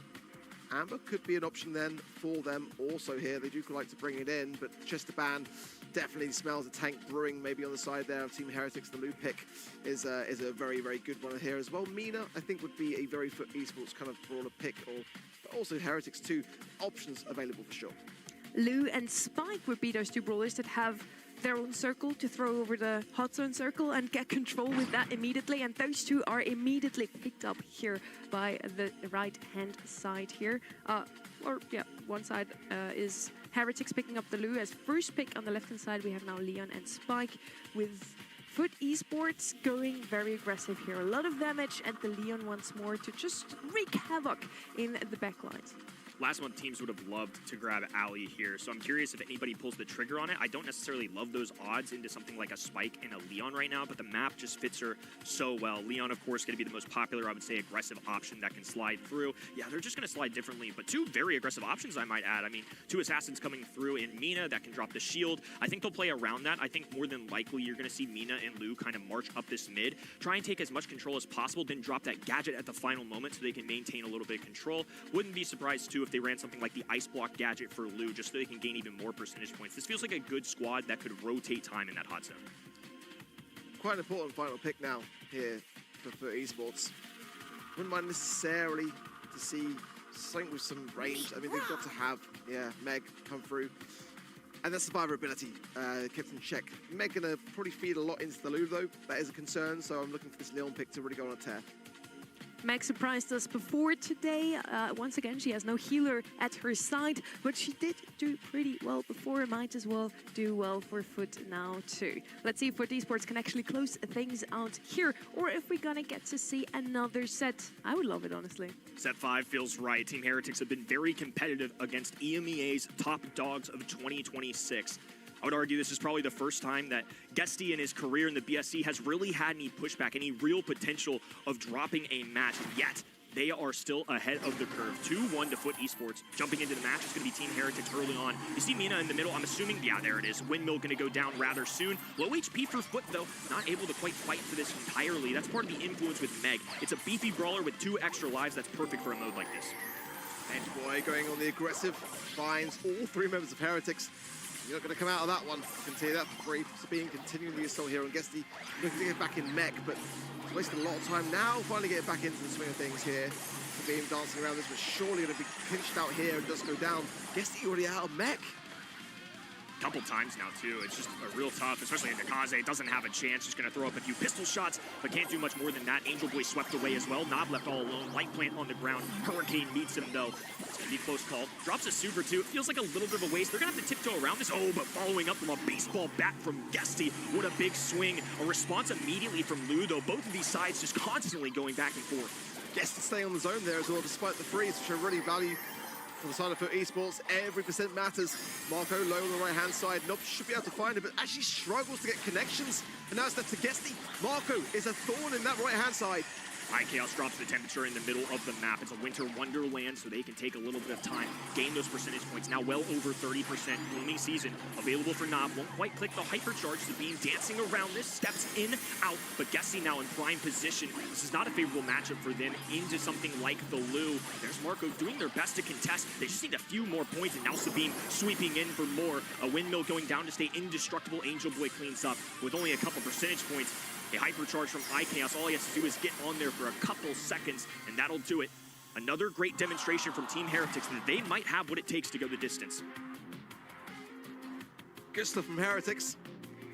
So winning comp, potentially here, but it's not out of the question for Esports to be able to fight back. Guesty had a really tough game there. Honestly, out of mech for more than he was actually in mech, I would like to say. And not really able to finalize these kills into these Kazes. These are the mistakes that are starting to stack up slightly, and you know, you've got to kind of capitalize down when you're in the lead. They can't really afford to give Heretics a set here and then bank it for going their way in the 5th final. Marco swings low early. Sabine there to clean up the rest, though. Angel Boy and Nob prevailed, though. This is a great start for Foot Esports. Now they've got Angel Boy on this top right-hand side. Lollipop drop in the back for extra speed. Marco just forced to rush in. Goes right at them. A super going down for Nob, though. An easy tackle from Guesty. Foot Esports, close call. Thank goodness they had that ice rink there. Otherwise, Team Heretics could have lost serious percentage points. Yeah, Angel Boy overextending, a little bit overconfident, and I'd like to see that Leon stay better in that position. I love the lollipop drop back as well. Those gadgets now being aimable really allows you to support your teammates better. Angel Boy low, Guesty low here as well in this mid, gets the helping hand of the life ball. Oh! And there's the swipe! Hypercharge, biting back and keeping Foot Esports in this objective. The young gun was saved by the light plant, and thank goodness it did, because he got a huge crack at the bat into 2 different Team Heretics enemies. Now they're well over 25% in the lead. A Blooming Season going down for Nob. A second super going down too. Complete possession of the map for Foot Esports. Chaos has got the freeze, will place it down in a good spot. It's protected now, the objective, Guesty's not going to risk it, nor would that mean that they're in such a close proximity. 81% to Foot Esports, but Heretics are starting to climb forwards. Hypercharge for Sabine does find Guesty, throws where she falls onto the zone, but not enough for Esports to keep him alive. Nob now trying his best on the left-hand side, but throws the desperation super into the mid, and it's not going to cut it. Team Heretics have really taken advantage. Angel Boy had to sit out for a long time, dropped to 70 HP. Because of that, they had the numbers. They can maintain the mid. Guesty once again makes a wild swing and great contact. Now up to 90%. It's going to be a buzzer beater kind of finish. Sabine has to rush in. Marco staying alive. Knob falling low, 169, but will hold on for dear life. Foot Esports, and yet another match point to go to their second grand finals of the year. I cannot emphasize enough how much Foot Esports need this game. If it goes to a 5th and the draft just doesn't quite work out, it's going to be disastrous for Foot. But it's a close affair. It really is. I mean, that was down to the wire. And Guesty with some really nice hypercharges for me, really saved that last game. My advice, kill them while you can. Do not let Team Heretics get another one. To your point, you never know what happens when you go to a set 5. Guesty knocked out of the mech early, low HP, windmill going down for Sabine as Angel Boy is there to protect his teammate Guesty, looking for the extra P shooter shots, low HP for him as well. Sometimes he finds the kill. Look at the rookie go. That was such a great shot. Oh, lovely life on there as well from Nob, just capitalizing down on this body blocking to Sabine, but Sabine not done yet. Really aggressive plays. Now scooting over to that left-hand side, but it's Foot Esports now, approaching 50% now. Heretics back on the zone. Big freeze from Chaos and making up for some lost time. Tit for tat. Team Heretics now back in the middle of the map, but Angel Boy getting sneaky. Top right-hand side has that smoke trails available to. Pops out, and Night Chaos is a goner. Now Guesty surging up the middle of the map while Knob holds onto a super. Marco pierces. Guesty misses. Angel Boy still on the grassy side, though. Marco versus Guesty. This is an important one. Oh, a hypercharge going down. Marco with 3 HP, willing to gamble, and it doesn't end up working out. Guesty gets 2 with a P shooter. That's ridiculous. But look at the scoreline. It's neck and neck still, and Heretics are not out of the question yet. Angel Boy now with the hypercharge, trying to find Sabine with Guesty. He should get the final save, but Sabine was still dancing around to the left-hand side. Finally goes down. Hypercharge of Nob, big heavy punches, and Marco now doing his best in this mid to just keep his teammates alive. Photo finish. Team Heretics have one last shot to extend their tournament life. Now climbing to 90%. Triple King available for Sabine as Knob marches forward, grabs one, goes for a second. Star player Angel Boy, though, can't get the kill, and we're going to set 5. Big smiles on the face of Heretics there. And it's not hard to know why. They've got a real chance now, a massive opportunity to topple the Titan of this region. One more set, or will Foot Esports bring it back together, because those aren't bad stats. Now this is Brawl Stars. It came down to the wire between Team Heretics and Foot. Many people have seen Foot already in the grand finals before the day has even started. And now Team Heretics, a team that many didn't even have on the board of winning against Navi, might be making it through here. We would have another winner today if they make it through, for sure, because Foot Esports, the winners of the February monthly final, are looking a little shaky now. Good. I'm glad they're challenged. The region needs this. I want to see some serious competition.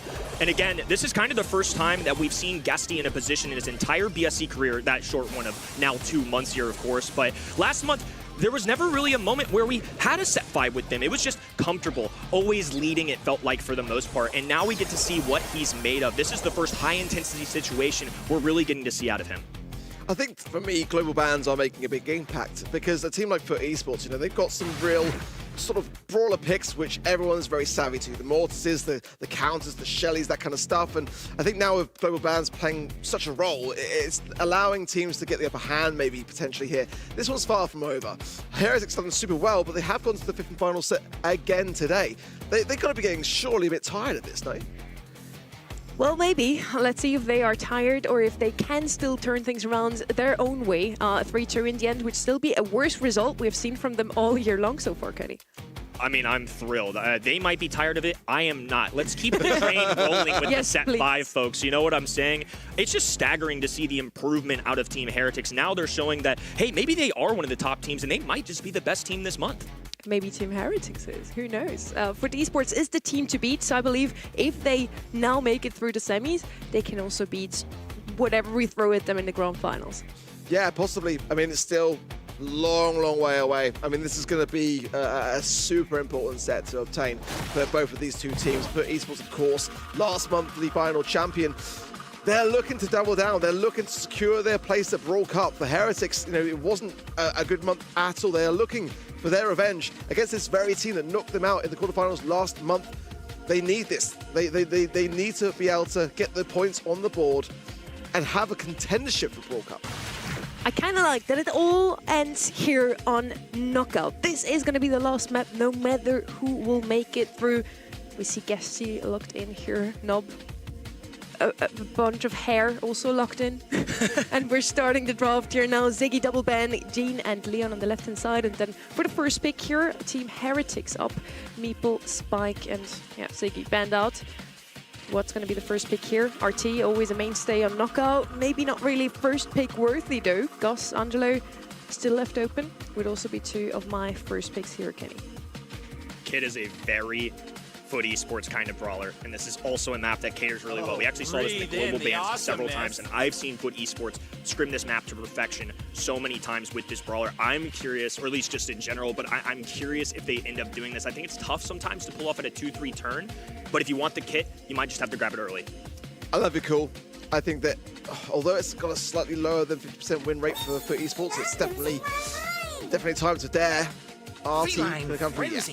It makes a lot of sense, but it's putting a bit of risk attached to this comp, to be completely honest. I think that maybe Heretics are playing it just a little bit safer for now, but they've got to have an answer for this kit. All three brawlers picked so far were mentioned by the casters. We still got it, guys. Let's go. Next pick, maybe a Brock alongside D'Angelo to help opening up the map and give D'Angelo a bit more space to work around. They need something against the kit, like you already mentioned, Ark. Usually that would be Cordelius, but he just doesn't bring the range on an open map like this one. It's going to be Ollie instead, another aggressive brawler, and he is a little tankier, so it might be a bit, better against the kit than something squishy. Maybe take the Byron here just to allow that Ollie to have more additional support. You've got to have some heals. Sometimes Barley for Heretics, but in this stage of the draft, it's really risky time to do that, especially now with the kit as well. You know, it's not really what you can afford to do. Let's see how they feel about things, but I like your shout with the Brock as well. I feel like that might also take away some coverage for the kit to be able to, be mobile, to use that cardboard box, squeak for control for Heretics. That is what they feel is going to be enough to make their way to the grand finals here today. Putting a lot of confidence in this brawler, and a reason I was so confident in the kit, the second you see RT, you shouted it out, Sonny, but a reason that RT can show up so much in this map is the defensive prowess it has too. Kit, when he dives in, if you pop an RT super, guess what? He's dealing with Jackie level damage immediately, so that's why I think they pair this on the 2-3 turn. If they're going to grab Kit, it's very important that they get that other element as well. Well, he can't do that if he gets hypnotized by the Ollie there. I think that was the idea behind it, to shut down that RT in the long run. Daryl is going to be the last pick here, a brawler we haven't seen all day. He's okay, I guess, in the meta. He doesn't have a Buffy, doesn't have anything big to show off, but he's always been pretty good on Golden Gulch, can roll over that Watcher, brings in a lot of HP. So I think on the left-hand side here, FUT Esports really just wants to drag out the match as long as possible, because with Kit, RT and Daryl, they have the comp for the long run on Knockout. Heretics need to push this. They can't afford to allow FUT to fester, with this Daryl, with this Kit. I mean, that's a really scary combo in itself, but it's also utility that is just earned over time. The Heretics, they've got to land these shots early. They've got to just continuously push. Scout with this squeak, really. But look at this already. Guesty just holding himself back, as is Angel Boy. If Nob goes down here as well, it's going to be a very, very tough position to leave his teammates in. Angel Boy already has got super. It's a bit cheesy, but for Team Heretics, they've got to hold firm. Serious mind games going down. They saw Angel Boy barely step out. Now they know where Guesty is as well. They're going to hop on the backs of Daryl and dive right on in. Makes contact with that wall, but Brixit doesn't actually go for any kills. They're trying to get the lobbing yarn shots of range up. Skates across the entire side of the water, but it's going to leave Daryl isolated. Marco now cutting off this right-hand side. I think Team Heretics are fully interested in making sure their teammates can't reunite. Big swipes from Angel Boy, but a hyper hypnosis there from Sabeam, and that's going to cause Angel Boy to fall. Nob now in the middle of nowhere. They're really out of position here, and FUT Esports with an idea in their minds. But Heretics are just seeing through the strategy so far, so good for them. Guesty going to try and make a hero play here. Jump away from My Chaos, and there's the hypnosis yet again. Guesty not out of the question, but now too low HP to contest it. And Team Heretics will take that round very successfully. Convincing first round from Team Heretics. They're not putting up with any of the invisibility shenanigans from Kit or Daryl just sitting idly by and charging up. This time they're going to rotate Guesty this time in the middle block of walls while Angel Boy has a super available. Not Guesty said the same for them, and Team Heretics are going to push this. They're going for that more aggressive strategy that you mentioned. engine. Oh, Nob caught lacking as well. Nearly went down. He's counting his lucky stars that he stays alive. But once again, he's being pressured a lot. They're just throwing Kit at him for heals. Yeah, literally just to keep him alive here, and it's not going to help too much. FUT Esports cannot create that amazing ability with the Kit bringing into the equation to force themselves back. It's just FUT Esports just almost like waiting for the inevitable. That's what I was saying. They couldn't afford to take to a 5th and final set and just hope for the best. They need to make some plays. Hypercharge for Guesty is key, but they need Angel Boy. They've also got to make some space. It's really not looking good. FUT Esports are not looking invincible like they did in February. Now Guesty on the back. Oh, here he goes. Oh, hypnotized immediately. There's a little bit of heals that you get benefited from. Kit isn't enough to keep him alive. Yes, it is. 298. iChaos with a hype away, but now he's got the green fog closing in. Marco, the squishy brawler on the left-hand side, left all alone. Off to the fog he goes. Great response from FUT Esports. Despite the chaos, despite this untraditional draft, they're still finding a way to stay in it. It's really, really tough to see FUT Esports depend upon this idea so heavily, but that did work. But it is really the Kit plus the Daryl. These mind games they're preying on at the beginning. Once Heretics are savvy to it, then they're going to be under pressure yet again. Guesty looking towards getting that hypercharge again, and ideally for Nob to land some of these taps. If they can get this hypercharge for the RT, it will be the difference maker here. Full house of supers for FUT on the left-hand side. Meanwhile, Team Heretics have a hypercharge with Sabine, but no super alongside it. iChaos just charging up, trying to knock an arrow, make any contact, any kind of reveal where the enemy side is, greatly benefits them in this round 3. Again, Marco and Sabine cautious on this bottom right corner. They're not really sure what Angel Boy is, but now forced out of this bush. They know for sure. Piercing shot from Chaos, not going to find a connection. Guesty waiting to roll. Ideally, once the gas closes in, but it's still premature. It's forced to jump out now. They're going to be going into the top right-hand side here, but Sabine is there with the hypnosis. iChaos from the bottom as well. It's a 2v2 now. iChaos now popping down the poison as well. Good connections into Nob. Nob drops the legs. Should find Chaos here, and Angel on the right. But Esports get it done. It's the game, but they are not done yet.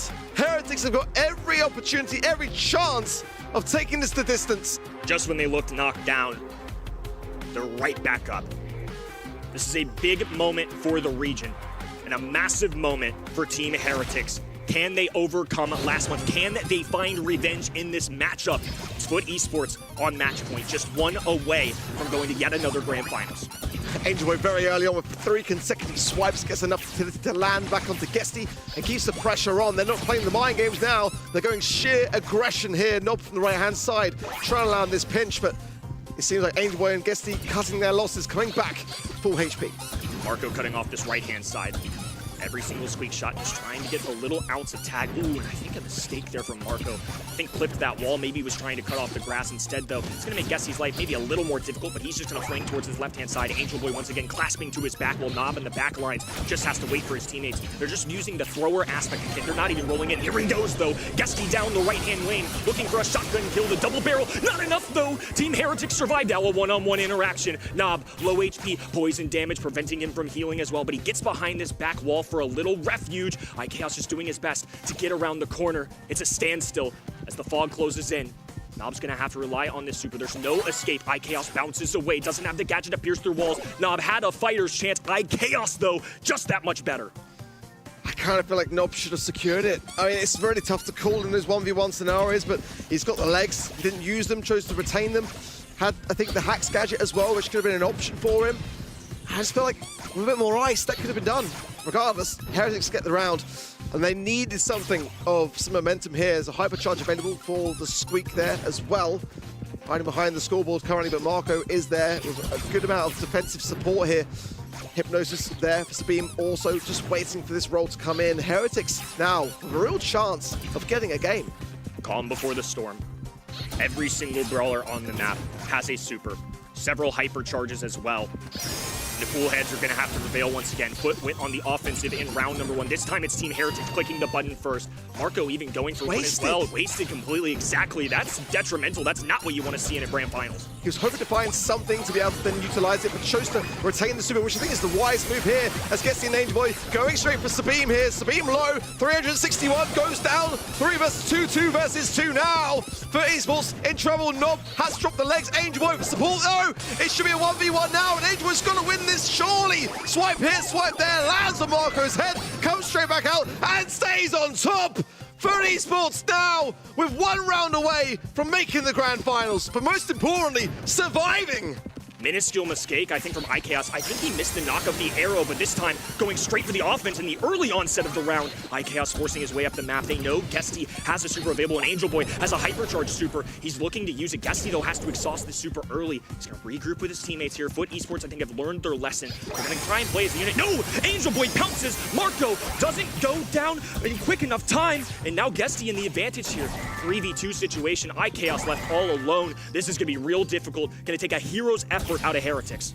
Beautiful from Angel Boy, absolutely beautiful. He knows full well that Heretics are thinking they're going to be waiting for that Daryl to rekindle the role, and he just went for it and came back with the goods. 3 versus 2 now, and so much pressure onto Sabine to be able to defend, because Chaos is really going to struggle on this Angelo pick once the Daryl roll comes in, and Angel Boy and Guesty are cooking it now. Sabine has to be a superstar. This super needs to be perfect. Now a roll in from Guesty. The first hypnosis goes down. The second wave, not enough though. FUT Esports new era. They were tested, they were pushed, but the passion is the proof. This squad is for real, and they know they can go toe-to-toe with anyone in this region. It's wild. It's so wild when you consider that FUT Esports were completely open to the ball pick. They were completely open to going the distance and to really double down with a Kit Daryl comp in the 5th and final set. When you are the last month's monthly champions, it's really risky. But they played it perfectly. No misjumps from Angel Boy, perfect rolls from Guesty. And honestly, the only sign of that little moment of shake was not in that 1v1. But other than that, FUT Esports still on top. What a match this was. This could have already been our grand final, I feel. Almost dethroned here. FUT Esports takes a big leap into the grand final now, and we see how relieved they are. They did not think themselves they can still make it through. Team Heretics came so close to push them off that first spot, and they're only in the grand finals now. They will still have to prove themselves once more, and yet I think both of these teams would have been very worthy of making that grand finals. To your point, this had all the recipes, all the ingredients of making such a quality match. It's reassuring to me that Team Heretics showed up in this moment. But arguably more importantly, this was the first time we've really seen Guesty and this new era of FUT Esports go toe-to-toe with somebody to really see if they can come out on top. And the fact that Guesty, in just his 2nd month, is now in a 2nd grand finals, gets a marquee victory here. I mean, he's got all the confidence in the world. It's proof in himself that he can do this. I truly do think in these chaotic moments, the fact that FUT Esports escape just goes to show the caliber of team we're working with. And Guesty's all the talk here, but honestly, you mentioned it too. Angel Boy, for me, the MVP here. That cape jump, he kind of, played around the expectations of Team Heretics, thinking, oh, he's just going to jump on the Daryl, so we're safe here. Yeah, I mean, you've got to really. Normally with that kind of comp, you are just cycling and repeating things, but he was really, really observative to know that he's got the hypercharge, he can survive that interaction. We are now in our semifinal number 2 already. We need an opponent for FUT Esports. Team Heretics, unfortunately, could not quite make it. Let's see if either Humble or Novo will be able to do so. One of our dream runs here. I mean, Novo Esports in month number 1 didn't even qualify. They best replied Totem, who now I'm slightly concerned with as the season progresses, but Novo with an opportunity to tackle Humble. I think this was a team that many are going to write off for something like a Brawl Cup appearance because of that month number 1, and I'm not even going to begin to calculate the math, but if they win this one over Humble and give themselves a chance at a grand final, obviously it would require even more work in the next month, but don't rule Novo out. I mean, this is a team that showed some serious proof that they were good in the first one. I'm really excited to see if they can do it once again against a team like Humble. I would have loved to see Team Heretics and Novo Esports in the finals, 2 completely new faces. New face also here in Trev, back for semifinal number 2. And semifinal number 2 could shape up to be just as close as this number 1 that we just witnessed. I wouldn't be too surprised, honestly. It's Humble versus Novo, the 2nd Italian derby of the day. It's a banger. That's all I've got to say. Listen, that semi-final number 1, sad to have missed out on it. I really am, because it was an incredible match. It really was. Possibly the best we're going to see of the day, and I wouldn't be surprised if that was the case, just because of how close it was. But we're praying that this semi-final number 2 is going to live up to the same expectations, because, it's going to be tough to top. The Global Brawler Bands is something that we brought in fresh this month. The first time ever in this March Monthly Finals, we have brands that go throughout the whole series. And so far we have seen a lot of the same brawlers being banned out. We talked to our pros and asked just how they feel, how it will shape the future of Brawl esports. I think global bans are going to be good for competitive scene, like more in the future. Now maybe it's a bit too much, but I think that's perfect. So it gives you like the stuff to change and like to target ban other teams and like just mix everything and like have all the brawlers being played in every single match. I think it's quite interesting, especially this first month where we haven't had it before, so we don't really know what to expect. We've got the global bans 2 hours before our match, which is a bit late in my opinion, so maybe if we got them some days earlier, we could even develop the strats better. But yeah, curious to see how it works out, and I think overall I like the addition of global bans. I think it's good because there are so many brawlers, so I think yeah, we need more bans, so I think it's good. It's a good thing. What we did is just ban the brawlers that we don't normally play, but they also like to play. So we banned the brawlers that they pick the most, but also the brawlers that we don't play at the same time, basically. It also gives us some more to talk about here on the show. Yesterday we had completely different global bans in East Asia than we have here. Chloe, for example, banned out, I think, every single match so far. Yes, 5 times. And in East Asia, he wasn't banned a single time. I mean, the thing is, yeah, he wasn't global banned in East Asia, but he was banned pretty much every single map anyway. So it's pretty much global banned. So it's a similar vibe. These guys obviously just want it out of the way and kind of want to target their overall picks a little bit more, or their overall bans in the draft a little bit more, should I say? But yeah, it's not surprising to see that brawler get out of the way because it is so strong. Glowy is certainly a good candidate. For me on this map set specifically, I still lean towards Bull and Crow. I still think they're top of meta brawlers that I would definitely not want to deal with. Now we're ready for semi-final number 2. It's Humble versus Novo, the second Italian derby of the day. Humble are your 2024 World Champions, recently defeated by Foot in the February Grand Finals. Now they're here to show that they can not only make it into the Grand Finals again, but also hopefully win it. On the other side, we have Novo Esports, who weren't even playing in February. They had a pretty good run today, are now standing in the semi-finals, and if they can take down Humble, they have to face up against Foot Esports. Those two teams are the scariest in the region right now, I feel. It's going to be 2 tough games in a row for Novo Esports, and making it 3 actually, because, you know, Totem may have not performed too well today, may have not drafted too well, but Ad kind of put them just behind those other 2 teams. So this is going to be one hell of a run if Novo manages to go all the way. It really is, because not only have they had a tough quarterfinal, but, you know, the semi and the final would be insane as well. But it's a tough ask for them to even get through Humble, and it was a tough ask for them to get through Totem too.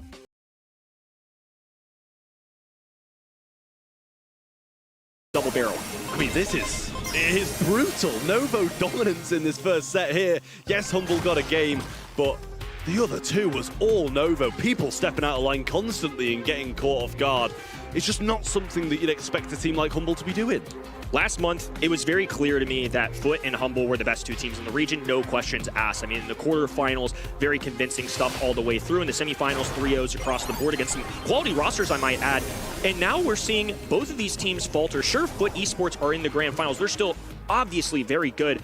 But most importantly, there are teams like Novo, even teams didn't make top 8 last month that are popping off, that are now in our semifinals. This is a testament to this region. I feel like it's always an internet debate. Is the EMEA really the best region? They didn't win World Finals last year. This is how it works in this region. There's always teams on the rise. It is never easy to win. Humble, of course, longtime veterans know this, and early on, they're going to face a deficit. This is a big pickup for Novo Esports. Yeah, I mean, you've got to start strong against a team like Humble. You really do. Get a first set on the board, put some pressure on them.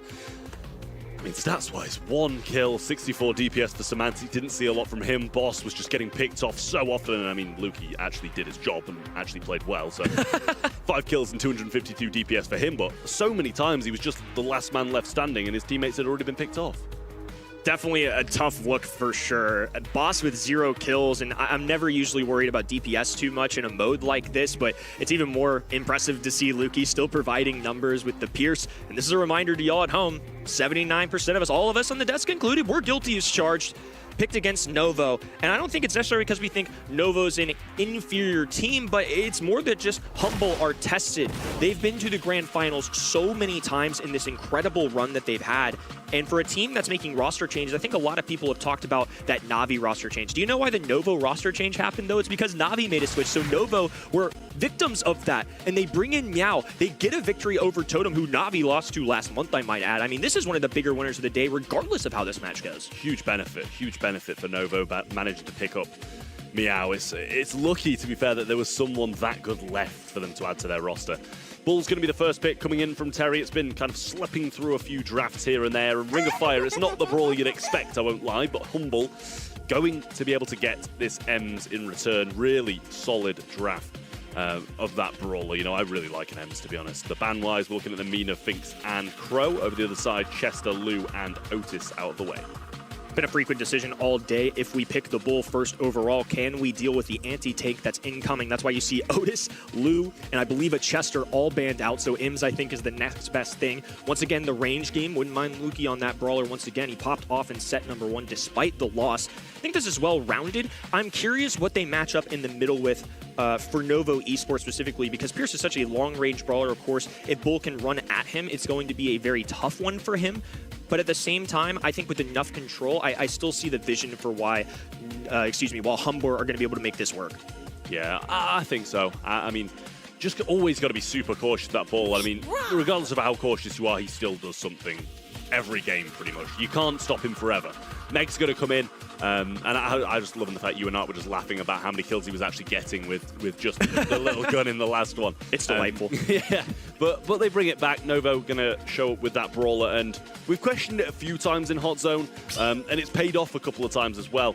Gray going to come in, and honestly, this is half the reason why these brawlers are, you know, global banned a few times, because there's so many maps where Gray can just TP people into the middle, and that's exactly where Bull wants to be. Not S tier by any means, I don't think, and especially at a casual level on your ladder games, you're going to have to run with friends with a very specific composition, I think, to make it work. But this is one of those examples where Gray is going to fit really well, I think. You're going to pair it with a tank and Bull, the best one in the game at that, and then on top of that, Meg is very beefy, has 2 lives. This is a very well-rounded roster. I think all day long, Novo been drafting very well. Pam going to come in as the ringer here for the left-hand end. I think having a Scrapsucker gadget is going to be really nice. The healing station for the backlines. I don't think there's a real easy way unless Bull sprints at it, which why would he do that? And then on top of that, unless they're exhausting a walking cane or something from Gray, this could actually be a really good pick. Yeah, absolutely. I mean, for me, like, the Scrapsucker is just great, because no matter if he's using Hypercharge, if he's just supering in normally, you know, he's going to be able to tank so much damage with the shields that those offer. But Scrapsucker, you can't stop. He's going to be there with no ammo, and surely you're going to be able to deal with him at least somewhat more. But he's just going to be very cautious about keeping those gadgets, allowing him to just stay on top of those matchups, because if he's wasted it, then he's going to have a real tough time. Humble have been at the top of this region for a long time, but are being tested by a team that didn't even make top 8 last month, that are fresh with a new roster change. It's a world champion at that, so credit to them. Terry starting things off hot on the left-hand side, made that walking cane work. Filippo rocking the new brawler that's at the top of our meta right now. Gets the pickup early. Lukey responds. He's just so good on Pierce once again, just popping off already with a double frag. Yeah, Filippo knows he's going down there, but they do actually just accept that. He goes in, takes out the turret, makes sure it's still not lingering there at the back, and Bull coming up now with a super in hand, going straight towards his opposition, trying to get some work done, but they've got so many defensive bits. Oh. Double hypercharge from Meow, just swings once, swings twice, and takes all of Humble out as they all respawn at the same time. Disgusting. Filippo led the charge, dove in right at the enemy team, and then just a big old baseball swing, a home run coming out of the Meg there. Filippo not going to play his cards too well here. He's going to go down early, doesn't use that super. I believe he even may have had a hypercharge circling around his name too. This time it's Humble with a perfect response. Still have the lead now. A hypercharge going down perfectly timed too, but Filippo overpowering them. Semantic cleans up, and somehow they're able to push through all of this, but it's a constant Novo aggression. Anytime you have that gray TP, the dimensional door is such a powerful tool just to get right back in the middle. Yeah, well, the M's had an answer to it that time with the hypercharge, and they only need to have a few more answers in general, to be honest, because they've got so much of a percentage lead, 20%, if they can just stay around the zone, and Filippo getting hit so hard every time he comes in. Meow tried to come around the back of that and get some work done, but it's just not looking possible for them. Terry TPing in now, and the Bull will be after that, but they can just stay on little by little. He can't do anything. Meg still in the back push, and they're going to get a game on the board for Humble. Great 6 pick out of Humble. I think this Pam was an excellent answer because they can just establish a healing station early on, and once that gets up and running, even though Novo are constantly cycling in brawlers, Humble are constantly gaining HP. They can just cluster up together. They got Ims for the hairspray that can fan out and make sure they're covering their bases. Pam with a scrap sucker. If somebody pops up, she can immediately take away their ammo. And Luki, I need no further explanation. I mean, the early game here, he just is going to be a constant killer. Yeah, I mean, this man's an absolute beast on Pierce. Gets the super off now as well. Should be able to help Semantic get that kill. I mean, Meg's on the zone, but shouldn't be for too long as all three members of Humble are there willing to fight him off and get a couple of beautiful connections again for Luki. He'll get that super off onto Terry as well. And that's a much earlier teleport this time, I won't lie, set up on the zone. So it gives Nova at least a bit of a chance. And they've got a great comp to deal with these guys TPing in. Nova are just eating bullets, and they've got a healing station now established super early in this game, too. I mean, same can be said for the great teleport. Filippo, oh, that's just tragic. That's one of the more insane things I've seen. Despite that, he still goes in, but not going to get a kill. It's left to Meow to swing away. Now, that was very needed out of Novo. They have to keep going. Oh, and now the hypercharge. This is where the whole construction of this really comes through. But Humble also have a response of their own. A hypercharged turret going down, which means they'll get shield. This makes them even more deadly. Yeah, need to get that hyper super down, to be honest with you. I'm sure Bull will just kind of fly in now and try and get it done.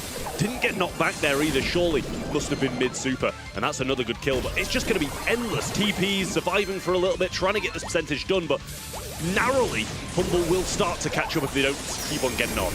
Novo's barbaric composition is going to have to just punch its way through, because otherwise Humble are going to keep cycling healing stations, rotating brawlers up to their faces. Here comes Filippo once again, immediately stopped in his tracks, goes down instantly. Oh, this is just great stuff out of Humble. This 6-pick answer of the Pam is just constantly providing for them.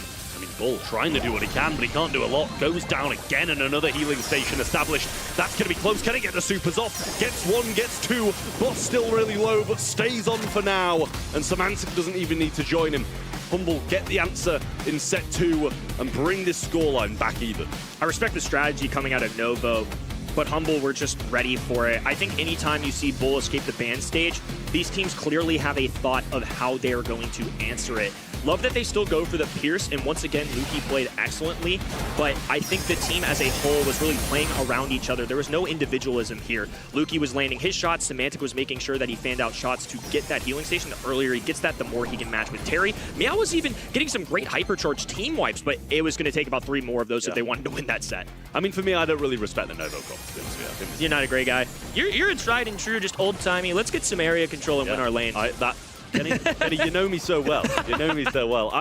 Let's actually have a good fight instead of just TPing in 50 times and hoping for the best.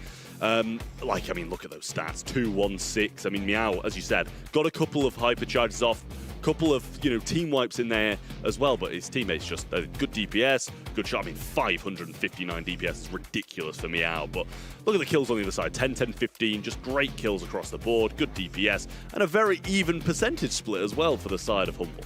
That percentage split, too, it's so even because I think it's a reflection that all 3 of them were basically in the middle of the hot zone. If they were all in it together, they were winning, and when they weren't, they just came back up. The second they could deploy a healing station, they get back in the mix.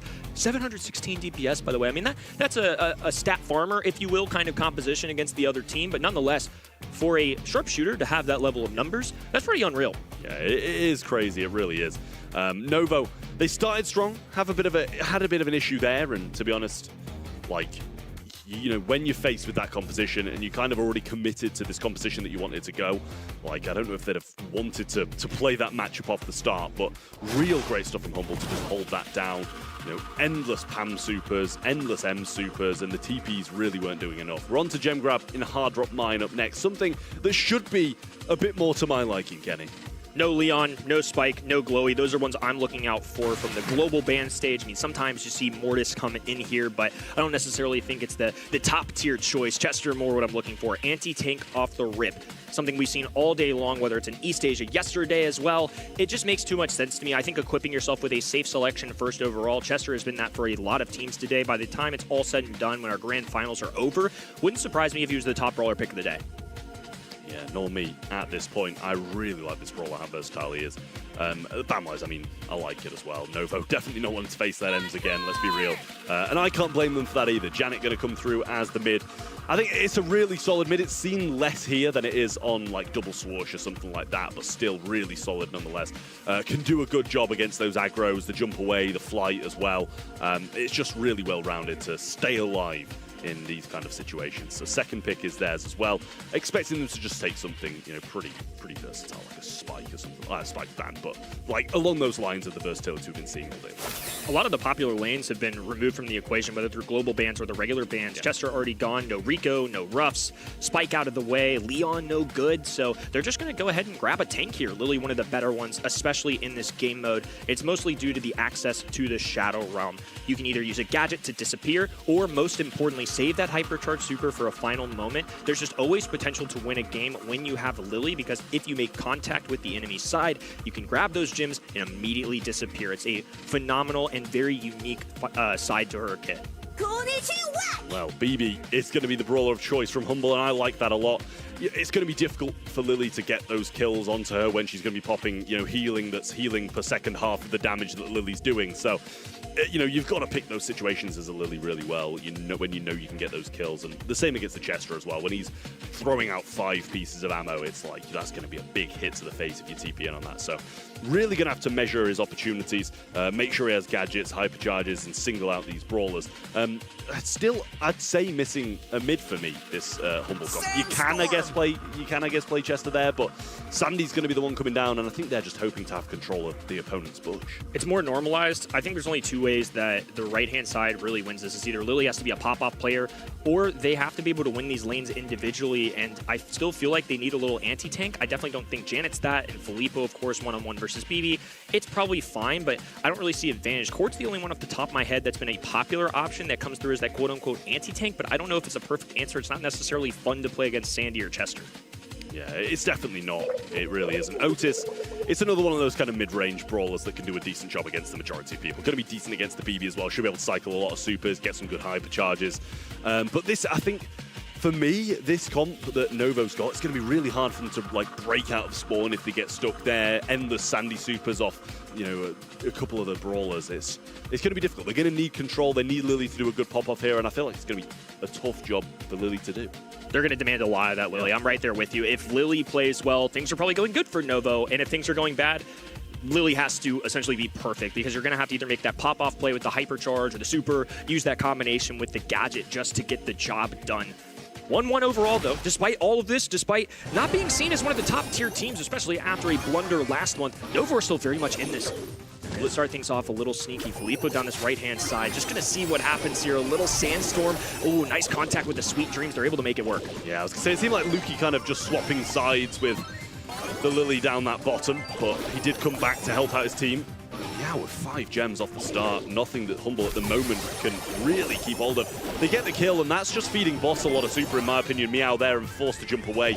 It leaves him a little bit susceptible to Lukey, but I'm sure he'll be fairly close to super if he's using a gadget like that. Little super being used there by Filippo as well, and somehow he clipped the back of Lukey's knock. I thought he was aiming the other way. Oh, a vitamin booster kept him alive a little bit longer, and this tandem of Semantic and Boss have been able to answer Filippo every time they've dove in. Now Filippo popping out, has that hypercharge super, but needs to be careful. A big mistake that pros oftentimes make is they use it and they call their shot too early. Filippo, if he's going to extinguish his hypercharge, has to make it count. Just going to be going for a regular one right now. Lukey's still staying alive, and of course, that baseball bat is going to be a great tool. One of the better brawlers in this meta. They are bullying Filippo in that bottom left-hand corner. Yeah, that was a really nice kill, and they managed to get a lot of these gems back as well. Pretty much, well, it's tied actually with Boss picking up that 6th one now. Super and a hypercharge still available for Filippo, but Boss going to go down, and Filippo just misses that because his teammate has just killed him. Terry there as well, but Lukey's muted out, but he lands straight on top of him. I don't think he's got a gadget to be able to get away. Lukey needs to find that hit, but doesn't even go for it. Super's backwards, and Filippo needs to survive, but not anymore as Terry gets one from mid. They're going to need 2 kills. Oh, and Terry just leaking down this right-hand side. They have to be really careful. Lukey with 3 gems on his head, healing up. They get the kill. Nicely done by Novo. What a heist from them. Such a powerful start from Humble. And somehow, Novo are still able to grab that game. There were even mistakes from Lily, and not a great start from her either. She was dying a lot, but KD is not what you're looking for out of this brawler. You just have to be good for one play, the final play of the game. Yeah, I mean, she literally missed a hypercharge that she was holding for the majority of the game, really waiting for the best moment to use it, and then just didn't end up getting any use of it at all. Otis versus BB off the start's not really going to be BB's favorite matchup. And Boss needs to try and scout out Filippo here. Doesn't see him yet, but now finds him with that shot. Should be a pitch down between Semantic and Boss, but Unnecessary for Semantic to move off his mark as Boss cleans that one up and gets a good amount of supercharge early. Filippo dies, but keep in mind, Lily has a ring around her which charges that super, so she's got to be pretty close to it, especially if she encroaches a little bit further. Boss, though, he's just a menace, man. Just a great player overall, able to get that kill, looks for a Sweet Dreams, misses this time. Meow up in the skies now, flies over Semantic, trying to reveal where Boss is to give Terry an easier time, but Terry going to struggle with this, not a wall-peeking kind of brawler. Luki's done a good job of following Filippo there, and he'll get pinched down by Boss, who gets a super in turn. And Meow doing a great job of just running straight at them, getting the kills, but at the moment he's got no gems to even protect, so he can be that aggressive. 9 gems now to 0. And Novo started well in this first game, but ever since, really haven't been putting on a good show. Tall order for Filippo, who has charged a super. Luki swings that baseball bat, takes a crack at a second one as well. A bubblegum bounce will eliminate them, and it's Humble encircling their foe. Filippo has to go with a gadget here early, disappears, and going to have to back down. Meow with a super available. If he goes to the sky, not going to do a ton of damage. Terry throwing out a fat splatter just to try and reveal where the enemy team is. Meow in the skies finally, but Semantic way too healthy to get anything done. A nice match there from Humble in this set. I mean, that was great from Humble, it really was. Really solid stuff. You know, that's kind of what we expected from them off the start. I was thinking that Lily was going to struggle even more than she did in that first game. She had a few moments here and there, but BB in the second seemed to ignore a little bit more and allow the Sandy to focus down on that Lily and get a lot of supers off the back of it. And so many supers Boss did get, but not only that, but Semantic just had so many gems so early on, and Novo really didn't get a look in at the spawn. Boss hugging this corner, waiting for Filippo. They know it's inevitable. It's going to be a matchup they face with several tags there. Filippo flashed that super, don't think quite got it up, so I think he'll have that recharge and ready to go. 4 gems then for Novo Esports, getting a lot more this time. I think Filippo must have supered in there or caught him off guard in the bush, couldn't quite see. But Semantic gets a super of his own, trying to fight back through this mid, and the heal it will be, but he gets peppered down so hard there by the Otis. Filippo throws out another super and gets nothing back from it again. Seems to be a risk taker with these supers, and it doesn't seem to be paying off. That was completely blind, and he was already low damage anyways. I don't know what he expected to do. I don't think that was going to be a kill regardless. Hypercharge for Meow, so going to take off and have complete control of how to navigate the skies. Semantic left all alone as Luki does work on the top left-hand side. Look at the bounce there. Filippo picks them up, disappears, but Luki is waiting. They have the mute button ready to go. Finally, they get one onto Luki at a pivotal moment, but regardless, Humble have now taken over complete control of the grassy area by the spawn side. This is exactly where Luki wants to be. I mean, that bubble was just non-stop killing people at that point. He got, I think, 2 kills in there just with the bubble. Terry round the side. He knows he's there because he's getting damaged down. Semantic comes in for the pinch. Terry narrowly surviving, but they will find the kill. And it's 6-6 with all the control with Humble. And a Lily with 6 gems is not what you want. Need a bounce back from Filippo. He hasn't been the best with these supers so far. The decision-making has been questionable to say the best. There's a kill for them. Meow has a super available. Terry with a hypercharge. Luki rendered useless. Can't even make a strike against any of the enemy's side. Finally, Nova with a semblance of control. Great way to reclaim those gems, though. And now, Semantic getting some shots in. Super available as well. Boss gets the kill. And now it's 9-7. If you can just get this next one from the mid, they will be able to start the count. And it won't be able to be stopped, but what a super in from Filippo. Great stuff from him and the gadget straight out. But they managed to recover the majority of the gems. It flips slightly in favor of Novo Esports, and that one will start the count for them. But they've got to stay central. There's the 1-2 punch we were looking for. Filippo making it count. Still 10 gems, though. The mid fight is important. Hypercharge going down the right-hand side. It's going to completely cut off Filippo as he gets closer and closer to another gadget. There goes that 10-10 situation. Tense moment in the mid here. Meow also has a super saved up, so if they grab a gem, they can get off. Boss matching. Oh, this is not a good takedown, though. Terry has the advantage. They've now muted Luki as well. They're looking for a kill. Luki can't respond. Now a fat splatter on the ground. Can't go anywhere. Meow picks these up, has a super available, and I think knows that they can take off towards the skies. With 12 seconds to go, Humble have to rush quickly. It's going to require a kill. No more luxury of going to the mid. That's a good roll of the dice from Semantic, but Novo being pinched in this top right-hand side corner. Meow in the sky, leaves the teammate all alone. It'll all work out. It was sloppy, but nonetheless, a Novo set. I mean, what a set that was as well. They just had so many ways to escape at the end there with the Janet flight, the Lily gadget.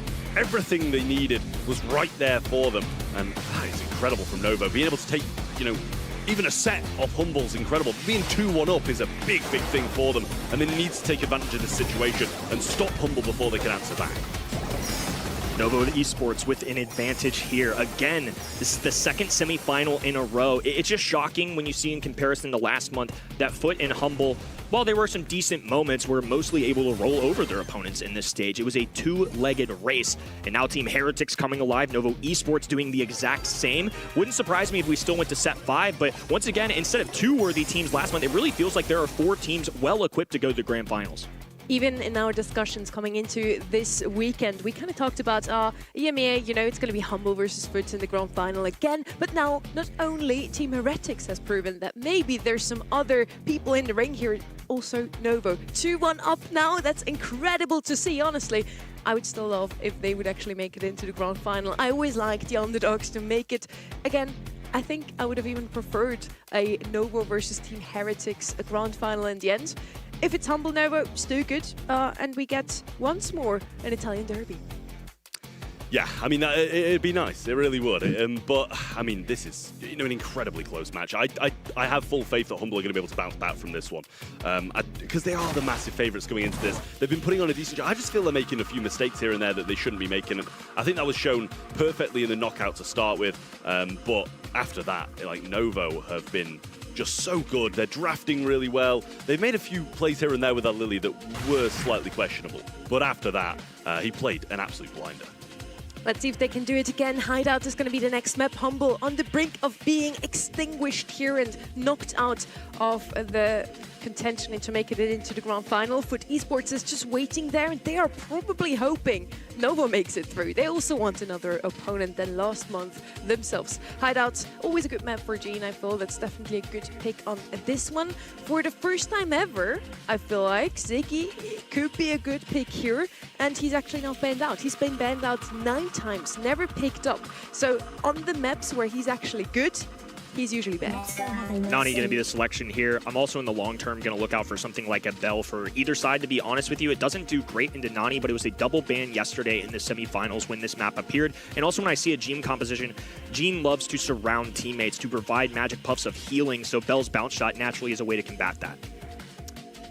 Well, what will they add to the Gene? I mean, as you mentioned, the Ziggy's a great option, but, you know, if there's so much to aggress it, then it can struggle occasionally. So, got to be a little bit cautious. It might be a good, you know, third and final pick for one of the teams. We'll see what comes down. It's going to be the Meeple, so the ability to box people up, shoot through walls, is a big help on a map like this on Hideout. When, you know, even if walls are broken down, you can build up some of your own, but she is going to struggle if fighting people at range, but you just got to get in those really good positions, you know, behind that wall on the right-hand side or left-hand side if you're attacking. You can do so much from those positions. Novo rate this Meeple quite highly. Have already picked him up on Goldarm Gulch, that first set. Carl now coming in, another brawler we haven't seen too much of, but he can actually compete with Kaze in the race of the Blue Star. He's actually even faster, so Blue Star probably going the way of Novo here if they decide to follow that strategy.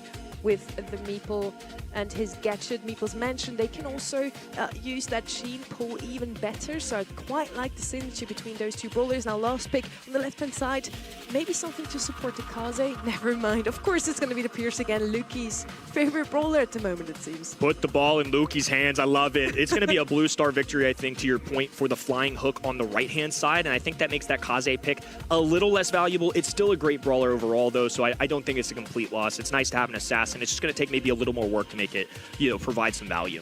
Yeah, I mean, the flying hook's always a great thing to have off the start, to be able to secure that Blue Star.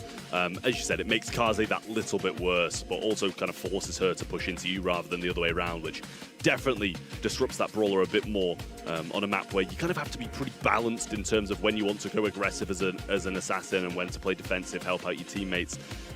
But Humble in desperate need of getting this set, or if they are going to be knocked out of the competition and Nova will be going to the finals. We'll see if that's going to be the case. The Blue Star actually still did go to Semantic's side. So I'm not sure if that's just a bit of an oversight or if, you know, she actually does beat the Carl.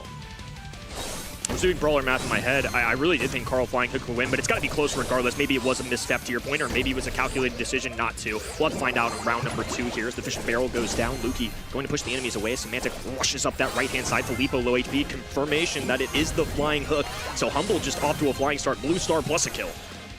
Yeah, really good stuff for them. You can't complain about this start for Humble. Meow has the super though. Expecting a gadget to come down shortly, and the shots with the super to be thrown out. Semantic just hiding behind this wall. Carl got some good positioning, and you know, Novo aren't going to complain about this position, but they've just got to make use of it now. Super available, but actually didn't manage to get anybody in the box. Terry coming far left all the way around the gadget, trying to pinch in and get a super. This is where Novo can dish some serious pressure.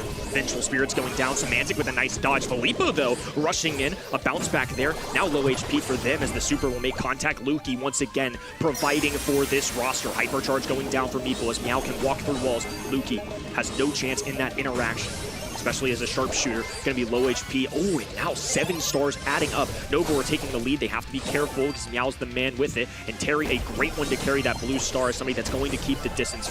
Oh, I did not expect that. That was definitely a mistake. Yeah, great answering shot there from Boss. Now, 2 stars in it, the blue star with Humble, so anybody will flip this game on its head. The peep should be coming in shortly as they still need to kind of get that out of the way and then come in with the backup with 15 seconds left. Super availed from Meow, so can't over-aggress. Gadget should be coming in shortly. Throws it towards Luke, even though he's going towards Semantic. And they're just trying to fend this one off. Super going to miss there as well. Meeple super available and does get used. Just trying to get some shots in. Everybody falling. Nobody's going down. Terry on the left-hand side, just retreating. Pinned into a corner, but couldn't step too far forward to try and get the kill. Didn't want to overcommit and ended up with nothing.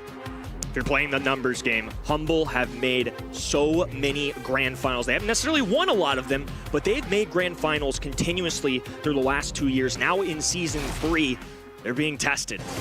Something in common with their adversary, Foot Esports, on the other side. Semantic this time grabbing the blue star once again. It is seemingly that Kaze wins that interaction, and they desperately need it. Every little inch they can get, they need. Novo Esports are a much better foe than I think they anticipated. Gadget's there for Meow, but it really doesn't do too much unless he's got a super or someone to back him up, and Filippo just obviously not going to choose to go and flying hook towards that with the super that he's managed to secure pretty early on, to be fair. Bear in mind, this is match point, and Humble got a lot of answering to do. Luki getting peppered down by the Gene shots now, and slowly running back to spawn. Pretty similar situation as to what we had the last time, but Novo Esports, as soon as they got that Meeple super, just walked on in. Humble in a defensive stance. Nice swipe there from Semantic to dodge to the right-hand side. The mobility is one of Kaze's best features. Meow pressing against this wall. I think that's a dangerous thing unless Gene can get a super or something along that to follow up. Oh, there comes Filippo flying in. The tailspin to get out too. And now the heals coming out of Terry. What a great synergy coming out of this composition. Yeah, they're going to be very happy to have those heals. Terry with the super as well. A minute on the clock, so we've burned half the game down already. Kaze super goes in, but Meow just stopping that right-hand side from progressing with a really nice Meeple's Mansion. Super for Lukey, but Terry going for the pull, can't quite find it. He's going to be so low, Peep coming in, and he's going to have to be forced to tank that. Heals coming in from Terry, and Filippo just trying to stay alive, but that super surely sees its demise, and Meow so low too. Gotta expect Lukey to make those shots. Too good of a player. Novo had to have understood that when their backs are against the wall and there's that much pressure onto them, that the sharpshooter is going to win that battle. And now he's got the blue star on top of that. That has to be the main man that they're looking out for. Well, a hypercharge for Boss is going to be really difficult to push into. Might even choose to not use that super and give up any ground whilst he's kind of static in the back spawn. Hypercharge ready to go for Carl, and that's going to be a really dangerous flying hook. Vengeful Spirit connects on the left-hand side for Lukey. They're going to probably be looking at him boxing Semantic, but nobody's got the super to be able to tie that one off. They get the shots in, just going back. The blue star is going to decide this Humble's way, and I thought, surely Novo do the maths on that. That's not changing the game, and they focus on the wrong man. That wasn't great awareness. I was thinking this might have been the match right there. All they had to do, I think, was flank and then commit to the other brawlers. They had one trapped, give themselves a 3v2 advantage. Now they have a head start to the other two. Easier said than done. It's easy couch Brawl stars for me, but to your point, the math just didn't click there. Even if that was their choice to go for the kill, they made the wrong one. They should have focused a different strategy. Absolutely. I mean, you know, I agree. He's kind of boxed up. Just go for a different brawler. I mean, he's got Flying Hook, Protective Pirouette, so he was going in, going to be able to tank a good amount of that Pierce super as well, but just chose to turn back. Wrong choice from Novo, and that can cost them in this game. Semantic takes a shot to the face, but Blue Star went their way once more, giving them the lead early on. Boss operating on the right-hand side, wide open lane. It's going to be a swap over to Filippo, knowing that Meow can't keep up the distance. Another cube castle going down, but Lukey tiptoe around it on that left-hand side. Semantic, of course, in the mid. For 3 straight games, has had that blue star, and it's been swung a few times, but especially as an aggressive brawler, it's nice that he can grab it, but now he has to play much more defensively, and I think Semantic would rather go on the offense. Daggers coming out, Nani Peep up the map. It's going to be somewhere off of our screen, looking to make a blow, and there it is. Gene taking some damage, but not enough for a kill by any means. Yeah, just knocked him forward. I think he was probably hoping his teammates in Lukey and Semantic were a little bit further progressed there to be able to get the pinch and the kill. Vengeful Spirit comes out, just makes a connection with Lukey, but doesn't force him to back off at all, but just pops that gadget, gets a little bit of ammo back, but now ran out. He will have to retreat all the way back to spawn, and that gives Novo a bit of ground to gain. No kills being exchanged yet. Very timid from both of these sides, but it's Novo encroaching, getting closer and closer. And now Terry flashing that super. Oh, but Lukey just a little bit better. The shell on the ground for the extra tag, and all of a sudden, Novo Esports positioning has gone to disastrous. Meeple left all alone. He's juking for his life out here, but the fish and barrel goes through. They're taking shots for him as well. Humble coming alive in set 4. They're going to need this pull now, or it's going to be dragged to a set number 5. Actually going to need a couple of kills, no matter who they go for here as well. Meow, super in hand, but can't get any further forward. Terry just being kept back. Kaze super on top of him as well. He's going to surely be able to get that kill down the bottom, but Meow trying to find one, bounce back from the return to sender, and Terry accepts defeat as Humble going to drag this one to a set 5. What a match. These semifinals have been a treat. Foot Esports and Humble being challenged on all sides, EMEA rising throughout the ranks. What an awesome day of matches. I mean, EMEA has come out with fireworks this month. I'm really loving what we're getting delivered today. Both semifinals go all the way. Both of them could have been our grand finals too. And we see some really interesting drafts coming out of Novo. It almost worked out, Trev, in this one as well. Here with the Carl and the Meeple, two brawlers we not see too often, especially that Carl didn't have any showing today. Yeah, I mean, I think the Carl, you know, it's got potential there. And honestly, I thought the same as you, Kenny. I would have assumed that the Flying Hook would beat him to the first star. But Kaze just beating him in that narrow match, I thought here, right, you go. 100%. Like, 100%. He's going to eat a lot of that damage from the super with the protective pirouette. Yes, he's probably going to get hit in the face by a nanny super, but you've got to try it. You really do. The other two aren't getting there. Again, it's easy. I'm backseat brawling a little bit, right? But I can do simple math. And, you know, in these big plays, in these moments where there's 15 seconds on the clock, there's a shot clock in front of your face, you know you have to make a big-time play. I think it's easy to let something like that go. So I'm not going to absolutely attack them for it, but it's those little mistakes that might just cost them a shot at a grand finals. Very unfortunate. They were so close to making it into the grand final, but it's not over yet. They still have a chance to get a second match point and make their way through to Foot Esports, just waiting for them. And again, I think Foot Esports will probably be happy if Novo will make it through. It would be a new opponent compared to the February monthly finals. And on paper, Novo is still looking a bit shakier than Humble, but from what we've seen in this semi-final, Humble is just as shaky. I mean, it's just back and forward. I feel like one's been shaky, the other's been shaky, one's been shaky, the other's been shaky for the sets that they've won. So now it's just a question of who's going to be able to come into the set number 5 with the least shaky hand and get this win done. I mean, it's going to be a big thing for Novo to get some massive amount of points on the board after a very disappointing first month of not qualifying. Humble are going to want to get as many points as they can because they've actually got a possibility of getting to this Brawl Cup. So it's a big thing for both of these teams. But I think for Humble, it's huge for their Brawl Cup thing, but Novo need to get points on the board for later in the year. I do want to point out once more here as well that yesterday we set up the narrative of we don't really have many South Korean players in the game. It's all about Japan in East Asia. Terry moves over to EMEA and is actually making it through to the semifinals. He's almost in the grand final, even in a region like this one, even in EMEA. I'm going to take a gander here that this is going to be a tough matchup. I mean, this set 5 is very important. Semantic going to be taking charge here. And this roster, a very good one. I think what's plagued them in their history is going to be getting to those grand finals and then winning them. But right now, to already have this battle early on, I think it's confidence for me in Novo Esports as we progress throughout the year. But on top of that, it's now a challenge for the entire region. I mean, I think it's reshaping what I really imagined. You talked about it earlier. Humble and Foot were the top two teams, it seemed, coming into this in terms of watching scrims. EMEA is easily the one I watched the most of, and I still came to the same conclusion. And yet on game day, we're getting something entirely different. Again, would have been nice to have two completely new rosters standing in the grand final of March, but maybe Novo still makes it. And also, Novo Esports did the same last year. It was a completely different roster, but this org, nobody had them on the radar to win a grand final of a monthly final, and they did win in March. This is just their month, Kenny. We're not playing any games when it comes to set number 5. Crow and Bull immediately eliminated. They escaped to the ban stage, but there's another popular Buffy brawler right off the rip. It's going to be BB coming in for Novo Esports, and I think it was pretty telegraphed that they wanted something aggressive. They had Otis, Nita, and also Cordelius out of the way. So I think just grabbing that early is their way of making sure they have claim to the brawler that everybody's got their eye on. BB, by far the most picked brawler on the map like this one. Surprised that Humble left it open, but they probably had a plan behind it. Otherwise, yeah, kind of a mistake here. They also banned out Crow themselves, so maybe they were hoping to get her themselves. Now they are going to follow up with some aggressor on their end too. It's going to be Kaze, maybe paired with Ruffs is something we see quite often here. Or they pick up something to that usually would counter out that Kaze Spike. Usually the pick, but he's global banned. What would you go with, Trev? Yeah, I mean, I actually don't mind the rush out at all because I think Kaze's a lot more capable out in the open than a BB would be. RT for me is a really solid role as well. Just being able to get, obviously because it's heist, it's more aggressive. You're going to be Bubble's faces more. You're going to be able to get more super hypercharge charge. And that's going to do a lot of work. For me, I think the hypercharge is what wins games for Humble here. The hypercharge, also what we've seen quite recently, RT just leave his legs behind on your own save, go ahead and attack the opponent's save. He can both defend and attack at the same time. That's a super neat strategy, I feel.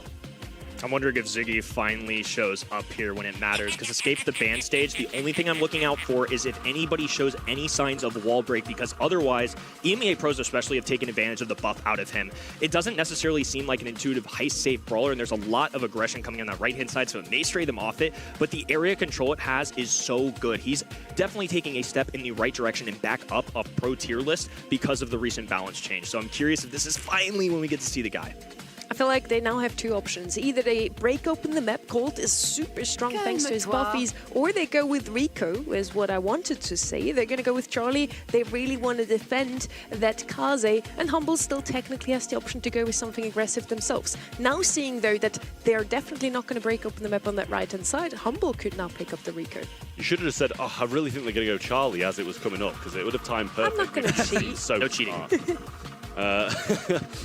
But no, I like that. I really do like that Novo draft. I think BB is a bit of an oversight to leave open here, no matter what you're going to be able to play against it. It's just so good through the grass, around the sides, really solid. And she doesn't need to predict. She doesn't need to cheat.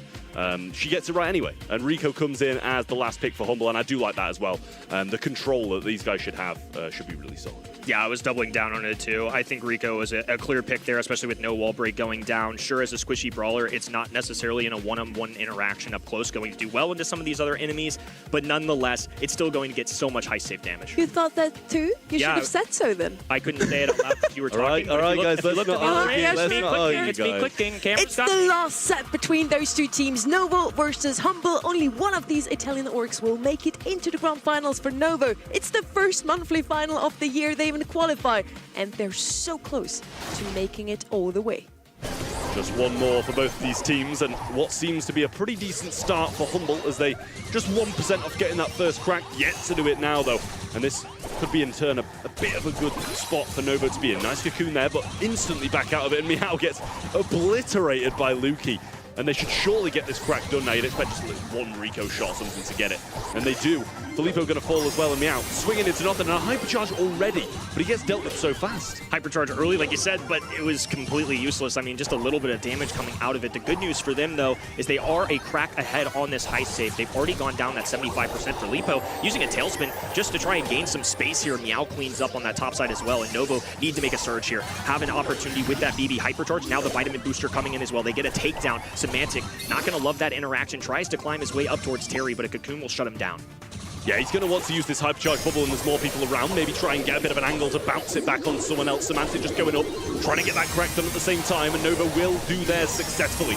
Boss one shot, but Meow doesn't want to be anywhere near him. They're going to get another crack down here with a few more swings from Meow. Great. Unfortunately for Novo, is going to be missed, but they're flying. Bubblegum bounce doesn't quite make contact with that heist save, and now Humble with an opportunity. Filippo doing the best that he can, but 12% still not enough to suffice. Yeah, a few more bubbles will do that though. Bounce down the mid a couple of times, back and forward. Meow just pushing on, gets a decent knockback I think in there, but they will survive. They're going to try and get this crack down. They really need to stop them from doing just that though. Cocoon going to keep Semantic alive. They get the crack. Can he defend? Waits a hypercharge, and Lukey's going to throw a super on safe. Shot through from Filippo. Boss really low and he falls. They need to get up now, and the bubble sent down mid. Meow throws one up. Semantic trying to creep his way down the left-hand side. Tailspin. Only one shot available though. Bottom of the map. BB trying to go down. There's the gadget from Filippo. It's going to be a tight race. There's one. He needs one more tag and should get it. Yes, he does. 5% the separator, and Novo Esports are on match point. Such a close game, and just a couple more swipes from Semantic in that situation up top would have got the job done. But Novo defend well and keep themselves ahead. Match point for them, and what an upset this would be if it gets done. We're all expecting Humble to get to the finals at the start of the day to face off against Foot, but will it be Novo? Possible Berlin spots on the line, and Humble could be a lot scarier for them if they don't find a way to win 2 straight games. Humble with an early elimination. They're going to let Semantic loose on this top-hand side. Novo making a complete choice. All offense, willing to make that trade, is now 1150s raining down on the high save. It took him a really long time to get rid of Kaze, though. I don't know if that was worth the trade-off. Yeah, really nice work from Filippo there, I will say. Baited out that RT super and forced him to put his legs really far back, but not really, you know, defending the safe too much at all. Terry getting beaten down now. Filippo trying to take that head-on matchup against Boss, and that's never going to go in his favor. Terry doing a great job. Actually earns himself a hypercharge, but Humble have got quite the lead in terms of percentage. And they're only 4 percentage points away from getting that 50% marker. Every layer of this high save counts. Hypercharge for Filippo. Oh, that was not good decision-making. There's been a few sets here today where Filippo's a fantastic player, but between the Lily and this Carl, just feels like a lot of purple buttons have been wasted. Yeah, lovely little cocoon there from Terry as well. Just a missed swipe there for Meow, though. He really needs to hunt down Semantic now. Hypercharge up top, and that's going to get the crack. He can get back to his legs as well, but he's left them there for pretty much the entirety of the game. Meow coming forward to get the knock on that, but it's just non-stop attack from Humble, and they might be able to get it done fairly soon. And now the Fanstorm doing a little extra damage. They're waiting for that high save to become attackable once again. A few bounce shots down to 20. Still neck and neck. If it's anything like game number 1, this is going to be another buzzer beater. Boss establishing himself for a little bit of defense here as all 3 Humble members cluster up. Filippo this time makes the hypercharge count. Will dwindle Semantic down. Now he's going to be a goner too. Lukey looking for bounce shots. Oh, Filippo popping up here. 253 tries to escape. Good defense, but Novo giving themselves a chance. Yeah, they need this crack now if they get the chance. Semantic going up. Needs to be a good defense from Filippo, who's been playing well on the Carl so far, but this could be an issue. Super right on the edge of it, and that will tie up the game for Humble. We're going to a double match point to see who gets to the final. Been surprises all year long in 2026. And a dawn of new heroes. We're getting yet another one. Novo Esports still with a chance to take down the caliber of team like Humble. And Humble also with an opportunity to double down, to say that they deserve this. A newfound hunger. Devastated by the 2025 results. Haven't gotten tenured with enough grand finals for the resume. They want more. They want Brawl Cup. And if they want that guarantee, they need to start making it happen right now in one final game. Yeah, Meow really needs to start winning this matchup against the Recall off the start when he can just run it down. Nice damage coming in early on. Semantic getting kills. Really nice stuff. But Filippo just out here defending, trying to stop him. Both damage gears activating. Semantic gets the kill, but both cracks done early on and a hypercharge used there from Terry. Now we'll respawn. Double brawlers up the middle of the map. And already he's taking some heavy heat. Lukey with the beautiful bounce shots as well. They're up 15 all of a sudden. Fanstorm going down for extra measure. Terry multitasking, trying to handle so many different angles from this Humble onslaught. Filippo with the super in hand. There's the cocoon. Might give him a chance to get this kill or go up. He's going to choose to just leave and go. There's the second crack for Humble, but Filippo going to do more of the same down the bottom. They've still got some defensive measures going. Meow should be able to get the kill on Semantic. Needs to before he gets his super. And that's going to be yet another crack. 25 to 50 around. Boss defending well, but Terry, can he do it on his own? Lukey getting all the remaining shots that he can. Filippo forced back. Novo have to be perfect the rest of the way. Need a lot of offense here as Semantic dashes to the right-hand side. They're going to be distracted. A cocoon going down as well. Fanstorm trickling it away. And the Grand Finals Grinders once again make it in a thriller matchup. We're getting a repeat of February monthly finals. It's match number 2 coming up. Foot versus Humble once again. I mean, I think the reaction to that camera is just going to show you the difference between these two teams, to be honest. One, it's a sign of relief for winning and getting to the Grand Finals. If Novo would have won, they'd have been jumping out their seats in, celebration. These guys expect to be there. Novo are huge underdogs and have put on a great show for us today in the semi-final number 2. Both semi-finals have been incredible, to put it lightly. Really great Brawl Stars, it absolutely is. But Novo just cut short by Humble.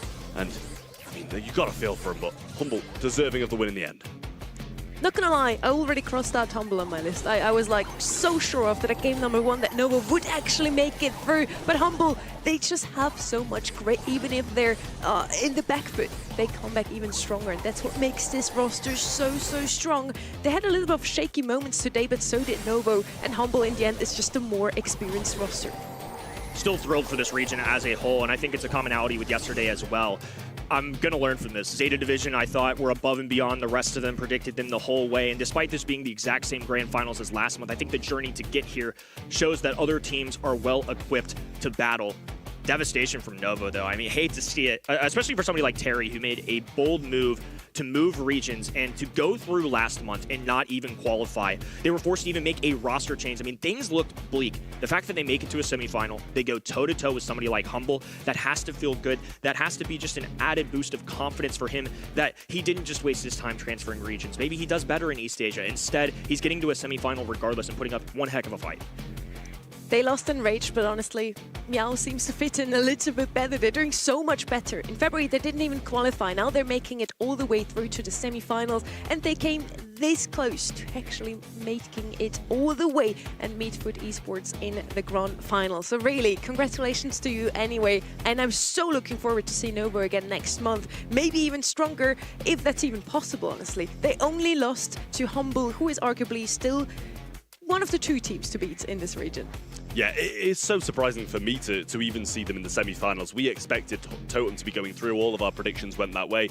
Novo beating them, coming so close to beating Humble. They're absolutely a team to watch, and that roster change has 100% worked out in their favor. Let's have one more look at the run from Novo today. As you just mentioned, against Reply Totem, it was already meant to be super close, and they actually make it kind of a quick match here with a 3-1 against Reply Totem. They beat the first Italian roster, and then the second one, Humble. They came, again, this close to actually making it. They were on match point already, Trev. I mean, it really was a great performance. Humble, though, I think they are, one of the top 2 teams in this region. Even when we see them make mistakes against Novo, they still come out on top. This is the thing. Novo playing at their absolute best. Humble, I'd argue, probably weren't, and still managed to come out on top is a big thing to say for them. But this is seemingly what's going to be the El Clasico of Brawl Stars in the EMEA region this year. Foot Esports and Humble, they seem to be the 2 teams who are just inevitably going to be making the finals. Well, we've seen some new faces here. Team Heretics and Novo could kind of mix up this El Clasico. They already did today. Both of them came super close on match point, actually. Also, Team Heretics. And yeah, I really want to see more of all these teams, all 4 teams, next month. And some that we haven't seen this month, SK Gaming. I want to see what happens with that storyline genuinely, because I mean, there's a lot of question marks around them, and I mean, Brawl Cup now really gonna be looking bleak. But this is the battle of the regions for EMEA. Like the top 2 for Brawl Cup, it now really is kind of looking more and more like it could be Humble. Running away. And yeah. In our predictions on the event website, we all said that Foot and Humble will make it through the grand final, and in the end, we are right. We also all say Foot Esports is going to take it again, but we were not right yesterday. Crazy Raccoon actually made it through, despite us all saying Zeta Division would win it. I'm hoping that Humble is winning, because I want to see a new winner in every single region. So once again, Brain says one thing, Heart says the other. But to be fair, the thing is, right, hear me out. I'm ready. Guys, hear me out. Yeah. Right, if Foot win it, then at least we've got a fight for second for Brawl Cup. But if Humble win it, then they're both kind of running away that little bit more. So, listen, I really want to see different winners win these monthly finals. But at the end of the day, I think we want to see a battle for second and third for that Brawl Cup spot. Make sure to lock in your predictions as well over at event.brawlstars.com, because you can get rewards. We don't actually get anything other than glory and bashing Trev from these predictions on the show. But if you lock in your predictions on the website, you can get this beautiful pin next week. And by the way, you get even different rewards. I love the spray that's coming into the game next weekend. I mean, for me, as tempting as it is to choose bashing Trav over the in-game pins, I've got to always go for the in-game aesthetics. I'm a collector. That surprises me. I know, and that says a lot, I'll tell you that. Yeah, and as you already mentioned, Foot and Humble, both on their way to Berlin already. They want to play at Brawl Cup, and yes, if Foot Esports would win it, then that would give some more chances to other teams, maybe at least beating Humble. For anyone at home, you can actually come to Berlin and watch the show if you want to. yeah, you can still buy tickets. VIP tickets are already gone, but normal tickets are still accessible. Or ask Trump.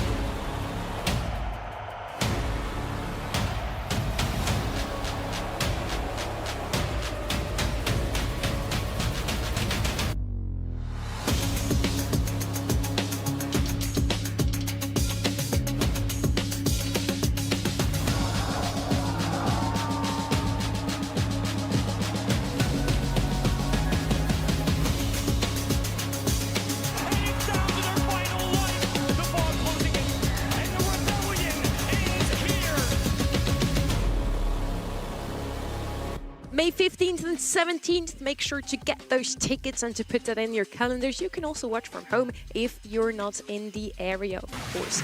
We would just love to see your faces as well as these teams. This is the official seeding for the Brawl Cup, the first LAN event of the year, Trev.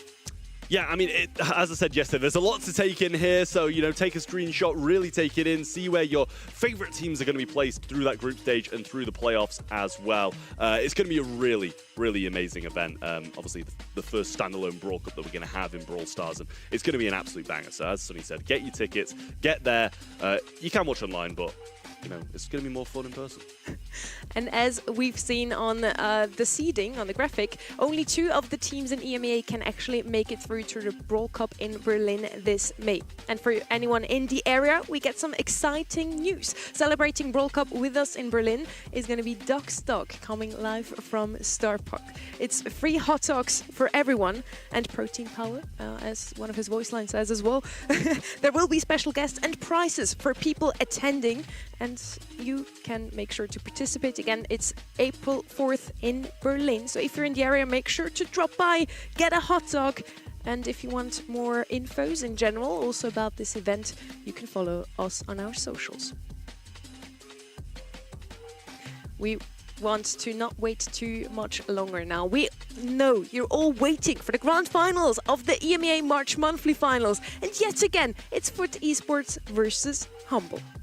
Trev, do you feel like Humble or Foot will take it today? I've said Foot, and I'm going to stick by it. Humble just looked a little bit shaky to me. Like, the fact that they can look shaky and still get through to the grand final is a big thing to say for their roster. But against a team like Foot Esports, they're not going to give you the same liberties as a team like Novo are.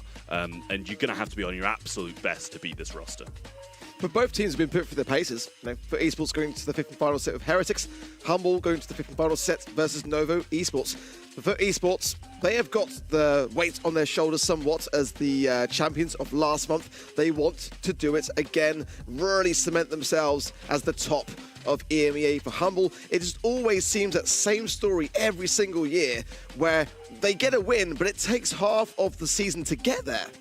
And Guesty in that Foot roster has been getting a lot of attention lately. He's been in every conversation. Let's have a look at the stats so far in his monthly final performance. He played his very first monthly final in his life in February, and he immediately won that one.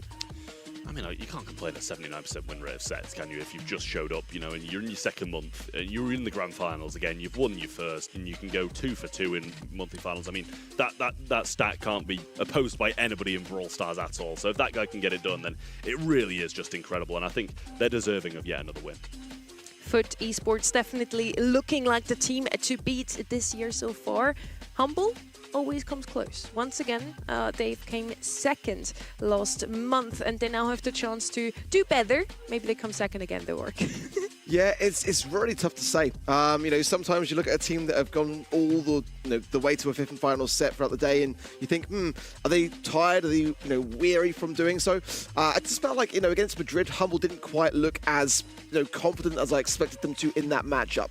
Although it was a 3-0, it kind of still looked like it could have been a couple of sets here and there. For Esports, I still feel like they are really quite daring in their approach, and I've got still a lot of high hopes for them in this grand final.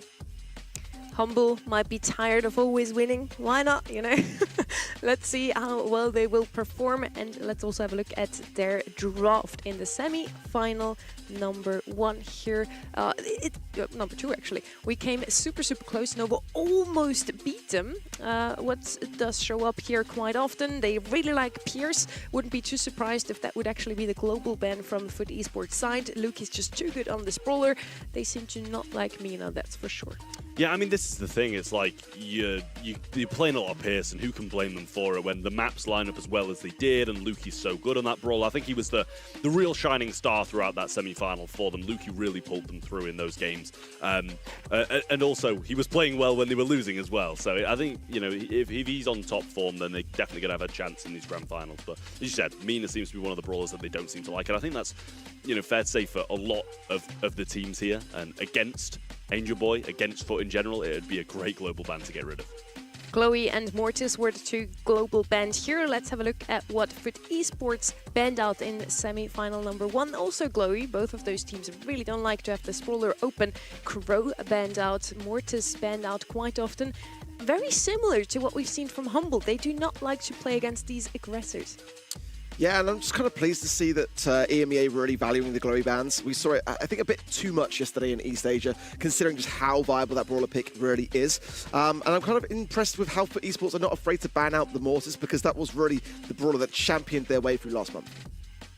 Another Siggy ban there as well. A brawler that we spoke of so often today. He has been banned out by this point, I think, 10 times, not picked up a single time. Let's see if he finally makes a showing here in the grand final. These are the global bans for this series. So for the next 5 sets, for all of our grand final, these 4 brawlers are not going to be in play. No surprise here, really. Humble this time around banning out Mortis and MENA. They had banned out one of each in their previous matches. But no glowy ban for the first time today. Yeah, it's going to be intriguing to see. I have got a slight feeling that it's going to be banned out every single game regardless, but we will see.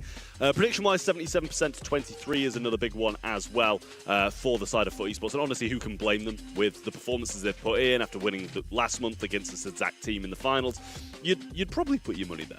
Yeah, I think it's fair to say. But at the same time, Foot Esports haven't had nearly as much of a straightforward run as they had last month. So I think Humble can certainly give them a good run for their money. They've also just come off the back of a really grueling battle versus Novo Esports. So I feel like that's given them the confidence to be able to say, do you know what, that was not going our way. We were able to knuckle down, and it was a close finish, but regardless, we survived it. Now we're on to what we would deem as being our real battle now. Handpicked for this grand final, we get some fresh and new maps, and the first one is going to be Sneaky Fields.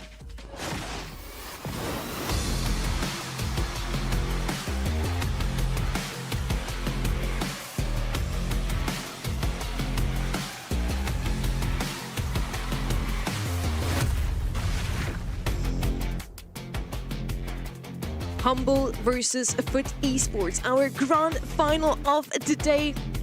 I can't have a deja vu, not gonna lie.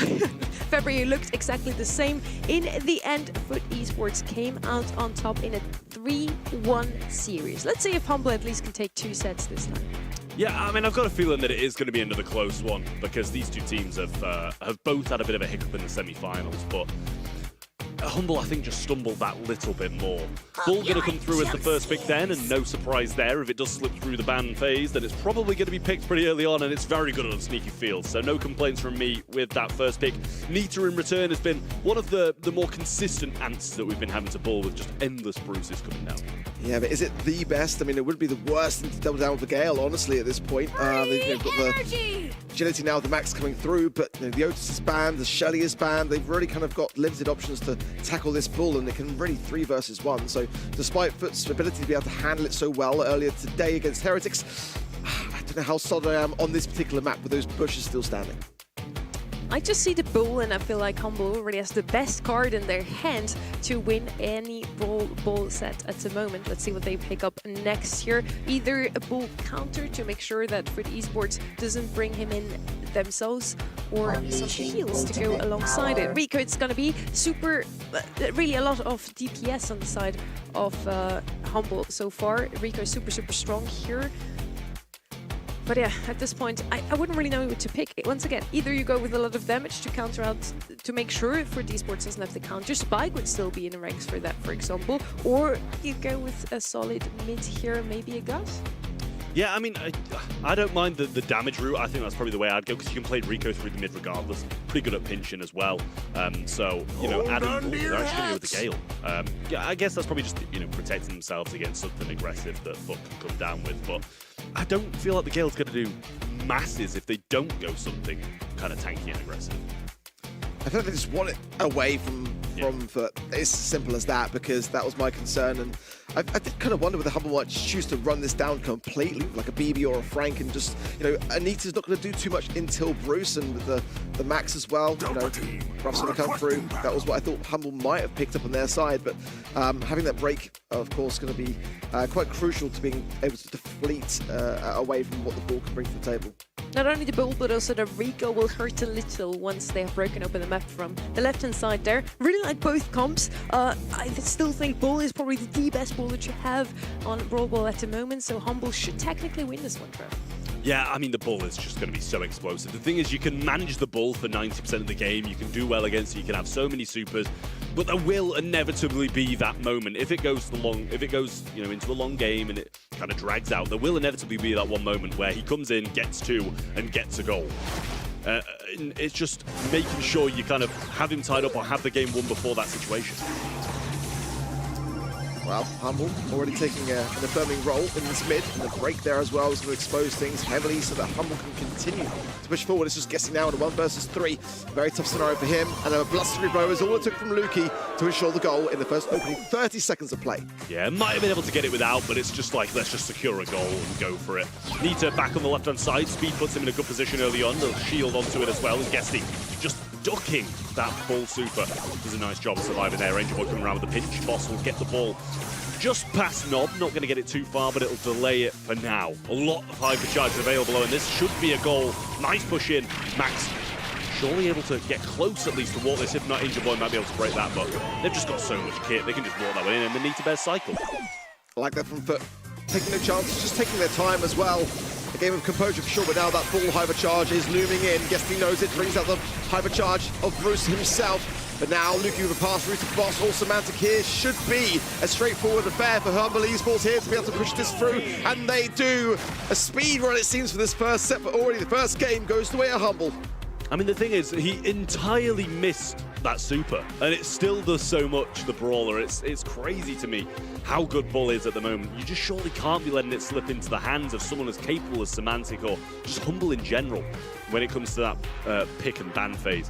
That would have been one of the first things I'd get rid of for me. But a great start for Humble. You can't complain about how good their draft is. Foot had the chances, they scored a goal, but just didn't manage it as well as I'm sure they'd have liked to. Yeah, I'm with you.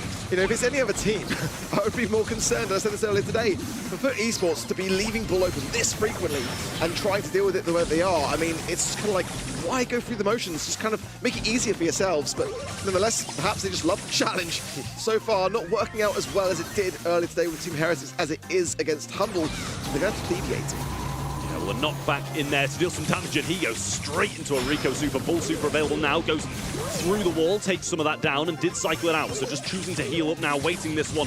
But does get the ball a little bit early, powering through with the hypercharge, and he gets the kill. I mean, he just can't be stopped. Literally, you know, it's a bit baffling on some level, because I feel like if Foot Esports is going to leave it open, they've got to have a massive answer for it. Boss now with the hypercharge. Couldn't find the connection though, as the helping hand of the max speed does allow Guesty and Knob to be able to evade it. And again, hypercharge for Guesty, and Semantic still looks like he's going to be okay in that scenario. Needed Knob to come in, and almost left the goal open for a shot through from Lukey. Saved by Angel Boy just in the nick of time. Guesty getting healed up nicely by that Bear With Me star power. Lukey gets the kill in there as well. Guesty picking up a power up. He's going to enjoy that one against the Bull. It's going to put him a bit more in this matchup. Knob looking for some shots around the right-hand side, wants to get this super and empower his team that little bit more. Yeah, Semantic just deviates into that right-hand side, trying to avoid Guesty. He knows it's not a great matchup. He's going to be feeding into that Bruce Bear. The pass from Angel Boy, not the greatest, but the helping hand of that hill might be enough. Guesty missed the ball, though. Valuable time wasted. Will it go in? He's actually stumbling as a result. That's a fumble, a massive fumble. You've got to get the ball. Valuable seconds lost. I mean, these are the kind of things that I know we've only seen him play for a month, But these are the kind of things we're not expecting this guy, these mistakes to make. But Bull just pushing this ball up into the corner, 30 seconds left, so they can play for time for now. The little hypercharge available here for the Gale, and that's a great kill in there. Just stacking up now, trying to get the supers and hypercharge available. He's going to throw it backwards, trying to give a bit of something to his teammate. Semantic coming forward. Down go the sandbags, but I don't know if they can get there. Triple knockback here with the hypercharge of Lukey, and he's just going to stand on the ball, twist her down, and that's going to be FUT Esports completely out of the first set as Humble take it. It's just the draft. Like, I don't even think the rest of Humble's draft's that good. They just got the ball, and that's all they needed. Yeah, but unfortunately, that fumble on the side of Guesty cost the set. I mean, they could have equalized then. It could have gone to overtime where they might have had a bit of time with things. I mean, but to your point, before even getting into the match, before the match even started, I think the problem was quite apparent. Yeah, that's it's definitely the case. I mean, it's just something you can't leave open, I think, and especially when you've got guys as capable as Semantic on these tanks on the other side. It just seems like a bit of an oversight from FUT Esports. Not sure if they were just massively confident that Nita was going to be able to deal with it, but it just didn't. At least we were right in the end, right? We said Bull on the field, best card in the game, at least on Brawl right now. They probably win this one, and they did in the end. Semantic with a whopping 8 kills on his end. Humble looking a lot stronger right now than they did against Novo, and arguably FUT Esports is the better team than Novo. Can Humble beat them today? It's the huge question for me here. I would be happy once more. I want to see different winners in every region. So far, East Asia has fulfilled. I'm not sure if it's going to be enough. This probably was just due to fraud. Yeah, I feel like the drafts played a massive role. I feel like the curse of Humble, though, could equally be a deciding factor in this grand final still. I mean, again, that's the moment for me. It doesn't seem like much, but there is, if he was able to get that ball immediately upon the pixel, time to get that ball in. The left-hand side was open. I think that's the goal. I just can't see, To me, he didn't even seem that close to the ball. Like, it didn't even seem like it was like a tiniest bit that he was waiting. It seemed a fair distance from the ball, in my opinion. Well, let's see how they will do on Dueling Beetles. Another quite closed-off map, a lot of bushes, a lot of walls. Not the best maps for Lukey usually. He loves to play those snipers. We talked about it before. Pierce is his #1 pick brawler today. What are they going to play here, Orc? I mean, for me, I feel like if you were, paying half attention to what we saw in the semi-finals, you can't afford to leave that PS open. It's just absolutely disgusting in the hands of Humble here. But for Dueling Beetles, you've got to see that ball ban. Chester as well is definitely up there as a consideration. Gale, jump pad, we've seen some cheese from that already today, but it's definitely on the horizons. But Ziggy, I think that brawler, for me, thinks probably the biggest deciding factor. And, Humble are a team that absolutely know just how important that brawler is. They didn't ban it. That's really surprising for me. It's a first pick worthy every single time. What I was looking forward to, or out for, was actually that Chloe ban, because has been global banned every single round apart from our grand finals today, and now he's just banned out in the regular bans. I don't think we're going to see him today. Finks is going to be that first pick here. One of the best bowlers in hot zone. His slowing zone just makes it so you can dodge those shots quite easily while still collecting percentages for your own team. Right-hand side now. I usually would shout for Lou or Spike at this point, but both of them have been banned out. Another really good bowler at the moment in the meta, of course, is going to be Chester. He's so good against tanks and assassins, and we are in the meta of tanks and assassins, so it makes a lot of sense to pick him up here. Yeah, I mean, it just seems like he's decent against everything. Like, he's never going to be completely out the matchup. Hypercharge, super good, super easy to cycle. You can throw down a couple of those at once and you just catch like 1.5 people in it. I mean, I'm hoping they've got an answer for it this time, Mark. That's all I need to say. The thing is, if you see that Chester come up and ball's not banned, you're thinking it's the next follow-up pick. There's just no way around it. And there are some options here. There's still time. They could go for a wall break kind of concept and idea, but I think Gale could be problematic, if they want to just choose this opportunity to pick it. And I kind of feel like that is the play for me. There are other options. I mean, Kenji could come in, but against the Bull, it's going to be really tough to make that kind of brawler work now. Ruff's going to come in for FUT. Always a good brawler to have, has the wall break potential. I mean, for me, it's just feeling like, again, FUT Esports have got to answer this Bull, and they're leaving it unbanned, so I need to see more.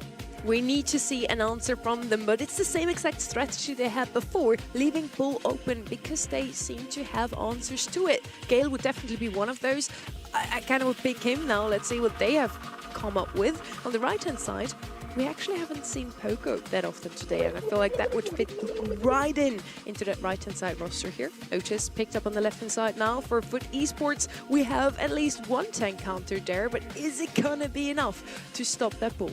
Yeah, I mean, the thing is, for me, any healer is going to be fine here. Gray's still available as well if you just want to TP that ball straight into the mid. We saw Novo trying to do that on a bit more of an open map with a lot more counters, and it still almost worked. So it might be something that they do choose to go for. I do like the Poco shout. I think it's just so easy to be able to throw those heals out and not really miss any of them. You know, stop the effect as well. Yeah, there you go. Good shout from Sunny yet again. Seeming to be very on the draft today. And yeah, I like this comp from Humble again. I mean, they've got some answers for it for the side of Foot, but I don't know if they've got enough. Otis Smith definitely is a very, very strong answer for Brawl, especially with the hypercharge, that additional stun, that time in which you're able to really land the shots, and at close range, you know, Brawl can't just charge into you. It is a real concern. The Otis is a fantastic brawler pick from Esports. You know, I was still with Sunny, maybe considering that Gale would have been an option, especially with the slow on this map. It's really quite devastating for your teammates to be able to be allowed that additional time to land your shots. But at least they've got something of an answer which I'm kind of happier with, and not being able to mirror Semantic here could go a long way. Yeah, especially if he's just firmly on that side and staying with him. You've got to try keep Lukey away from him, though, because he's going to be able to provide some extra heals. Guesty, super low early on, but they're going to be able to pick up Boss before he can get anywhere near. Keeping Poco low with that Fat Splatter as well. And, I mean, I don't think they could ask for a better start. Yeah, really, really solid. I'm sure Guesty as well will be looking to break here, and will do so on the team side at the bottom left here, which I don't necessarily mind with the Finks as well, and gives them some flexibility to come back into the map. They have lost a bit of control, narrowly edging towards that 50% mark. Semantic, another super in hand here, but just backing up, waiting for his Poco to re-establish it himself, but just didn't really heal him too much there. He does go down. Boss going to throw a super towards the mid, break a bit of the grass, but you know, how in control Foot Esports have been, they're already 20% ahead, and that's a fair amount, don't get me wrong, but it feels like it should be way more. Yeah, hypercharges all over the place, the rough supply drops. Every single member of Foot Esports now souped up, but not there, of a big miss, and can't really afford to do that. The Otis pick being so good, but now look how quickly the ball is going down. And this is what I'm saying. When sometimes Foot leave the ball open, they get it right. They choose the comp, which so far for me, I just don't see what Semantic can do at this point in time. Everyone is souped up, but often, I mean, look at that. That's ridiculous. I mean, to be fair, Lukey didn't even heal him. I don't think I've seen Lukey heal him once throughout that game, to be honest. So, I mean, I don't know if he's not getting the chances, because they are getting absolutely bullied. And Semantic's getting destroyed every time he goes anywhere near them. But I actually don't know that I saw a single heal throughout that game, which does worry me a little bit, considering that it's Poco. Your job is to heal, not get the damage, It's not really the biggest of damage deals, is it? But ultimately, I think that where things went well for Esports there was just the original setup. Those starting moments, really getting that utility down the break from Guesty, and they get that yet again. And this is the problem. Semantic can't secure that kill. Boy is there, TP in, bish bash bosh, 3 members down and Foot back on the zone. That might be the most English thing I've ever heard, but I loved it. Humble trying to get back into the middle now. Semantic just walking up. Has the super in hand, so probably going to try and go towards Nob, I'd imagine, here and stun him out and get him gone before he can get that super off. And does a good job of that. Finks throws a super down on the right-hand side as well. Some heals coming through now from Lukey, and Foot Esports did take the lead. Semantic is really aggro, gets the heal off the gadget, throwing a super down Guesty just to back him off, but that should be a kill from Lukey. 3 quick follow-up shots, and this time looking a lot better. Heal to Boss, but could be maybe lined up to Semantic, although Semantic does heal regardless. The mute is there and he falls quite swiftly. So what the idea here is for Humble really is to keep these kill cycles coming in, because if those rough supply drops continue to linger on those brawlers for Foot Esports side, then it's going to be from bad to worse. Dobbs got one, but they were able to take care of Aim. We're going on super aggressive here, top right. Yeah, going to come back to nowhere. That wasn't great. Yeah, it seemed overly aggressive at that. Hypercharge coming out. Oh, he just used the gadget and completely got rid of the hypercharge, I think. Lovely stuff there from Lukey. And now back on the zone. Humble. After that first game, I was thinking they were down and out of this set, but they're more in it than ever. 75% just over for the side of Humble, not even 50 for Foot, and they're just respawn cycling and running up. Yeah, not with hypercharge, but I mean, in this corner here, he's got to find a space to heal. That's quite crucial, taking care of Lukey there. No heal popped off Boss. Low HP now as well. Semantic with the hypercharge. Muted out. 5% on the zone. Now for esports gather on it, but I mean, realistically here, they got to defend for their lives. I mean, he's got a super as well. This should surely just be, you know, a bit of help from Poco. Chest around the side. Semantic just hypers on. Gets a couple kills. I mean, there you go. That's exactly what they needed to happen. Good game for Humble, that. I mean, especially after that first, I was thinking, as I said, game's over. Go to the next set. We'll play it out in the next draft. But, I mean, it could be quite well 2-0 if it carries on like that. Yeah, if they're just overly aggressing. Again, they need to retain these rough supply drops in play. The player goes down, it has to reset, and then like it just has to continuously cycle over again. And Semantic knows that. He's going really aggressive. The second that all three members of FUT Esports are buffed up is pretty much the second that they win this match, because they can then just sit back and just immediately eradicate Semantic. Let's see, Guesty already again with a break to hand, going on the aggressive with it, going to get that bush, but leaving that cover intact. Yeah, just some of that right wall still there. Semantic getting hit pretty hard from all three angles, and Guesty will slide up and grab that power up. He does have another one to provide to his teammates already, and the meteor shower rolling down just to pin this Poco up and ready to be peppered. Good shots off the wall from Guesty. Does feed Semantic this, and there is the team support. Nice stuff there from FUT. They were ready for it, but a nice Poco super. Screeching solo to seal the demise then of Nob. He's having a real tough time despite playing this Otis in this match, so he needs that supply drop, gets the hypercharge. That should go a long way for him. Nice shots from Lukey. Should be able to get a heal and damage through here, and does. Keep Semantic alive and in the mix, and now Boss coming back up as well. They're in a good position once more. Take the percentage lead. Guesty getting hit down and low. Angel Boy about half HP, and Guesty still not back in the fight. Let's see. Air support coming in. Semantic forces him out, and into the arms there of Angel Boy and Guesty. Boss now way out of position. A lovely hypercharge mute there. Stuns out Lukey, and that's better from FUT. But they are still behind by quite a long way now, narrowly approaching about the same as Humble. And again, that's what I'm saying. All three members souped up off the back of those rough supply drops. They can't afford to get overly aggressive now. Yeah, it's going to be so tough to do anything about this. Going to break a bit more of that grass in the mid as well. Semantic coming in, hypercharge popped halfway. Angel Boy going to get taken down, and Lukey there with a heal as well. Should both be out 70% when this fight starts again. Semantic going forwards, Guesty low. Doesn't quite go down, but he's pinned back in spawn and can't go up. Good kill in there from Nob as well. That's going to allow them to push back into this mid, but Semantic survived for so long there. He really did, but then Lukey will fall swiftly after. And this is valuable time for esports, especially if they can find Boss in this time as well.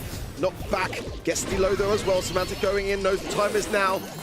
The tuning, protected tunes gadget there from Lukey to ensure the stun is not nearly going to linger as long as Semantic now, who's flanking his right-hand side. Huge from Boss. Hypercharge of the chest, as we know, devastating. Angel Boy poisoned, but able to survive.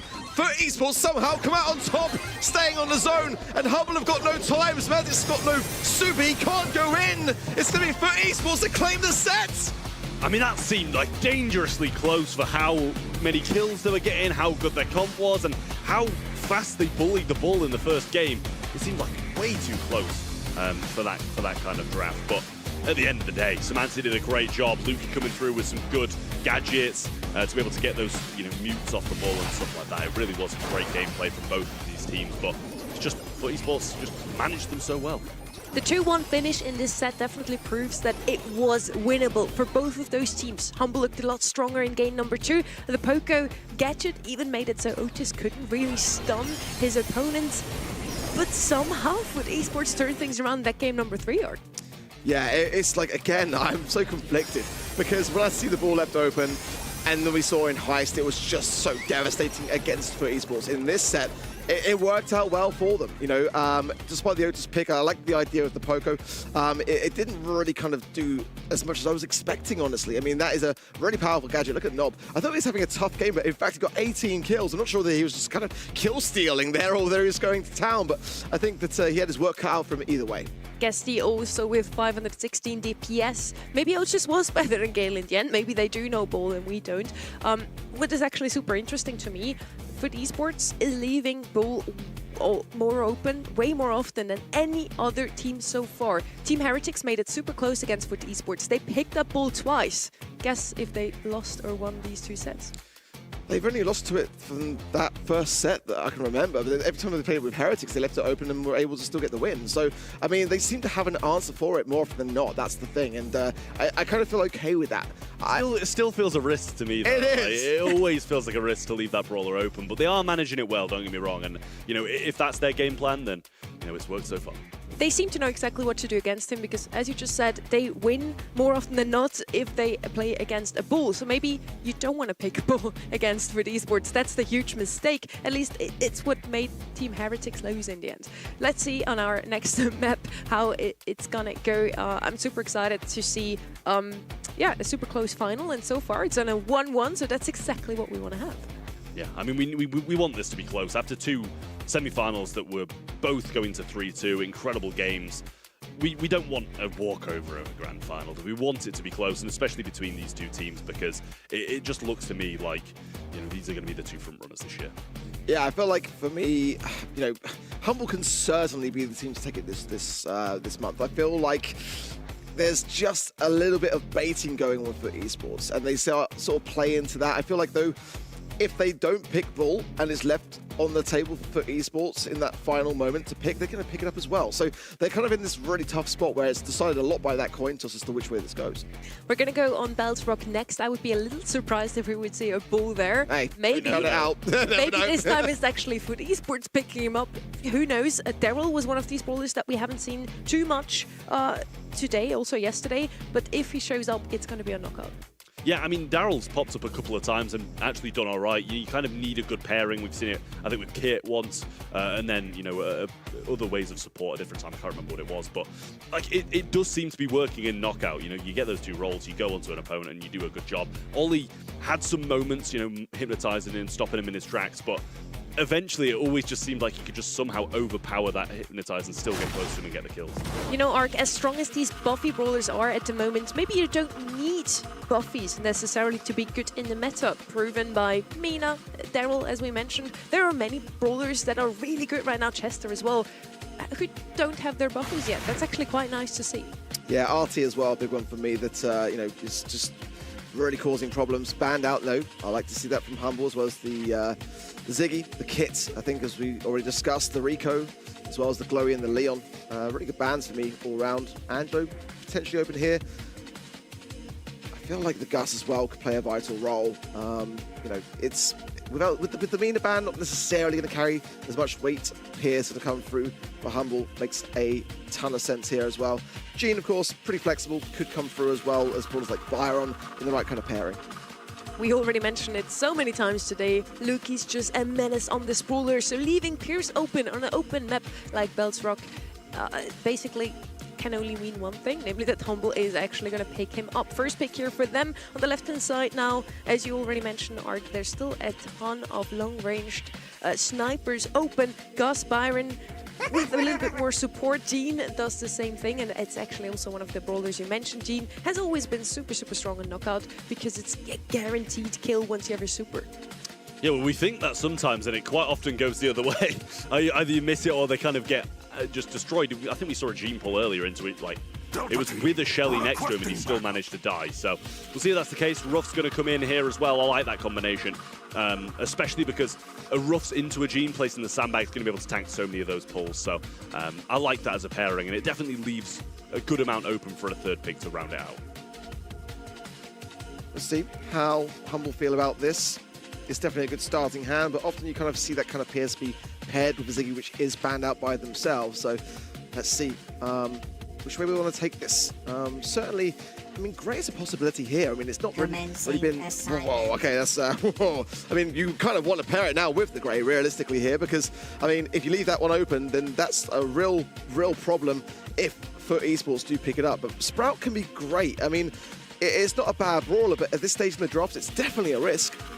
Could combine it here with Ollie as well to have something for the long game. RT usually my pick, but he's banned out here. Ollie is something that also has shown up quite often today. On the left-hand side then, Brock would be my pick. You want to open up the map against the Sprouts, and if they do pick up an aggressive brawler here on the right side, they don't, then Brock would definitely be the play. Still think Brock would be quite good, but now into Byron and Pierce, it's a bit too much range, so maybe they go with the thrower themselves. I mean, yeah, they can do. I also just wouldn't mind kind of running it down with something either as well. Just try and swarm the low DPS of the Byron and Sprout. Pierce does, can do a decent job, to be fair, against some of those more aggressive units when there's so much ammo down, super cycle, gadget, everything kind of just falls. But Brock is the pick. They're going to break up some of this map, and you can't blame them for it. Yes, they're going to struggle against the Byron and Pierce at range, but at the same time, the Sprout should struggle a bit more. Going to be able to play some of his own walls, and the Unbreakables obviously remain here too. I'll be honest, I'm not convinced they punished enough on this Sprout, but I mean, let's see how this will fare. But I mean, it's just a brawler which can get a ton of value. It can be just untouchable on maps like this, but gives themselves more maneuverability, which I quite like. Nice, interesting star power there on the Ruffs, bringing in the field promotion. Quite like it, so more HP over time. It's going to mean that Humble can have to really start to try to force the motion. Here's the more time that passes, the stronger Foot actually get.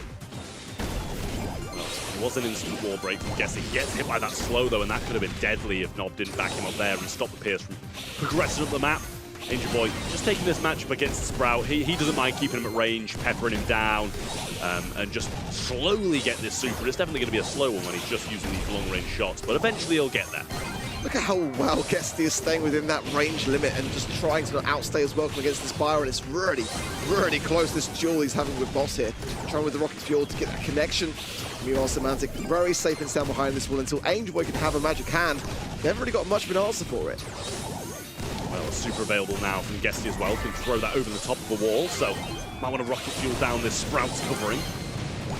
Bounced back by a Meteor. Byron coming in, goes for the splash, actually misses it, but Guesty super misses over the top as well. He's not going to burn down. Still a 2v2. Pull comes in onto Lukey, and Semantic throws a wall. The two of them need to try and avoid this and let the gas burn him, but it's actually Angel Boy will just go around the flank and get a really nice kill. Good move there. Man, Foot did so well in that round, honestly. I mean, really staying so cautious on those ranges. Guessing now the top break, the Rocket Fuel onto that wall means that the Sprout is going to be a little bit more delicate and exposed. Lukey, though, coming in to support this right-hand side for that very reason. The Ruff's air support will make Humble have to separate themselves out. Continuous breaks from Guest, trying to give himself the best chance. Magic Hand pull, a Sprout wall for Semantic, and Humble come out on top as quickly as that. It's a 3 versus 1. Yeah, well, as I said, sometimes the pulls can definitely hurt you a little bit, and I think that was one of the cases. Semantic, I think he got his super whilst he was being pulled in, so it was a little bit unfortunate for him, obviously, as well, but super nice there. Gets the wall down and blocks that one off, so still, obviously, one more round to go, but a little bit more break coming in from Gessie, and he has the hyper super in his hand. I feel like that will be something which, when the Buffy comes to Gene, that will be addressed. I feel like the amount of times that it can be detrimental to actually the very thing that you're trying to earn in terms of that utility. Let's see now, can Humble secure this? Hypercharge from Guesty does connect really nicely into Boss, but Boss able to heal himself so well at the back of things. Guesty low on the left-hand side is forced to heal. Boss trying to find the connections and does so as well. Going to keep him that way. Tough spot now for Foot Esports.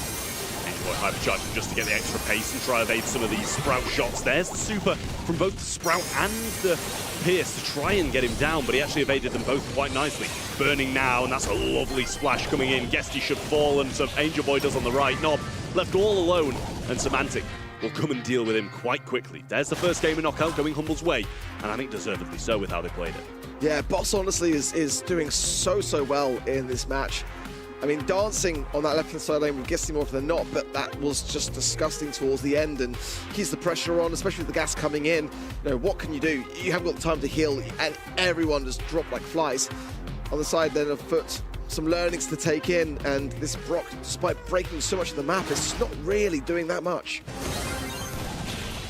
Guesty finds a couple of nice shots early on onto Boss here, and Nob, he's been having a bit of a difficult time. Yes, he helps his teammates, powers them up, but at the same time, like, he's got range on no one. Even when the map's broken up, Sprout's going to probably do a better in a 1v1 matchup against him.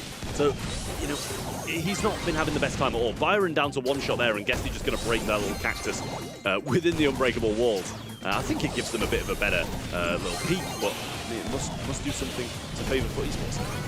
Well, Foot with a better start for me, really pushing deep and pushing back Boss on that left-hand side, and Guesty's going to be really scrutinised with Lukey now helping hand things, and there you go, the magic puffs on the G really are needed there from Angel Boy to keep him alive. And Meanwhile, that right-hand side lane is lost by for Esports. Nob will fall. Now Humble should make this easy pickings, and there you go. It is just rinse and repeat. Nothing Angel Boy can do now. I mean, it's just the Ruffs can do nothing no matter what. Like, he's just hung out to dry. Yes, it's a 2v1, but it's not like Footer winning the other 2v1, so there must be some level of a pinch in there. But Nob just constantly left on his own. When it's like this, it's like, he can't outrace the Pierce, can't outrace the Sprout, he's getting it pinched in. It's just so hard for Foot to do anything here. Like I said, I just felt to myself like they just didn't punish this Sprout pick enough. I mean, you know, normally when you see a Sprout, you think Grey, but it's just one of those brawlers that's escaped the meta somewhat recently and is therefore kind of left a bit redundant. But the Brock was their call. It was the third and final pick by Foot, and it's kind of been more that left-hand side lane on the Byron side. And like I said, the Ruffs just can't close the gap. Yeah, I don't mind the Brock for the breaks, but a Gene at range, not going to do too well, because it's just, yeah, he's got extra range, but it's not dealing massive damage. Big shots coming in now from Lukey, hitting Guesty as well, gets the slow onto him. Angel Boy will find the pull, and Lukey just caught at max range. Gives Foot a bit of a chance here, but Semantic coming in, wants to try and punish this. Is very low, might need to use this wall, and getting healed up by the Byron eventually keeps him in the mix, but Boss will now be the one punished, surely. Nice there from Nob, and ideally they want to be able to give as much over to the map, yeah, in terms of breakage as they can. And Angel Boy, most importantly, does have a magic hand for this next round, and you can see what a game changer it really was to eradicate that Sprout, to free up Nob, to allow Nob to then really put the pressure on from that right-hand side. They got to do it again. Yeah, Gene power provided, but it did seem like that win was kind of just like a tiny bit of a tile that allowed Angel Boy to hit that pull again, and I doubt, I'll say this, he's definitely going to hit a pull. Lukey will make the same mistake again and move that little tile too forwards. But the hyper charge for Guesty as well, providing that speed, going to be so good for dodging the Pierce and the Byron to get up to. A nice wall from Semantic, just to break that bush. Allows Angel Boy nowhere to really go. Guesty opening up the left-hand side, so he's got somewhere to escape to if things get hairy. Now, Guesty with the hyper charge, therefore Boss keeping his distance, and Semantic's going to have to duke around this air support coming through. But Angel Boy needs to find Semantic. He is the key person that they need to eradicate. Semantic just seemingly too savvy towards it. And there's the pull from Angel Boy, hits that, Vengeful Spirit comes out, Lukey's still alive. Drop being placed down onto him now, Byron coming in with the hyper, that should see Guesty's demise, and does 2v2 here.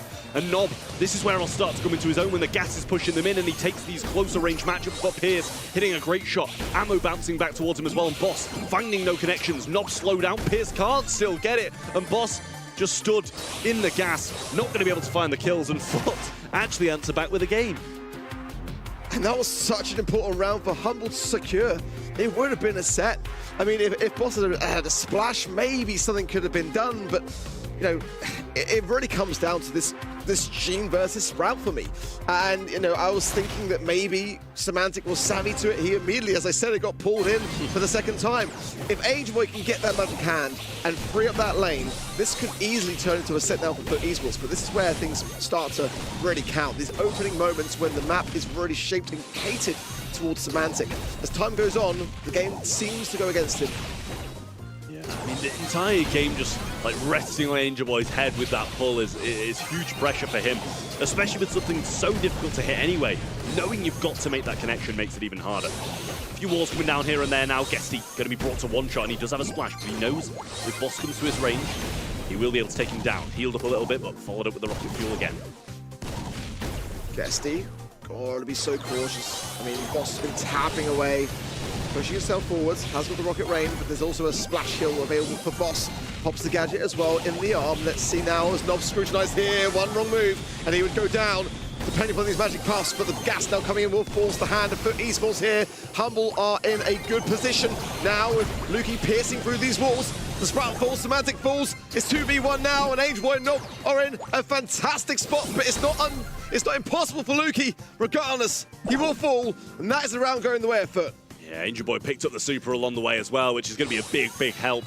Semantic doesn't want to be too overconfident on this right-hand side. Yes, he's got some walls, but also Angel Boy with a pull can be so punishing if he steps out of line. Now got the power-up as well, dealing more damage, having a bit more HP. Guesty hypercharge available too, and that should allow him to get into a bit of a better position when used. Angel Boy moving forward. Oh, beautifully done. Oh, and Guesty to follow up. It's just disgusting. And as quickly as that, for Esports, oh, bang in front in the driving seats. Nothing Lukey's going to be able to do here. It's going to be another set going the way of Foot. Crazy. Beautiful stuff. Realistically, for me, That was a Humble set.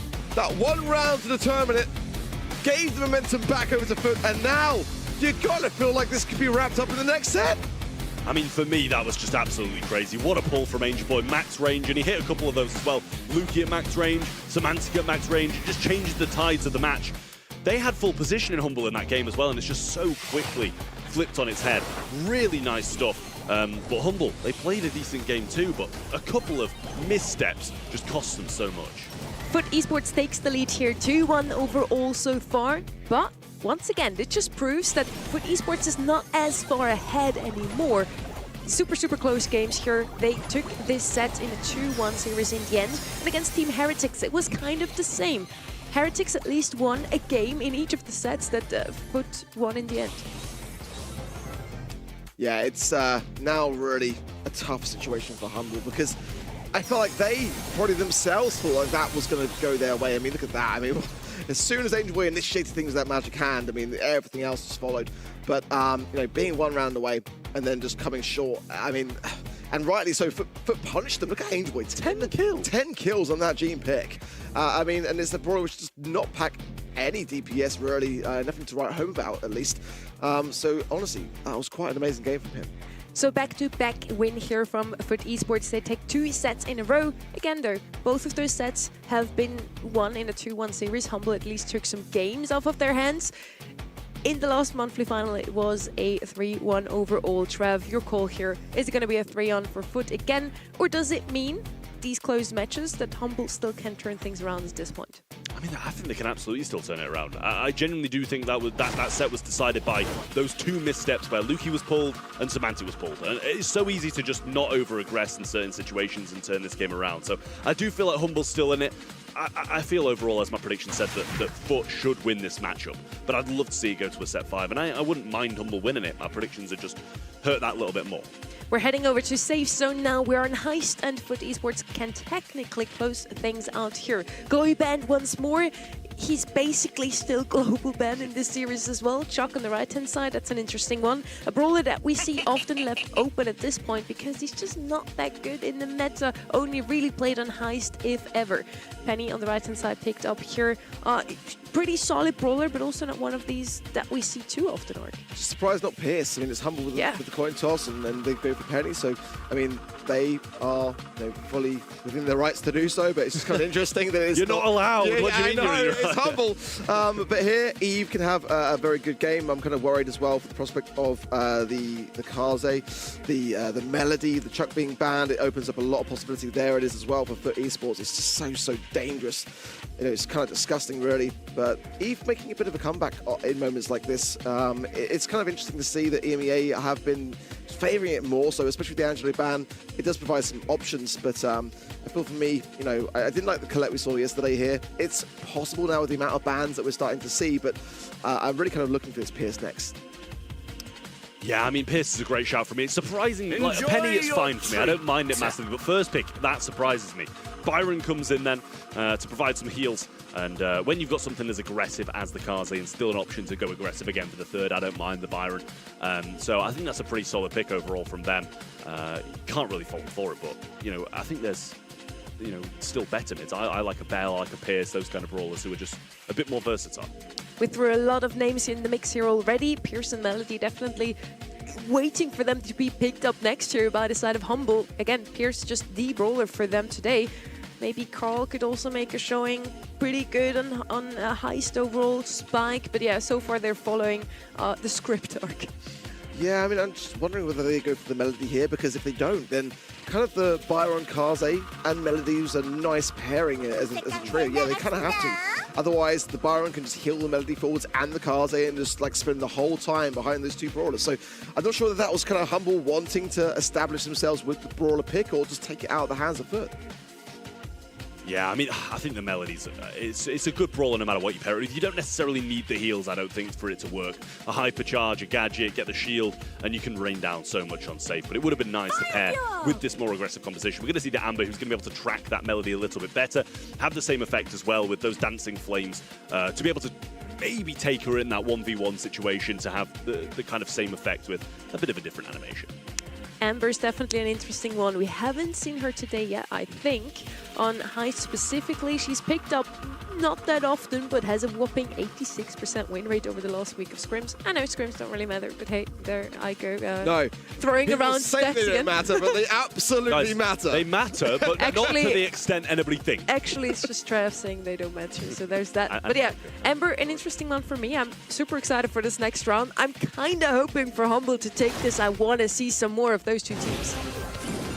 Well, into the game we go. Kaze instantly dashing up and switching forms to get a bit more range, pinching his knob, trying to find those vital connections. Guesty playing on the right-hand side, not pushing up just yet, just trying to keep Semantic back and limit the feeding. Let's see, Angel Boy looking to try to get some value on this left-hand side. Not now, scooting around into that mid-area, finds Boss as well. Each side playing quite passively to open things up. I think that's okay for the circumstances. Semantic looking to really establish that turret early on, and Angel with some great taps here as well. Now he's a real threat. Yeah, he probably will go down here, and Boss going forward to try and get some damage onto the safe, and a good amount of that as well. Might be able to get this crack here, and surely will, and does just there. Semantic throws out a few shots, gets some splashes, but unfortunately for him, Angel Boy was invulnerable, and so was the safe. Semantic on the left-hand side, dancing with Guesty. It's going to be a trade. It's that close.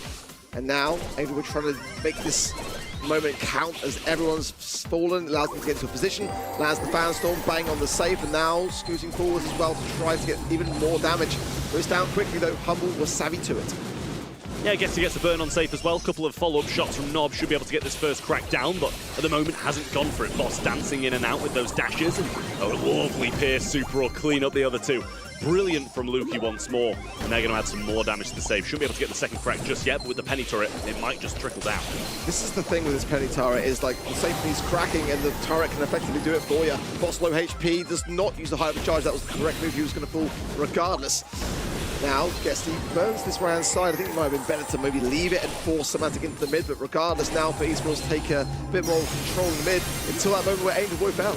Yeah, a couple of hyper supers coming in now with Semantic and Boss dashing forwards. They get a couple of kills, and that safe is quickly falling down. Angel Boy going really aggressive, but I think this is just defeat waiting to happen for FUT Esports at the moment. Penny turret still unsafe. The fiery damage burning down, and Boss alive on the left-hand side to add more to it as well. Yeah, nothing that FUT Esports can do now, not now that the penny turret is fully locked in its hypercharged state. And this one is done and dusted for this first game. No questions asked. Really, really strong performance here from Humble. And this penny pick that we kind of questioned coming in, really paying off in that sense. Again, that trusty spyglass gadget that they're able to then lock onto the safe with, it can just cause so much damage. Absolutely, it really is like a great thing to have. They did a good job off the start not feeding it, I feel. Like, it took a while for Penny to get the turret, but as soon as she got control, got the turret, it became really difficult for FUT to do anything about. Angel Boy cycled a few fan storms here and there, but there was just way too much damage so early on from Humble. Angel Boy, it's found nothing but a salty bounce to the face there. Really quick moves them from Semantic, and Guesty now all alone. Not going to be able to do too much there. Pops a Dancing Flame gadget for a bit of desperation, in my opinion, but not able to advance forwards as FUT Esports really struggling now to crack through Humble. Yeah, they got that turret down, but Semantic probably shouldn't be too far off another one at this point. Damage-wise, it's only 2% done. Boss dashing forwards now actually just goes for the kills and some control instead. Guesty will fall. And now the damage should start coming down. Penny turret there, Lukey on the mid, and Boss waiting in the wing to try and get some damage as well. This is really good from Humble. This turret doing so much of the work, and FUT Esports need to get out of this spawn, but they're too low to do so. Angel Boy falls. Nob can't do much at all in position. Finalized by Lukey there, and again, it's the same story, rinse and repeat. Turret locked on, allowing that safe damage to crack and putting the pressure onto FUT. It's like the best kind of form of chuck. It's so much better in terms of control, it's more reliable. Yeah, I mean, Semantic getting beaten down, but this turret's still doing so much. There's the burn. Doesn't find anything on safe, but should bring Lukey quite low. Down to one shot, and there will be the final kill, and he doesn't actually go down either. Nice gadget to the right side, but doesn't find any connection. Just a bit of pressure, and that should be the crack, but actually they don't even commit for it there. It's going to be a real long game for FUT now if they don't get these. Yeah, so Guessy, I think he didn't want to outstay as well, because that's a huge hypercharge splash, so Semantic will surely burn down to it. Throws out the hypercharge turret, but now Angel Boy might be able to get some damage onto it. He does. It's taken care of. Now Humble, for the first time, being tested on defense. Yeah, Angel Boy just going up now as well, and might be able to get him there as well. Fanstorm available, Lukey low. Oh, he gets taken down by the picked up bit of ammo, and Guessy gets a couple of heals in the back, but here's the hypercharge from Boss. That should clean him up, but nicely traded, I will say. 25 seconds on the clock and still a chance for Foot. Oh, it's a little bit premature there, but Nob might be able to get some damage done with it. Burn up, he's 187 HP. He can't push it anymore, and this safe is really quite teetering. Now there's some damage to get it through that crack, but they've still not equalized Humble. They've got to continuously go here. Angel Boy now getting super the fan stop. Oh, he stops Boss, but he's not going to be able to stop him for long enough for the entirety of Humble to go and get the damage that they need. This one is going all the way to a 5th and final set. I mean, he almost caught him. He almost did, but there was just no teammates there to be able to get the remainder of the damage when he did, and he went down regardless. Really good from Humble, I will say. A great, great draft, it really is. I don't think there was many issues that I had with that. Foot had the chances in the second game, but I don't think there was a time where Humble won't have felt in control of that outcome. So many 3-2s today. We definitely get our money's worth. This is a grand final. Worthy of a grand final. Humble take this set, and that first pick, Penny, actually pays off. We did not really think that she would be this good, but yeah, they did a phenomenal job on them. Boss also super, super strong in that Melody. On the other side, I did not love the Ember. I'm not sold on that pick. Yeah, I mean, I can't blame you for it. It didn't seem to do massive amounts. It had a few moments here and there, but a lot of the Byron's heals being wasted on Guesty for no real kind of reward either, I'd say. I mean, Amber can be picked up in North America quite a lot in this very map, but to me, it's a poor man's Melody. It's not really going to do much. I mean, the Melody is by far the more superior pick, and you can see that on Boss's head. 10 takedowns, 14 for Lukey. We, again, were so much expecting that as the first brawler pickup, and they had the guts to leave it into the later stages of the draft. I mean, for all intents and purposes, FUT Esports could have snapped it up. They didn't. Yeah, and look at the save damage of Semantic. That was just the perfect composition played by them. In their hands, Lukey on their Pierce, it's going to be even better. Penny for the save damage, and the other two for control, for the kills. Super, super well executed, well drafted. Humble is looking much stronger than in the semi-finals, at least. And this is the thing. I feel like every 3-2 today has just been so back and forward. It hasn't been one team running away with it and then coming back with a reverse sweep. It's been a really balanced 3-2, 2-2 though. I mean, it will be a 3-2, but I still think anybody can win it. It just really depends on this draft, because it seems like the drafts have been deciding this matchup so far because they're so evenly skilled. Yeah, for me, for this next map as well, Shooting Star really wide open. You know, I mean, it's going to be a tough thing to see, you know, if it goes one-sided, actually. And for FUT Esports, definitely going to be feeling this pressure now. But they have been here before today against Heretics, as have Humble versus Novo. So, you know, both teams really put through their paces, and you can just feel it. The energy in EMEA has been elevated this month, and like everyone's been really, you know, pushing that sort of boundary and keeping FUT on their toes. We get 4 3-2s today. I'm just so happy. EMEA is truly delivering. Now they would deliver even more if Humble would actually win it all. And we have a new winner this month. Still my secret wish. It's not that secret, I guess. My very often mentioned wish of this month. We're going to be on Shooting Star, an old classic. Whenever I think Brawl Esports, I think of this map. Chloe's going to be banned out once more, so it's now confirmed. We will not see him played out a single time in EMEA today. It's saddening. It really is. Pierce going to come in then, and no surprise, then I think we can guess who will be playing that. Lukey has been popping off on it all day long, so would not surprise me if he gets that brawler once more. Expecting the long range here, not saying that anything too aggressive's ruled out, but the competitive on this map has definitely moved on from its like 2022 long range sharpshooter face-off. I was just surprised it wasn't banned, honestly. I mean, if they hadn't have done, they could have shared that Gene ban. I mean, I just don't know whether Gene is the best of bans. I think that maybe for me, if I'm FUT Esports, Pierce is the big of concerns. Andrew going to come in. But also, there's going to be Jae Young left open. Could be potentially an option here as well. Let's see. Bell, I'm open to it. I mean, seeing some good results, but it's kind of a map that's so open anyway that you're just able to kind of have more space to maneuver. Cars, they can still be viable on this particular map as well. Brothers like Max can certainly come in and really throw the handle on things. We saw already Zeta running down with, you know, BB and Max. I mean, it's kind of wild, but it can work. Angelo versus Pierce. We have two snipers already on the field. Byron coming in, another sniper here, but also giving some heals to his teammates. Not really sure what they're going to play in the mid so far. Usually that's either a thrower or something with a bit more aggression, something to pick up the blue spark. Carl, Kaze, Kenji would be some of those picks. Let's see what's it going to be in the end. Of course, Jane always an option here, but he's banned out. Maybe RT, usually picked alongside a Jane to give him a bit more damage with his spray shot. Let's see what's it going to be. It's going to be Kaze, so blue star for the side of Humble so far. Yeah, I mean, that's how it seems. And I like the Kaze as well because it has the ability throughout the fan storm, kind of disrupt where people are shooting. The dash you're going to be able to have with the other super and the damage along with it as well. It's just really versatile when you switch in forms on a map like this. And you're able to hunt down these one-shot brawlers of Angelo and Byron. You're not going to have that much DPS against you either, at least at close range. So we'll see what they round that out with. Won't be surprised if it's going to be something long-range again because they're going to need it to face off against the Byron and Angelo. Yeah. That's come through, but I'm surprised it wasn't RT, honestly. I mean, that's definitely kind of where I'm looking at for esports now. Especially against Kaze. Yeah, I mean, you kind of need something that's going to be able to just amplify those shots and be a threat in that regard. I mean, I wouldn't even mind necessarily Bell just to be able to mark her up, but I think changing forms can be an issue with that. Jae Young going to come in, and I mentioned that from the beginning.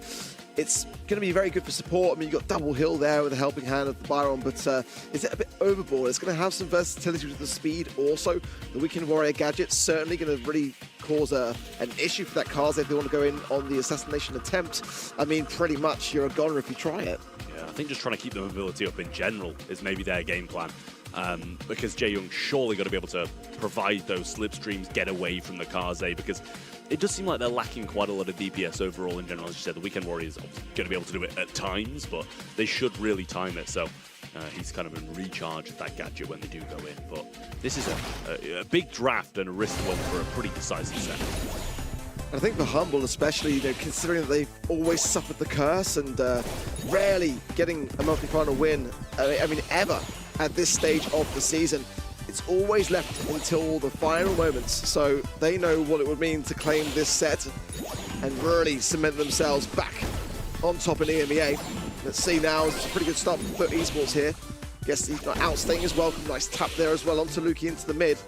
So far, so good, but just the blue star still, and that lies with Humble. Well, at least Semantic knows he's got the jump now and not the piercing shot, so feels pretty safe behind this wall for the most part, dashing in and switching forms now, trying to get a few shots and a bit of super off Guesty, but the heals from Nob and Angel Boy are just going to keep him in the mix no matter what. Nob needs to be very careful because Guesty's life really depends upon these hills coming through. Nice Master Fletcher away again for Guesty. Has got super as well, but these hills, yeah, from Nob look great. Staying out, in the middle, you can see it coming a mile away. He needs to get around that wall, needs to just not outstay his welcome, and as a result, Humble still in their lead. I mean, I think Angel Boy tried to help him out there, but actually ended up standing behind him and got him hit by both of those shots, so a bit unfortunate in the end. A nice jump away yet again from Guesty, and a shield with Boss. Guesty gets the kill eventually on Semantic with a burning down, thanks to being in that super. Angel Boy should die here and does, Pierce super seemingly wasted, but the lead length. Boss low here, can't really be much helping hand, so Nob, as a result, pushing himself to his left-hand side. Nice gadget as well, going to smash heal himself. Nice from him, but still the Gus stays standing. Semantic though falls on the right-hand side, and Angel Boy and Guesty trying to get away. Angel Boy down to 110. It's going to require body blocking as well. The blue star for Easels who are on the run.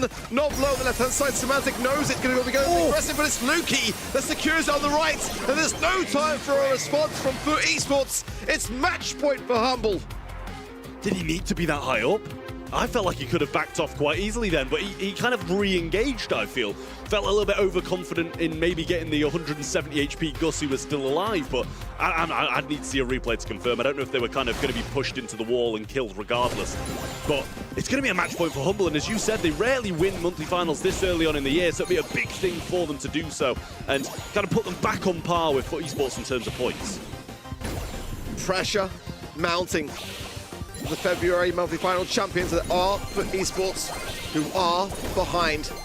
Semantic, Angel Boy again, dicing with fire there, 700 HP, merely surviving. You can just feel the tension. It's really pressure creeping upon Foot now. Guesty slowed, but instantly healed up by Angel Boy. They're trying a bit of a different thing this time with Angel Boy healing Guesty instead of Nob, and Nob will take that direct 1v1 match, but range against Boss. Pierce with another super already, so they're going to have to be cautious about that. Semantic yet again, dashing in, switching forms, trying to get a few shots. Guesty low, can he get the jump? And does. Angel Boy will find the connection onto him, but Nob now being singled out on the left-hand side. It's just such narrow margins of error for esports, and Humble just don't really feel like they are under that much pressure. At least that's how I'm interpreting what I'm seeing. It's these moments here that if Angel Boy and Guesty can keep Semantic in this corner, they can maybe get something done, but Lukey just really at the range game. Boss as well with a lovely cookie popper gadget there onto Nob, almost securing his death, but no one's gone down yet, which I'm surprised at. But just with that slipstream manages to evade the Pierce super. Still back in spawn. Humble having a lot of pressure against them now. Boss getting hit hard, but Angel Boy moving forward. Semantic low. Might need to switch forms here, but doesn't have it in time. 2 of them go down, and 3 as Foot team wipe Humble with 30 seconds left. But look at this, though. Realistically, this is going to get Guesty and one other. And that's definitely doable here. And with the amount of time the Humble have got to be able to push forwards, if they do so successfully, it could be a final moment turnaround here as we approach the final 15 seconds. Well, Humble, chance of a dash in here as Semantic gets the super. Pierce trying to pinch around the side, Gus there as well. Can he get a shield? There's the fan storm down. Guesty caught it with inside it. Angel Boy not being hit, and they can't find anything on him at the moment. Nob needs to be killed, and the other 2 just take off, go all the way up the map, and we're going to be seeing a double match point up next. That was the play, honestly. I mean, you know, if you can't keep going down, then you got to start going up, and Humble just didn't really seem ready for it, and they just kind of left a bit of an open gap, and yeah, that was really the play because Nob was really in a terrible spot, and it only required one other, really. Now, double match point, one game to determine who is going to be our March monthly final champion in EMEA. Well, Blue Star again going Humble's way, but it's a question of whether or not they want to keep on playing this defensive game and eventually be caught out and killed, or if they want to actually take the fight to Foot Esports. Looks like they're going to do what I said first and just sit back and play the same game and hope they don't get picked off again. If Humble loses now, they'll be absolutely kicking themselves. For esports starting to scrutinise this spawn side. Semantic knows he's got to try to make a move, but that Master Fletcher still on hand for Guesty, so quick to the thumbs to use it. And Semantic now not really getting much value as a result. Just kind of dashing in, dashing out, trying to feel out his opponents, bait this gadget maybe, but I think Guesty will only be about getting it back now. Angel Boy trying to go in, find a few shots. It's just nothing's happening, it's just a stalemate. Yeah, well, Humble know that they've got the blue star, so realistically here, Foot overextend. They will extend their lead. Semantic low here. Angel Boy going to be in a tough spot as well to be able to get out of this. Going to depending on Guesty, who's low himself. Humble, Boss, top left, he's low. Semantic coming in. This is going to be a matter of time. Can Angel Boy do it? No! It's 4 stars on the blue, and Humble extend the lead by 2. Yeah, I mean, that was... I mean, he couldn't get out, but he massively overstayed there, and it was inevitably was going to go down. Guesty now on the right-hand side, still trying to take the same matchup, but a hypercharge available for Angel Boy now, so bit of speed, can switch modes fast, and that's going to be good in the dying seconds when it comes down to it. Fanstorm used to push them back, and he needed to get that done because he was really pinched in there. Yeah, I'm surprised that Angel Boy with the hypercharge, and Guesty just didn't try to outrun it and go for it. Now, 20 seconds is go time for Foot, so they've just got to find Semantic realistic here. They go to the left-hand side, Guesty low as well. It's 4-4, but the blue still with Humble here, who are pushed into a corner. 10 seconds. Well, both of them low now. Boss joining them in this right-hand corner. They're going to get pinched in massively. Lukey hit hard, but they can't get the piercing shot through. Angel Boy doesn't get it either. Semantic still survives. They get an extra one, and a trade will see Humble win it all. They are going to be your March monthly final champions for EMEA. A massive win for the former world champions. Came down to the wire. Mere seconds separating these two teams. And the gap in the EMEA between Foot Esports and Humble has been very much closed now. These are the top 2 moving into April. You've got to keep your eye on them. I do want to confirm they did just win, right? Because that looked like a very losing player camp. I do like it because they were all looked so sad. Like, Boss looked defeated, Lukey was leaning over. Like, you'd have thought they'd be more happy. Proof of their paces, I think, is fair to say. I mean, like, they've just been through the motions, and it's been a long day. I mean, I think they can barely believe themselves. Humble has no energy left anymore to celebrate. They almost played the maximum amount of games today, coming out of a 3-2 in the semi-finals already, now making it a double match point, also here in the grand finals. The quarterfinals look kind of simple for them, you know, it was a 3-0 versus Madrid, but after that, They had to play every single set, and we are looking at these last moments once more. Luki came so close to dying there, but Boston Semantic were ready to body block. Even got 2 more kills here. Semantic on Nekaze closing out the game for his team. All 3 members of Humble played out of their minds today, and we see some feelings here from the side of esports. Angel Boy not too happy here, but they can still be proud of themselves. They did make 1 and 2 in month 1 and 2 so far. I mean, you can't complain about that at all. Like, obviously, it's been the flip for these 2 teams, 1 and 2, 2 and 1. So we're going to be pretty tight on points for the top 2. But these seem the front runners for the Brawl Cup qualification at the moment. And I'd be surprised if anybody else is going to challenge them for these spots, because they are, yes, they're 1 and 2 in the leaderboards, but they do feel like number 1 and 2 in the region. The semi-finals were close, so it's definitely, in terms of skill and synergy, getting closer at the top. But these 2 just seem to have the best. We had tons of close matches today, 4 3-2s in the end. I'm super happy about this overall, and EMEA has proven to be one of the most competitive, if not the most competitive region once more. I genuinely feel, and I know we're biased here on the desk, right, but I genuinely feel like EMEA, I mean, look at this. I mean, 4 3-2s, it really has been, just an insane day in terms of closeness. I mean, Esports and Humble are literally separated, in my opinion, by a matter of seconds, as we saw in that game of Bounty. But I wasn't overly impressed with East Asia yesterday. I felt the grand finals didn't really feel like I had that level of caliber that I felt was needed to keep the competition flowing forwards. For EMEA today, I think that the race has now really got a lot closer. I'm just super happy because we do, so far, have a new winner every single region. Let's see if SA and NA can deliver as well. First, before we head over to our next week, and we first want to finish off with talking to the winner of the day. Welcome, Semantic, to the show. Are you out of breath? Any energy left after this 2-3-2 series? Oh, hello. Thank you for having me. I am completely exhausted. You don't believe it. We have been grinding our asses off. We have been working so hard. We got surprised by Foot with the bans and everything. We needed to work everything on the fly. And this time, I don't know how, but it somehow worked out. And I do think we threw way too much in the grand finals. I do think we could have low-key won a bit earlier if maybe I didn't do so many mistakes, or like some situations could have been different. But we definitely take a W. And I'm so glad to be back at the #1 slot. After the 2nd place finish last month, how good does it feel to take the title this time? We literally beat the 2nd place curse. That is literally on us. World Final 2nd place, monthly finals. The amount of 2nd place we have, I cannot count. I'm pretty sure we have a team with the most 2nd places in EMEA. I'm just glad to finally win again. Like, I hope we're not gonna keep the trend of 2nd places and gonna go over to win more monthly finals. Be honest, after that close match versus Novo, did you expect to take the titles today? I don't know what went wrong with us in Novo. I think that draft was really solid. I was really surprised for that. They played insane good, honestly. I didn't think that. I definitely knew they were a good team, but I didn't think we were gonna set 5 against them. So that was crazy. We did well play to them, and yeah, we definitely were shaking there. I'm not gonna lie. What made the difference for you today? Why did you only come 2nd last month? Why were you able to beat Foot Esports today? I think. Honestly, Sonny, you tell me, because if I knew I would be placing 1st place every single time, I have no idea, Sonny. Tell me, what's the difference? Don't pick Bull against them is something we figured out today. Really? But didn't I play Sneaky Fields Bull really good against them? You did, worked. but then Dueling Bills didn't work. I think from the 5 matches they played against the Bull, they won 4 of them. Just saying. But we won with versus 50-50. I don't know, whatever. you were the only ones to win. That's very true.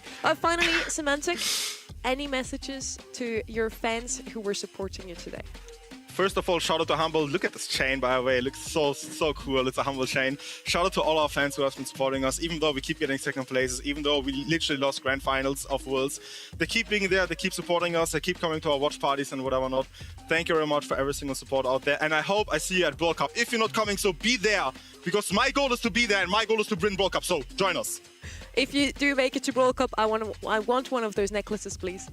Oh, I waited 1 year for that, Sonny. I don't know if you can get it. I'll try, but chances are not there, Sonny. That's a tough one for me. But anyway, congratulations once more. You are the March monthly finals winner in EMEA. We have 2 new winners so far this month. I'm super happy about that. And now celebrate well. Thank you. Thank you so much for your time, Semantic. That was truly a beautiful finish of a beautiful day. 4 3-2s overall. I'm so excited that we get to see so much Brawl Stars today. Ark, we had some phenomenal plays all day long.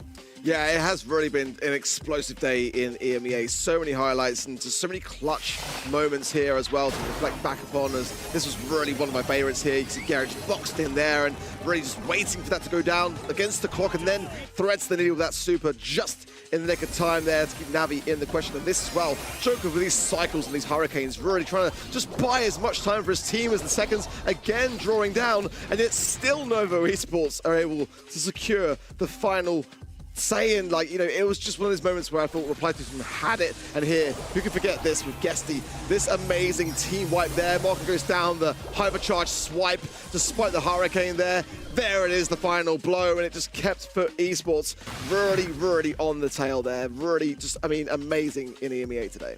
Which of the teams did surprise you the most today, Trev? I mean, it's got to be Novo, right? Yeah, From coming 100%. from no qualification last month, being forced to make a roster change, bear in mind, by Navi, who went and picked up Enraged. I don't think it could have gone any better for them. They pick up Meow. Obviously, he's a seasoned veteran. We know he's going to be a good player, but it's just a question of whether or not he's going to be able to fit in time. The synergy works. Language barrier. Exactly, and they've bounced through the qualifiers, beating SK. Yeah. And now they've beaten Reply Totem and come very close to beating Humble of all teams. It's like wild. almost beat the winners in the semi-finals. They beat SK and Totem, and they're, you know, three of the most notorious teams in Brawl Stars. So I've got my eyes on Novo. I'm hoping they do big things this year because I think they've got exactly what it takes. I hope we see them again next month, and now they can say they only lost to the champion today, so that's a great success in itself already. This has been the most picked brawler, or the most picked brawlers of the day. A little bit of a different image than yesterday, Orc. Yeah, I mean, I know that Kenny is loving this. I mean, who would have thought coming into EMEA that Gale was going to be in this lineup? I mean, Rust and Ball, I get that for sure. Kaze for sure has always been very much the meta in EMEA. Really surprised by Chester in a nice way. I feel like that's maybe something that East Asia are missing a trick on, because they just really focused their attention on Charlie. That was really what East Asia did. Whereas for EMEA, slightly different. Leaving the Charlie side, really focusing on the Chester, and I think the versatility which that brawler brings gives some more options. Most banned brawlers for you here as well. I really like the Chester. He was not only popping off quite a lot in the picks, but also in the bans, Trev. Yeah, I mean, you see Ziggy wasn't even played. That's why he's got no win rate there. But Gene, pretty low win rate. Crow, 0% win rate. Otis, obviously being a great brawler. It's been banned out a lot when it slips through. You know it's going to do well into the current meta. Same with the Chester. It's the most picked, the most banned. I think that says something about the brawler at the moment. Fresh this month, we also have global brawler bans, something we did not ever have in the BSL before. This is your EMEA graphic. Here we have Glowy banned out 6 out of 7 times. Mortis showed up quite often as well. Very different from yesterday. Honestly, Bull and Crow were the most globally banned brawlers yesterday. And then Glowy still had, I think he was banned out every single time except 3 matches overall, or 3 games overall. So those are probably the brawlers you want to have banned out either in the global stage or in the regular bans at the moment. You couldn't see it, but Trav genuinely did the 6-7. I was just ignoring him. Gaslighting. Why are you gaslighting? I need to say this because he's it was the gaslighting me. cringiest No, thing. he's gaslighting me. And behind That's the scenes, That's that crazy. just happened. That's crazy. So, That's crazy. Trev, as we turn our attention to the leaderboard, do you want to mention who's in spot 6 and 7? No, because I listen, he's gaslighting me. I'd never do something like that. Humble back on top, though, in the number 1 spot, and FUT in second, 174. Heretics and Totem behind them on 106. So they're doing pretty decent as well to be in that top 4. Navi, regardless of a couple of first-round exits, are still ahead of Nova, who almost made it to the finals today. Metasport, who didn't even make it today, and the same as SK Gaming, are still sitting down there in 7th and 8th. So we've had some, a bit of changes in terms of who's been in the monthly finals in this region. And that's why, those guys who didn't even make it here or have made it to one monthly final are still sitting in the top 8. 2 teams of the EMEA region will make it to the Brawl Cup. For now, FUT Esports and Humble are looking the best at claiming those tickets. If you want to see them live, you better get yours as well. VIP tickets, unfortunately, already, or let's say excitedly, already booked out completely, but you still can get normal tickets. You still can get the pin that you get alongside it, so make sure to get those there. Any last thoughts on the EMEA monthly finals in March? I mean, just incredible. It really is. And, I think this region is so incredibly competitive. We're going to see so many teams rolling in and out of the monthly finals, new faces every month, new winners every month by the looks of it, and how close a lot of these games would be. So many 3-2s, and just great Brawl Stars all around. Yeah, super enjoyable. I think the level of competition has really taken a lift despite the same grand final. And there's a lot of people that are lining up now to challenge those big challenges. I feel like we may not have seen the end of our roster changes as well. I feel like there's going to be more controversy, more drama, and more great Brawl Stars. Thank you so much to all of you at home for tuning in today. We see you next weekend for South and North America.